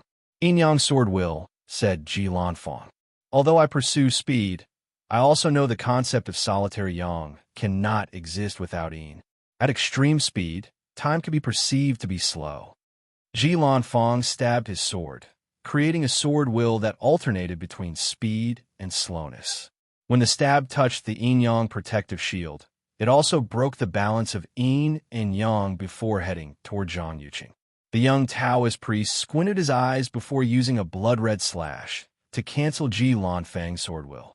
Then, he became serious as he knew this battle would not be as easy as he thought. Try this slaughter sword will. Zhang Yuqing created a second blood-red slash, and when everyone laid eyes on it, they could see a vision of a young swordsman who spent his entire life on the battlefield. The young swordsman killed to temper his swordsmanship. It did not matter whether it was humans, demons, gods, or devils. Everyone and everything felt at his sword, including his friends and family. The only thing the swordsman cared about was tempering his slaughter sword will. The number of lives in his hand was simply incalculable. At some point, he did not care to calculate. A fast sword could prevent slaughter and save lives, said Ji Lanfang. His attack then created a vision of another swordsman in blue. The swordsman appeared before the slaughterer swordsman and cut off his head before he began his mass killing. So his attack once again defeated Zhang Yuqing's sword will. How annoying, thought the young priest before his sword exuded a weird fluctuation and stopped the opponent's attack. I met a swordsman who believed that the sword was not the best tool for cutting, said Zhang Yuqing with a composed face. He believed space was the ultimate cutting tool. Try his space cutting sword will. As he swung his sword, he bent the space around in the form of a moon-shaped slash. This attack could cut off anything, as it was literally separating the space of anything it touched into two. The speed of my swords has transcended time and space, Ji Lanfang said casually. With a swing of his sword, he easily cut the space-cutting sword will. And his attack also did not stop on its track. But then, something unexpected occurred. A white slash came from Zhang Yuqing, and before Ji Lanfang could react, he had a slash scar on his chest. He calmly looked at the wound on his chest. Although it appeared as if he had lost, he knew it was not the truth.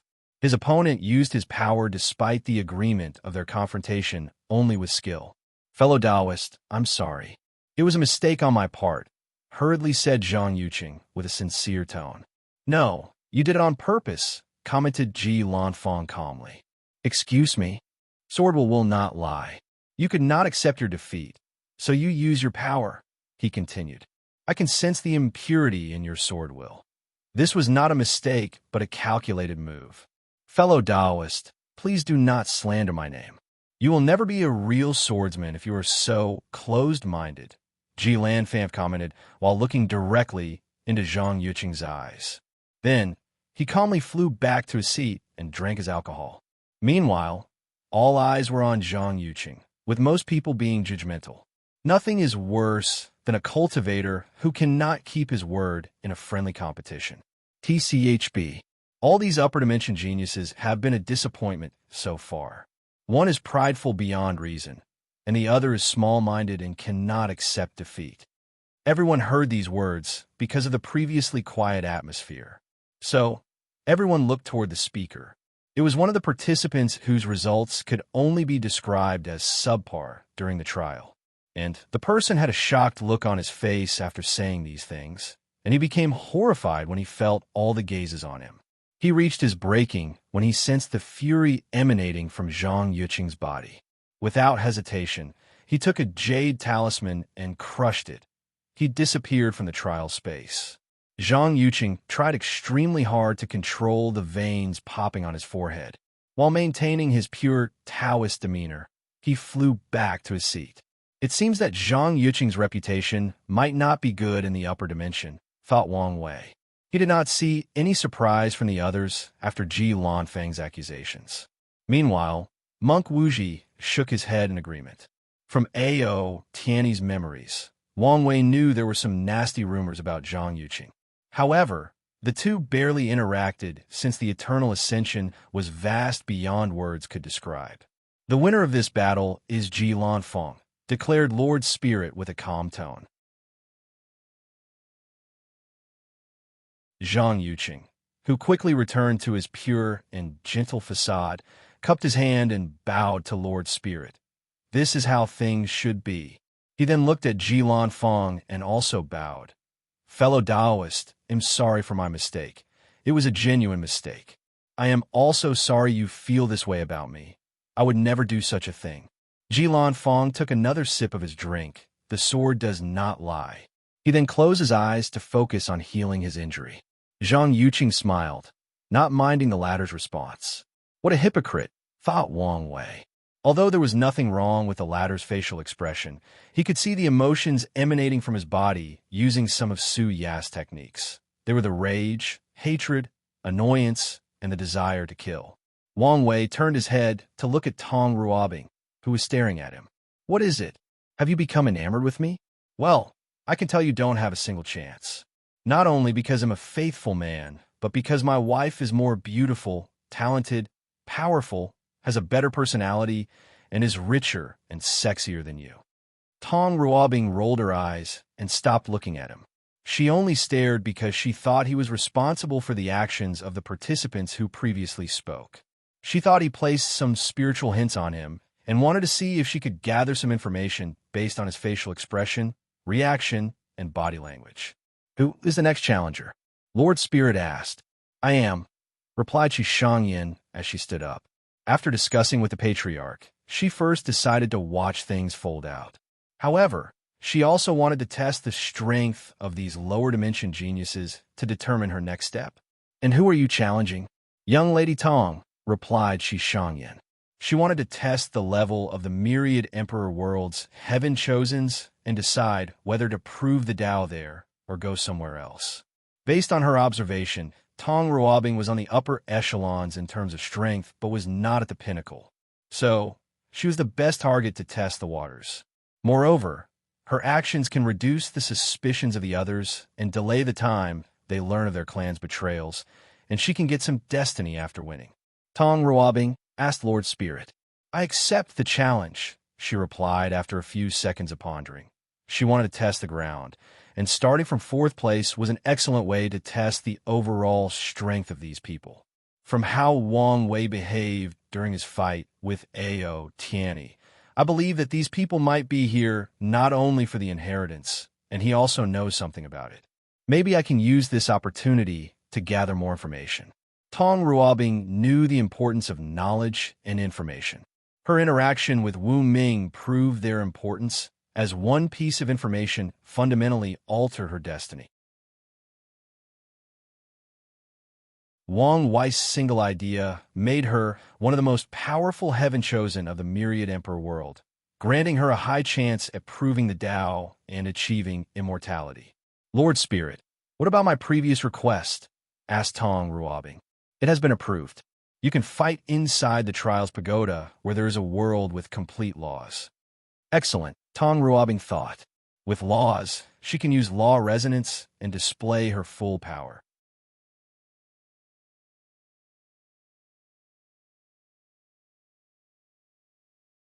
Mortal and Immortal Qi, Tong Ruobing and Shangyin entered the pagoda for their battles. A projection appeared in the middle of the participants for them to witness everything. These two found themselves floating above a large plain with mountains and forests in the distance. There were no houses or living habitats, only endless vivid green. They stared at each for a moment, gathering their auras and momentum.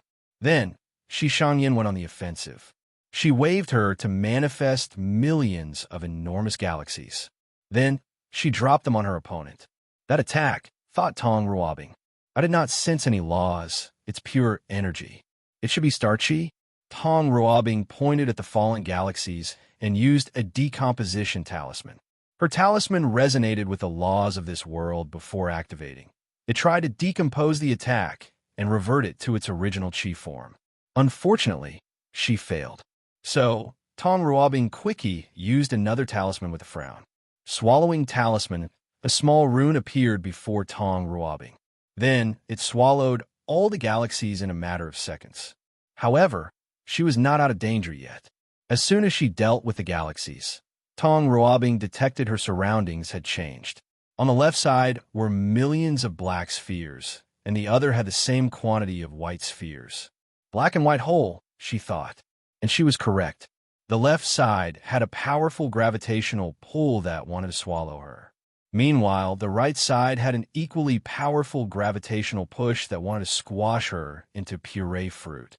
As the person caught in the middle, the feeling of constantly being pushed and pulled by a powerful force was a nightmare. So, Tong Ruobing acted swiftly. Gravity-canceling talisman She used an instant talisman to cancel the gravitational power of both black and white holes. However, she also went on the offensive. Energy-suppressing talisman Tong Ruobing noticed the enemy only used pure chi/energy attacks, and all her spells were abnormally powerful. As such, she concluded that there was a 70% chance she was a pure energy cultivator. It would make sense, given Shi Shangai's identity as a celestial race. Of course, there is also the 20% chance she hid her law power as a trump card. However, if that was the case, Tong Ruobing determined this battle might be harder than anticipated based on how powerful her chi spells were. As for the remaining 10%, it was possible that her chi attacks were more powerful than even her laws, so she only used them for battle. Although this conclusion appeared logical, there were some truths behind it. Pure energy systems were weaker than law ones because they usually created third-class emperors. Laws and Daos were subsets of the Grand Dao source. As such, cultivators usually comprehend them before in preparation for understanding their Grand Dao source. However, pure chi cultivators do not have this opportunity. After acquiring the Heaven Will, they skip directly to comprehend the Grand Dao source, creating many third-class emperors. In the Endless Void's history, only one individual became an eternal emperor from a pure energy cultivation system. A strange force field emanated from Tong Ruobing's talisman before surrounding Shi Shangyan, and the field could limit her control and power of her chi. However, she only sneered in response. Shi Shangyan pointed two finders toward her opponent. Then, her chi changed from the previous star attribute to a space. Space compression spell immediately. Tong Ruobing felt the space around begin to compress her into a biscuit. She could tell she could not run away or teleport from this attack. She immediately used a space-twisting talisman to take back control of the surrounding space. Unfortunately, she only temporarily delayed the spell's effect. Something is wrong. Her spells are too powerful. She focused on the battle without the time to properly analyze the situation being this anomaly, and using law resonance to create space-related talismans cannot reach its full potential of space laws, unless Tong Ruobing was willing to comprehend space as one of her secondary laws. And she has not done so. She has to use alternative methods to boost her talisman's powers. She waved her hand to manifest 9 more space-twisting talismans. Subsequently, she used a high-level technique for professions, synchronization. Using many of the same talismans, Tong Ruobing confused them to boost their strength through great control. So, as the 9 talismans in the shape of yellow papers with runes floated before her, they vibrated, linked through a green line before fusing into one. Boom! Space cracks appeared around Tong Ruobing as she broke free from the spell. With deep eyes, she said, "You're a young emperor. You finally figured it out. Your ability seems to amplify your chi-based spells by a large margin. Moreover, you could deploy your pseudo-domain without being detected." Shi Shangyan smiled without explaining. When she was young, the clan's patriarch trained her severely, tempering her Dao heart with extreme methods. Previously, she thought it was because she was the next heir of the clan. But now, Shi Shangyan realized the clan has been preparing for the possible defection for many years. And they might even have predicted the current change long ago. With how long the celestial race has existed and its background, she would not be surprised if they had some extraordinary method to predict the upcoming changes in the Eternal Ascension world. And she even guessed many people were also preparing. This woman is very talented. Using synchronization of talismans with space attributes is a feat few mortals could achieve back home. Synchronization was a high-level skill, but there were also levels of difficulty. For example, it was thousands of times harder to use synchronization on space attribute talisman than on a fire one. I need to get serious. Secret technique. Qi sealing Shi Shangyin clapped her hands, and immediately afterward, Tong Rubing's face changed. She discovered she had lost control of the origin essence inside her divine sea. She immediately activated the energy control talisman inside her divine sea to regain control of her energy. It's useless, commented Shi Shangyin.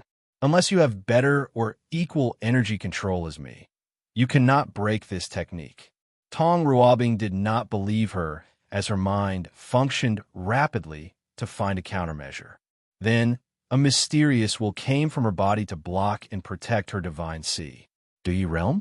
I can do the same, thought Shi Shangyin. She activated her Duyi realm to boost her secret technique and counter Tong Rubing's Duyi realm. The celestial race has an advantage over others when entering the Duyi realm. Most cultivation system has some form of energy gathering stage. So, as long as they can create a unique qi in that realm, they can enter the Duyi realm. Of course, Heavenly Tao placed restraints on them. The qi they created must meet a certain standard before achieving Duyi. Nevertheless, it is way easier for members of the celestial race to enter compared to ordinary cultivators or other powerful races. After weakening her opponent, Shi Shangyin went for the finishing move. Destruction Qi Beam. A dark purple beam flew out of her finger, traveling with incredible speed toward Tong Ruobing, who quickly reacted.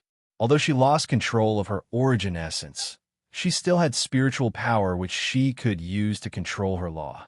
Tong Ruobing then created millions of defensive talismans and synchronized them. Unlike powerful attributes like space, where she is limited by the number of talismans she can synchronize, she had little to no limit on ordinary talismans like defensive ones. Unfortunately, despite creating the ultimate shield, the beam passed through it before stopping 1 inch in front of her heart. Tong Ruobing sighed. I lost. Shi Shangyin then canceled her attack. Your celestial race is truly blessed. Indeed, the celestial race is considered one of the most blessed races from Tier 1 to 10 in the cultivation journey. Their races can use many powerful qi to supplement their battle prowess. They can even control qi that is based on supreme outlaws like destruction qi or creation qi, and they do not have to pass the outlaw trial by controlling these qis. Many people believed if the celestial race could convert their mortal qi into immortal qi, they would truly be an unmatched race. Unfortunately, this was impossible. Shi Shangyin could not elevate her destruction qi into a higher form of immortal qi. She had to search for it in the source qi space like everyone else. Some mortal qi do not even have an immortal counterpart. As such, it will become useless after she proves the Tao. Additionally, if she did not prove the Tao and only cultivated destruction qi, no laws, and try to prove the Tao with destruction grand Tao source, she would have to undergo a terrible heavenly tribulation with a 9,999% chance of death. A few of her clans tried to use this loophole to control supreme or outlaw Taos, and they all died under the tribulation.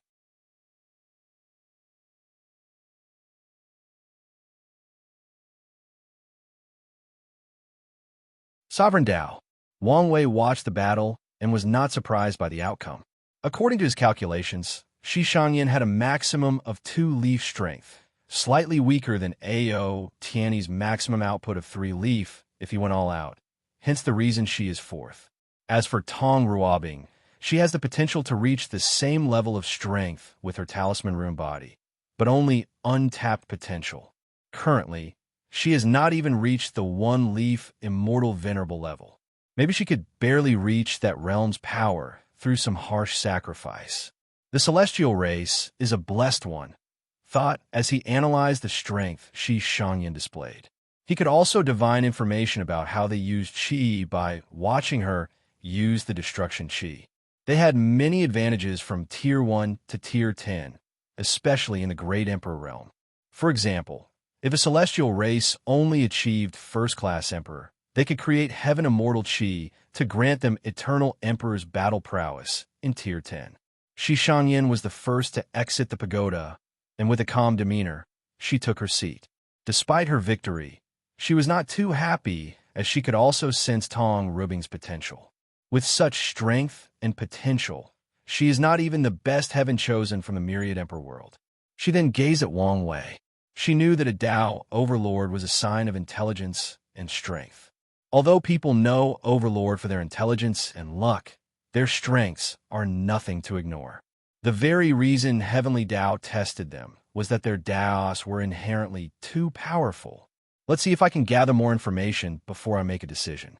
Tong Ruobing followed a few minutes after her, and as soon as she exited the pagoda, Mu Lei flew to her. "Young lady Tong, are you all right?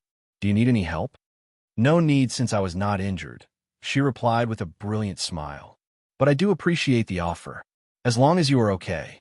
Tong Ruobing briefly chatted with Mu Lei before returning to her seat, waiting for the next competition. "I need to increase my strength. I cannot rush my bond with the Origin Talisman. However, I can enter the Saint Realm as quickly as possible. With a domain, my strength should reach another level." "Who is coming next?" asked Lord Spirit with a slightly raised voice, obviously elated by the battle prowess displayed so far. "I want a challenge," said Shirulin, "and my opponent is you," she declared as she pointed. "I refused," replied Wang Wei.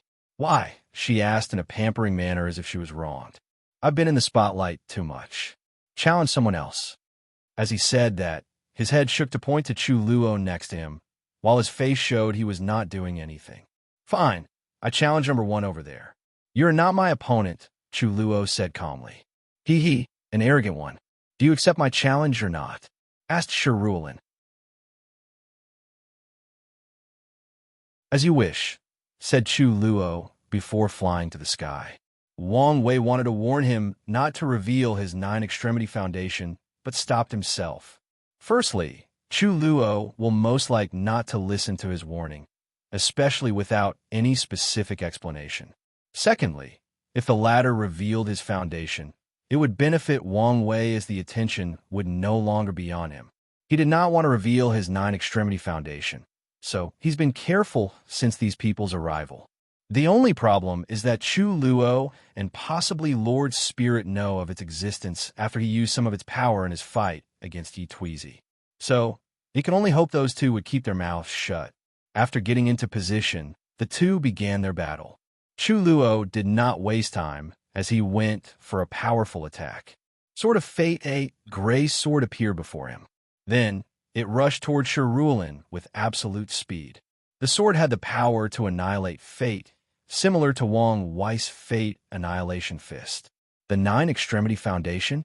Thought Shirulin as she sensed the horror of this attack. She knew she could not survive under an attack compared to a Dao ancestor.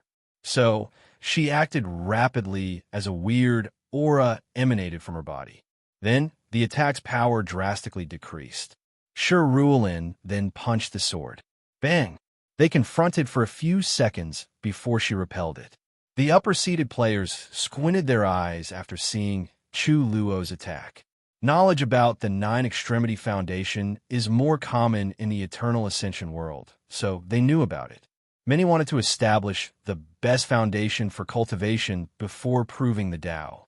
Unfortunately, reincarnation was troublesome, and it was not easy to understand existence. The best way to acquire this foundation is to go to the lower dimension. Unfortunately, the problem of resources often limits the success rate. Furthermore, given the world's current political situation, being too talented and powerful was not a good thing. On the contrary, it invited the wrong kind of attention. But these heaven-chosens had no time to lament the situation of the upper dimension. They came here not only to acquire the deceiving heaven longevity art, but also to observe and take notes of extraordinary geniuses of the lower dimension. They had to determine possible candidates that could cause the upcoming changes in the entire Eternal Ascension world.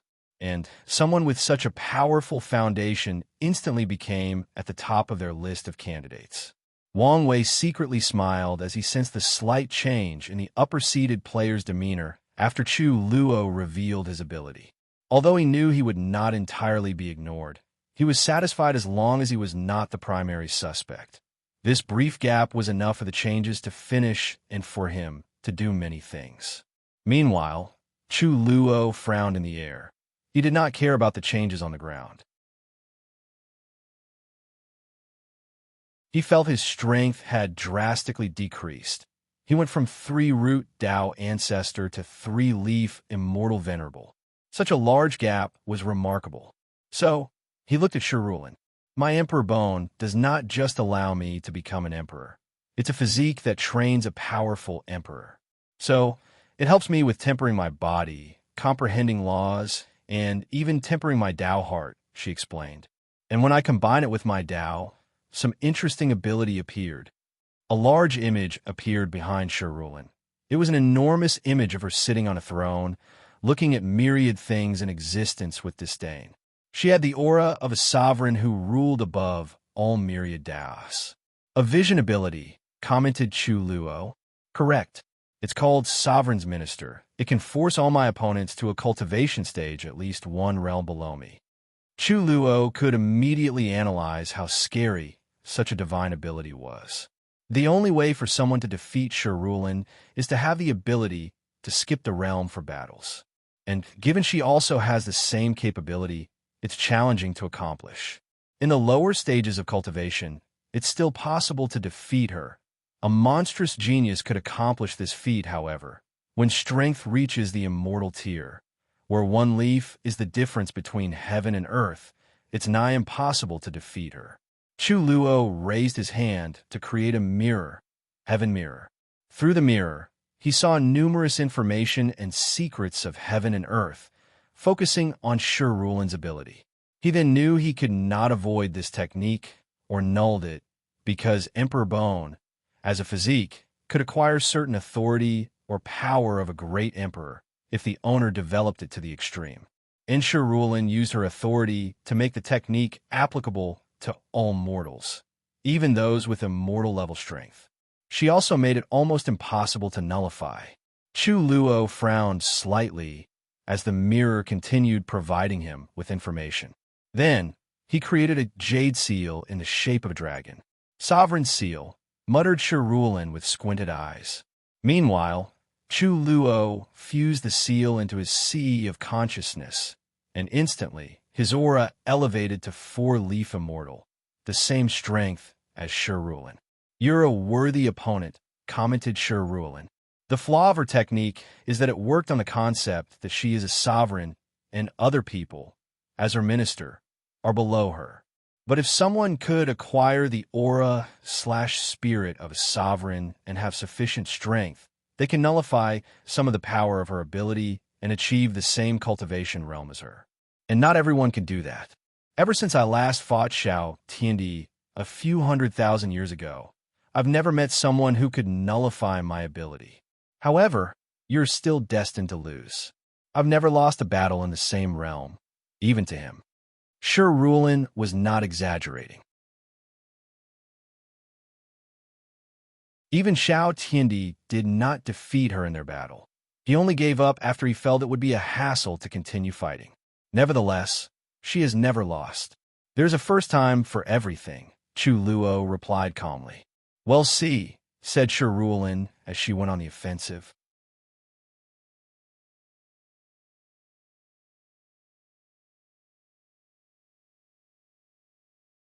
The flaw. 9 golden rings appeared behind Shirulin, forming the shape of a circle. They floated behind her like they were wings. And as soon as they appeared, her aura increased, and the blood energy in her body suddenly increased, creating an area of intense yang energy that could be felt dozens of meters away. Shirulin had activated a unique technique called the Sovereign Tyrant Body that people with Emperor Bone could only cultivate. She cultivated this technique by condensing blood energy in the shape of the rings behind her. There were 12 rings, and each subsequent one required more time, energy, and resources to condense.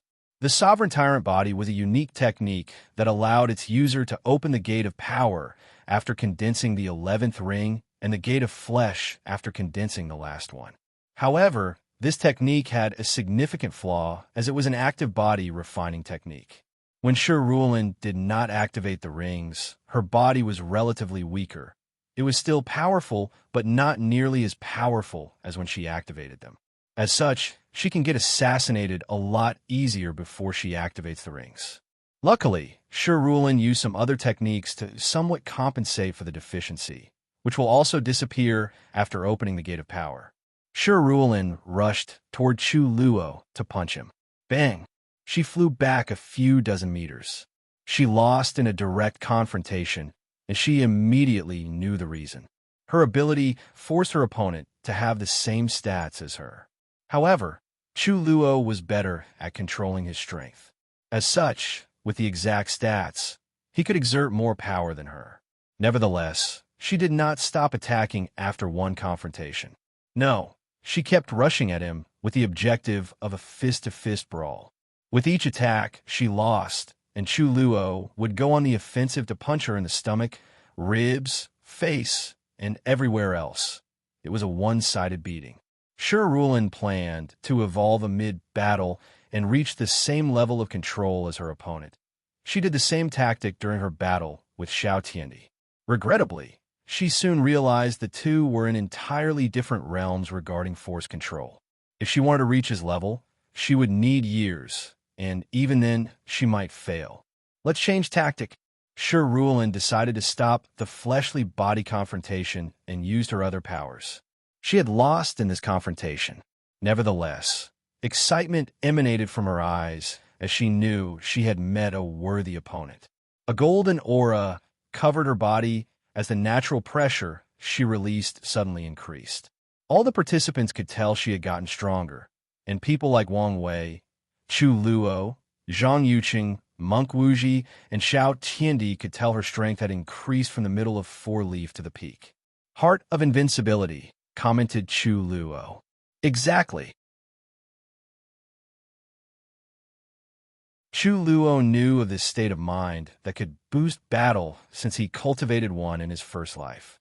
Cultivators can cultivate an invincible heart through constant fighting and defeating all opponents, increasing their power in battles. Invincible heart has levels. For example, all the people Chu Luo defeated were no match for him in the first place, so his invincible heart had little effect on the boost it granted. Meanwhile, Shi Rulin had to defeat many of her peers, people as talented, if not more than her. As such, her invincible heart gave her a significant boost.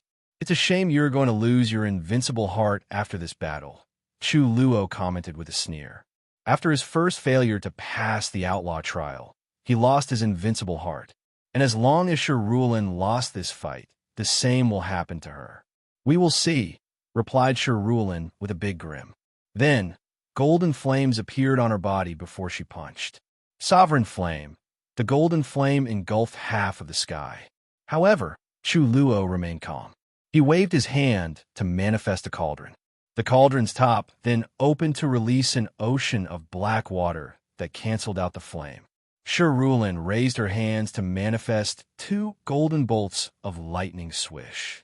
She threw them so hard that they traveled a few million faster than light.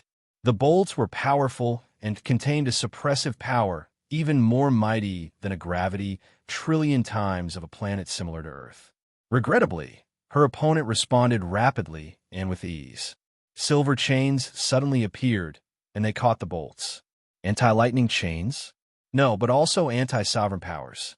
Creation Tao is too versatile in battle. Despite this, she would not give up. She had cultivated her sovereign Tao to a high level where it could compete with outlaw Taos. She wanted to lord over all laws and concepts. She wanted everything between heaven and earth to bow to her, including Grand Tao itself. With an unwavering fighting intent, Shi Rulin rushed toward her opponent. When she was closed, she controlled her law to use one of her most potent spells. The court's corruption, Chu Luo's face changed as he wanted to react and move out of the way. It was too late. A sword with dragon designs on the hill manifested in Shi Rulin's hand, and she slashed him. Chu Luo crossed his arm to defend himself, but the attack's potency sent him crashing to the ground, destroying many buildings. He only took a few seconds to get back up, but he still had a scar across his arms and small parts of his chest. His white robe was tainted by blood. With a serious look, he watched Shirulin in the sky. Corruption. Her attack momentarily corrupted my laws, rendering them useless for a brief moment. Chu Luo was instantly unhappy, not because he suffered injuries at the hands of a person much weaker than him, but because this technique was the ban of his creation Tao that was inherently flawed. As he sensed his body, he could feel some trace of corruption remaining inside his body. Then, a cauldron appeared before him before a few pills popped out from the inside. After ingesting them, his injured healed at speed visible to the naked eye. I know the flaw in your creation Tao, Shirulin said. You can only create items with attributes, but not the attributes themselves. This is why you did not create the black water to extinguish my sovereign flame. You had to create a cauldron that could make water. Ever since Shirulin knew her opponent controlled an outlaw Tao without the aura of a Tao overlord, she knew there would be some restrictions and was on the lookout for them. After seeing the method he used to deal with the flame, she had her suspicions. However, she confirmed her theory when he used those pills to heal his injuries. If Chu Luo was an overlord, he could just create a pill with healing properties instead of creating a cauldron that made healing pills. And if he could use his creation Tao at an even higher level, he should be able to create the concept of healing to help with his injuries. However, when he used the power of other purely conceptual laws, he also had to create a weapon with the attribute of the concept he wanted to utilize. For example, the sort of fate attack he used. That attack was not a choice, but Chu Luo could not directly create fate-related techniques. He can only create weapons with fate-related powers, thus limited in the scope of what he can accomplish with his creation Tao. So what? Replied Chu Luo, very annoyed. The flaw in his Tao was a sore spot in his heart. It reminded him of all his failures, how he disappointed his parents' efforts, and how he had to watch them sacrifice so much for him in vain. Supreme Outlaw Tao is Supreme Outlaw Tao. No matter the restriction, it is still better than anything you have or will ever have. And I will show its power to you. Ha ha, I would love to see how. Domain activation Chu Luo was in the incarnation realm, and his domain C had evolved into a towering tree and gave birth to the fruit of loss. So, he had a powerful domain to boost his power. A domain? I have one, too, said Shirulin with laughter as she activated hers. Then, the sky suddenly split into two colors, one golden and the other a misty white and grayish color. A domain confrontation had started. The participants watched with great attention, except for Xiao Tiandi, who only watched with half his eyes closed. Wang Wei also paid great attention since there was some benefit to gather. Empyrean had the power of creation, at the very least, life creation. And to reach that realm, great emperors did not require an understanding of creation Tao beforehand. However, knowledge on a subject drastically increased the success rate of becoming an Empyrean. So, he wanted to use this opportunity to learn something from Chu Luo and prepare his path to becoming an Empyrean. You're tuning into the Romance Rendezvous YouTube channel. We're so grateful for your support, and don't forget to subscribe to join us on this incredible journey through captivating stories. Your generosity through donations truly makes a world of difference, as it's the primary source of revenue that allows me to expand and enhance this channel for you. Thank you from the bottom of my heart for being a part of this adventure.